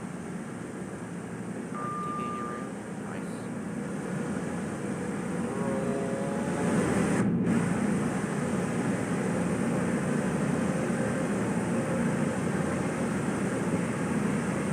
Yes, I am Electro. Welcome back. So before we end tonight's stream, Electro, I'd like to show you Lego pendulum tilting train. You might be interested in this, Electro, as alright then, as you know, you like Electro. No, Lego tilting trains. At the moment we're driving the Class 221 Super Voyager on Roblox, but now I'd also like to show you I'd also like to show you Lego tilting train. Here's a Lego APT. I don't think this Lego one can tilt round.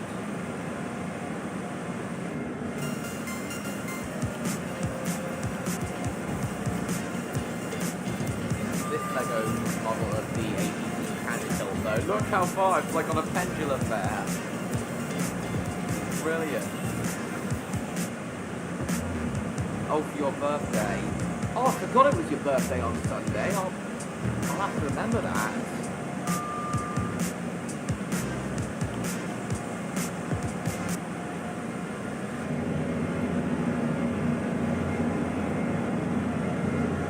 It's on Sunday.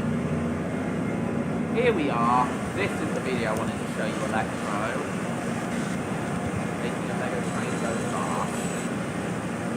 I gotta concentrate here as well, though.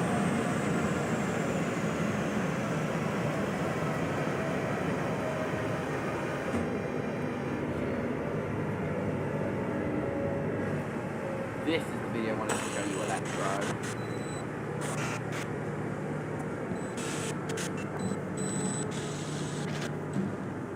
Passive tilt train, there we are. The passive tilting system where centrifugal force pulls it around a curve.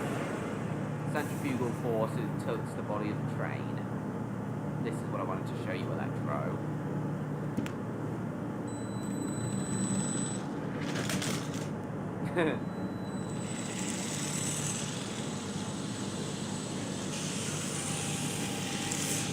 Go away, AWS. Brake on. Centripetal force is also what centrifugal force is known as. Do you see how passive tilt systems work here, Electro?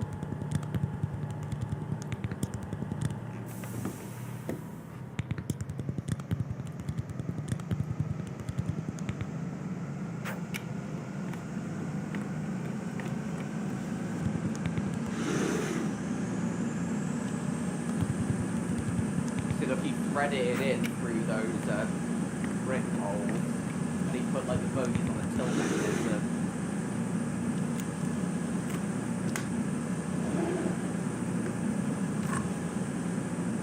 So there's the bogies, locomotive on the tilting bogies. Look, see, it can tilt there.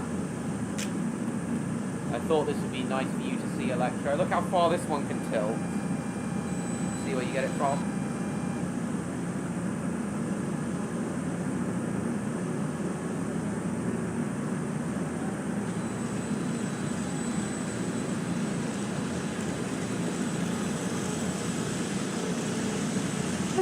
supposed to tilt into the curve, though.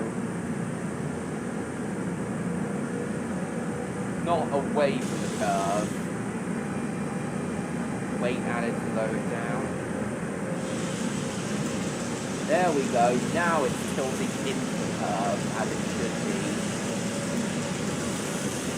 Very basic physics in effect here, Electro. Great for passenger comfort indeed. What do you think? Quite a high centre of gravity. Still tilts? Yes, it does. Tilting mechanism works.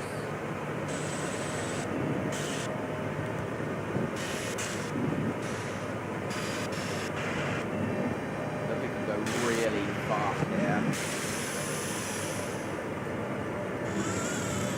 This video is basically trying to make a Lego train go really fast. Good inertia. Yeah, inertia is what enables passive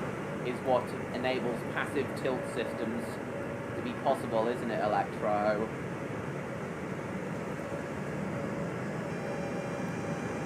Yeah, inertia. But it flew off. Not tilting the other way because that would be funny. Well, it was funny. Oi! Brake on!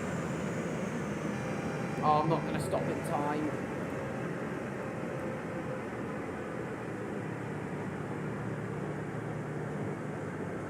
Flew off, yes.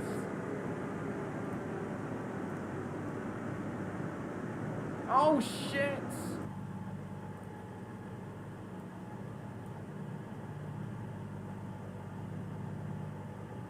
Another train occupied the track circuit just as the signal turned green.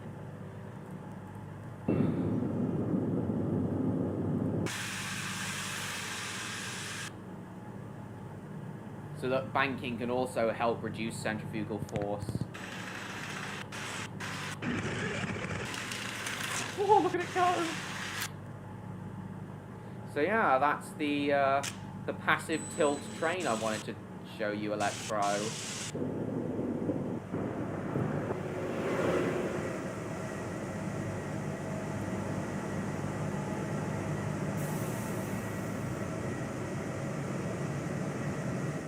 So as I said, the passive tilt system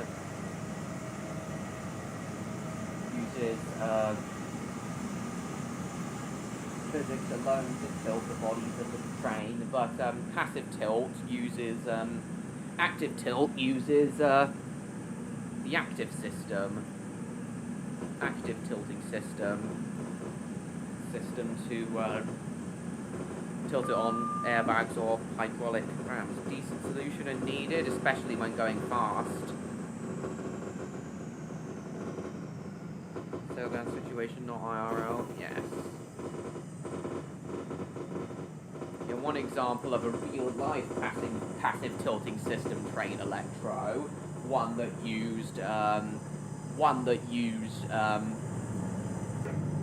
physics alone to tilt its bodies, was the turbo train of Canada, which I suppose we can use this brief opportunity now to talk about.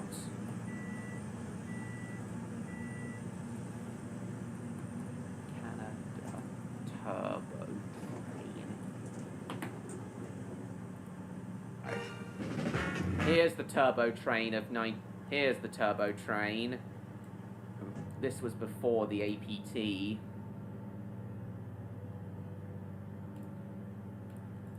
Canada.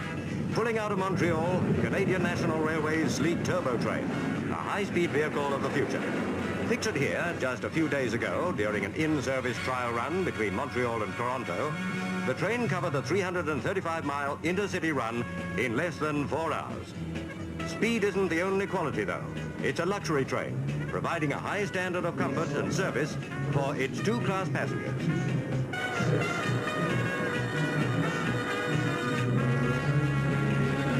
Like all good things, the crunch had to come. At the end of the journey, the turbo train was withdrawn from service for engineers to iron out a number of teething troubles. But the Canadian Railroad Company is certainly on the right track to win customers. loco is driven by 8 aircraft-type turbines and has a top speed of 120 miles an hour. 95 is maximum on passenger runs. 2 turbo trains were in service during the brief test period. They were an immediate success with passengers. It's not quite certain how long it'll be before they'll come back into operation, but they proved that rail travel still has a lot to offer. So there you are, Electro, the real-life version of a purely physics-based tilting train. What do you think of the turbo train, Electro? It's too tall.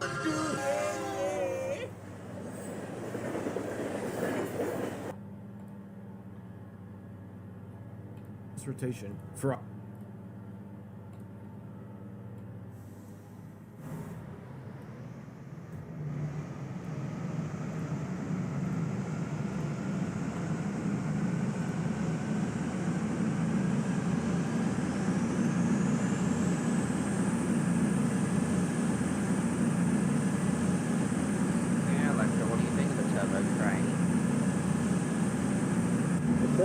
Brief but decent. That's pretty decent.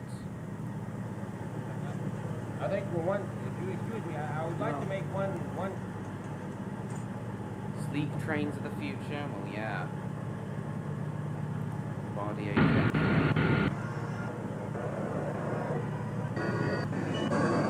Solar Express power car there, with tilting mechanism on there.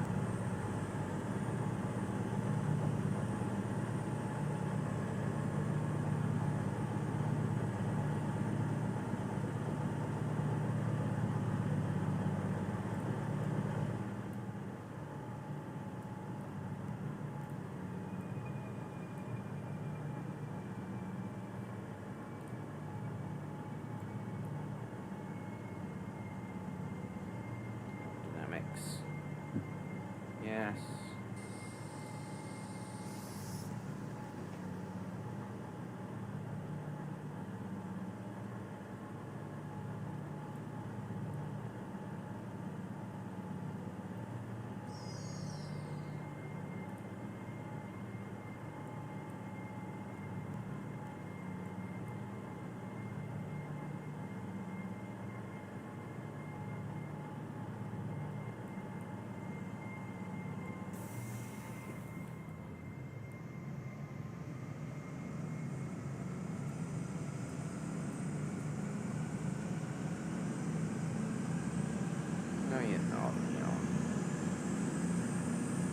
Powered as Solar Express. Yeah, more running green, but it wants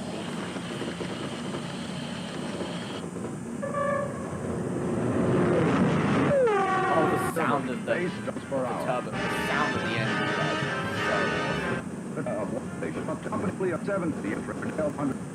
Gas turbine. What's gas turbine? Are needed to drive a train of given size and speed. Alright, Spyro Kirby. 3 engines are used in greater than conventional trains. The system is mounted on guided axles which follow tracks around curves. This model demonstrates banks inward on curves. Yeah, banks inward. The turbo train can be operated with superior performance over conventional equipment on any existing, well-maintained track.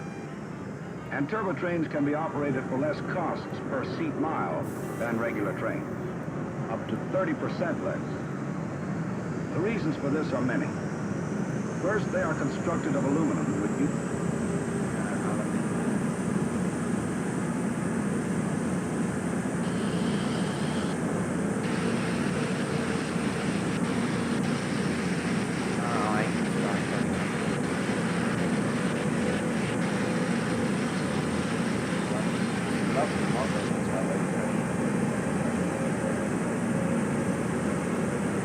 Bye, Spyro Kirby. Lovely to see you again.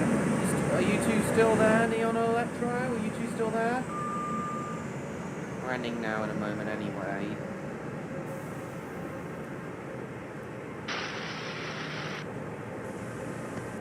Ready to take roadbed. Just go into emergency? No, I didn't. Just press the button. Clear.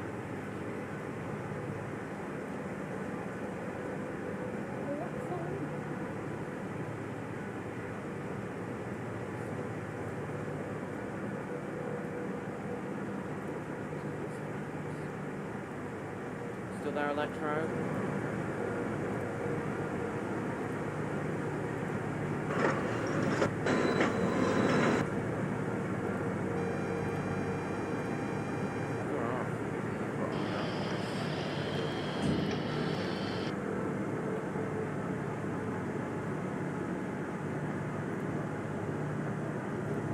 With use of other lightweight materials throughout.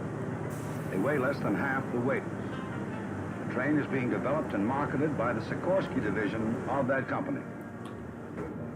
The company put more... The brakes were purposely punished more than they ever would be in regular service to prove out their consistent reliability. Ride quality was tested extensively on both welded and jointed rails. The ride quality was carefully measured with the latest equipment.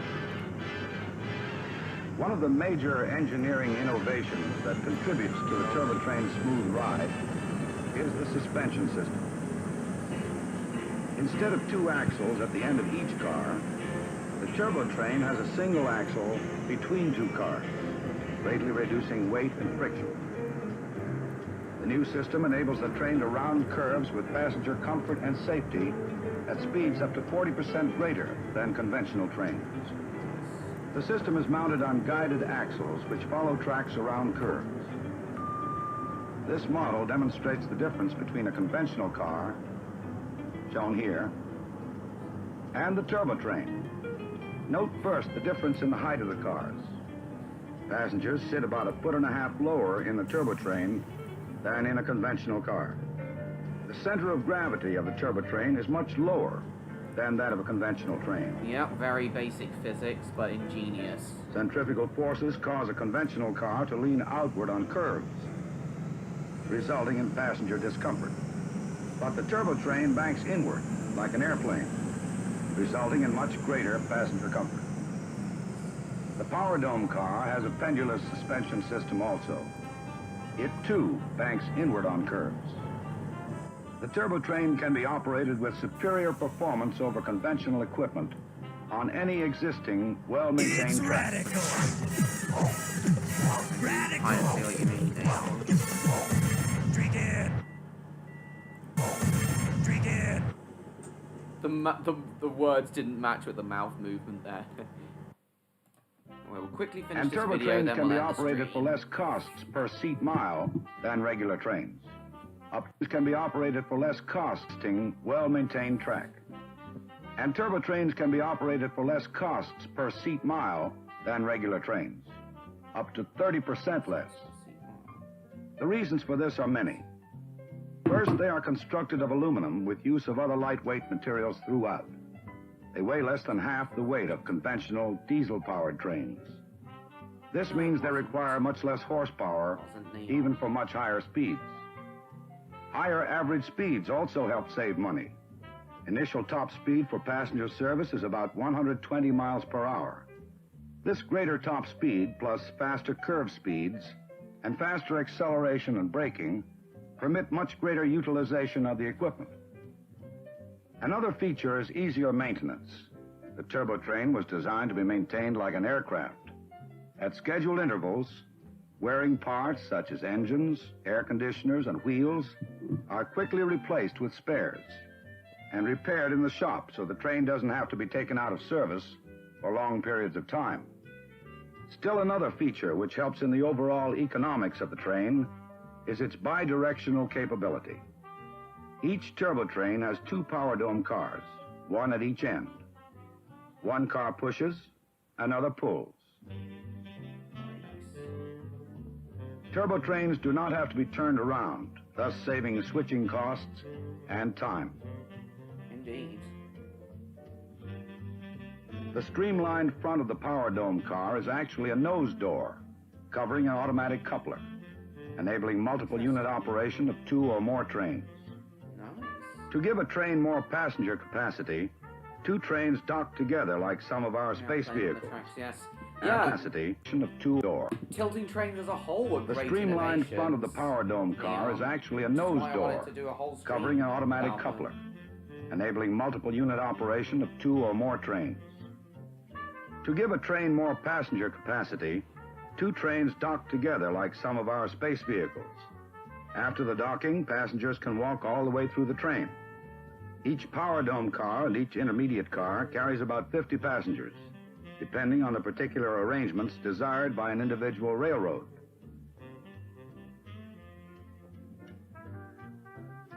The interiors are luxurious, like those in the first-class section of a jetliner.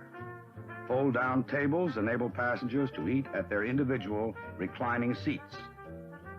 The air conditioning system exhausts directly above each passenger. Truly, this is the most comfortable ride ever experienced on the rails.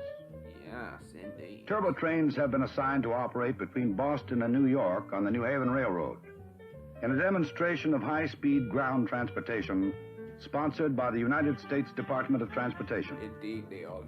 The Boston-New York turbo train schedule is 3 Neon, hours and 15 minutes oh, with Electro 4 asked if you could intermediate ride that stops. train if you could go to Canada. I wonder if I could ride that train if I go to Canada. Yeah, unfortunately you can't anymore. You can't ride that train anymore because it's since been taken out of service. The air conditioning system exhausts directly above each passenger. I didn't see Truly, that earlier. this is the most comfortable Maybe ride that's why he ever left, 'cause I didn't experienced see on the his rail. message earlier and I didn't... Turbo trains have been assigned to operate maybe between that's why he Boston left, and New 'cause, York on the New Haven I didn't Railroad respond to in that a demonstration of high-speed ground transportation sponsored by the United States Department of Transportation. The Boston-New York turbo train schedule is 3 hours and 15 minutes with 4 ground transportation sponsored by the United States Department of Transportation. The Boston-New York turbo train schedule is 3 hours and 15 minutes with 4 intermediate stops. While playing A reduction Radical of 1 Highway, hour, nice. 15 minutes. High-speed Do ground what, Boston and New Electro? York on the New Haven Railroad. In a demonstration of high-speed ground transportation. Yeah, sorry for missing that sponsored by the earlier, Electro. Sorry for missing that message earlier, Electro, but yes. Unfortunately, you can no longer ride the Canadian turbo train as it's since been taken out In of a demonstration of high-speed ground transportation sponsored by the United States Department of Transportation. The Boston-New York turbo train schedule is 3 hours and 15 minutes with 4 intermediate stops. A reduction of 1 hour from previous best schedules. Canadian National Railways ordered turbo trains for operation between Montreal and Toronto. The passenger service offered on this run is said to be the finest and most luxurious in the Western Hemisphere. Canadian National's turbos reduced this run from 4 hours and 59 minutes to 3 hours and 59 minutes. Still further reductions are expected as operational experience is gained. In both the United States and Canadian programs, United Aircraft is providing the turbo trains under lease maintenance agreements. Unsurpassed in passenger comfort, swift, sleek and smooth. This is the turbo train. Truly a new way to travel.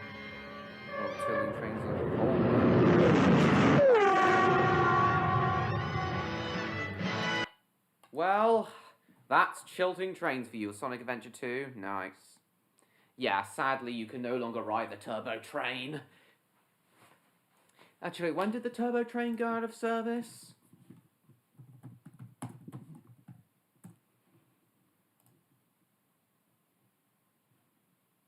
Gas turbine trains. Service in 2005? Yeah, the turbo trains have been out of service since 2005, Electro. Unfortunately. Still right? Yeah, it was still right. But anyway, so that's, Tilting Trains for you all.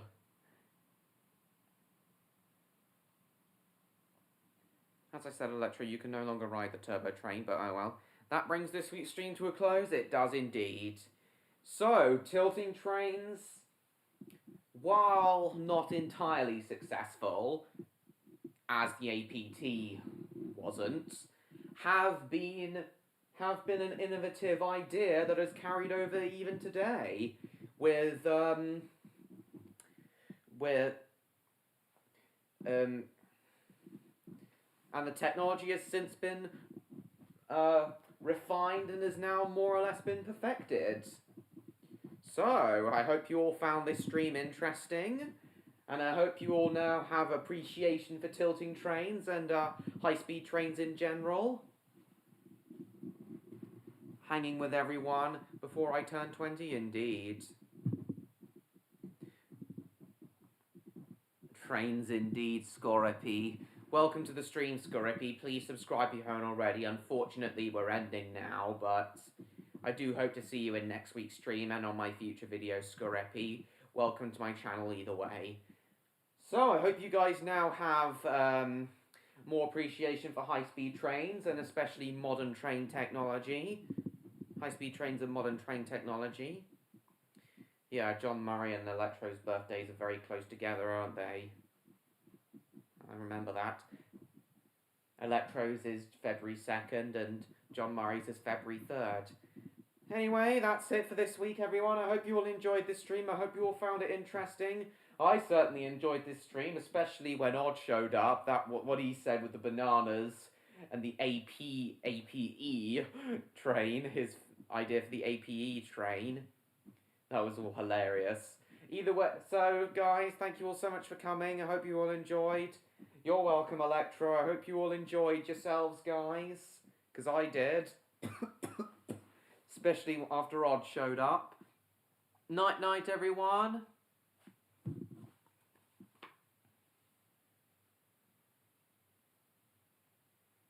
Night night, everyone. Thank you all so much for coming.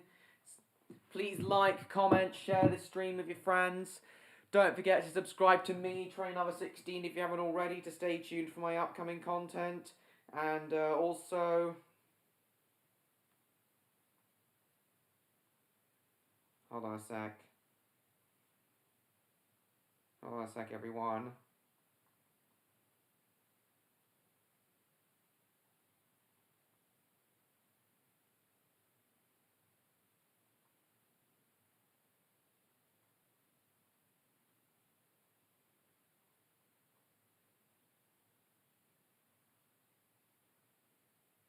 Hang on.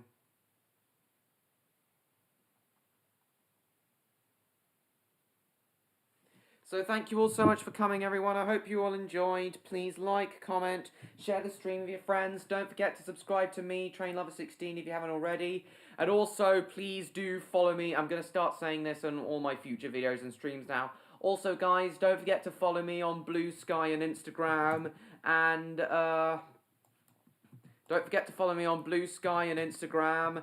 And, also join my Discord server if you haven't already. And go buy my spy novel as well if you haven't already. And just quickly send my Instagram account. Yep.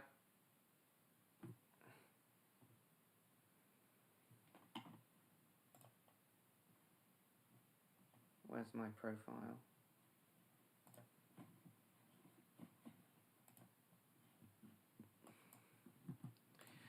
Yeah, guys, thank you all so much for watching. I hope you all enjoyed. Don't forget to follow me on all my other socials and like, comment, subscribe if you haven't already. Share the video with your friends. Share the stream with your friends, rather. And I will see you all in my next video. Goodbye, everyone!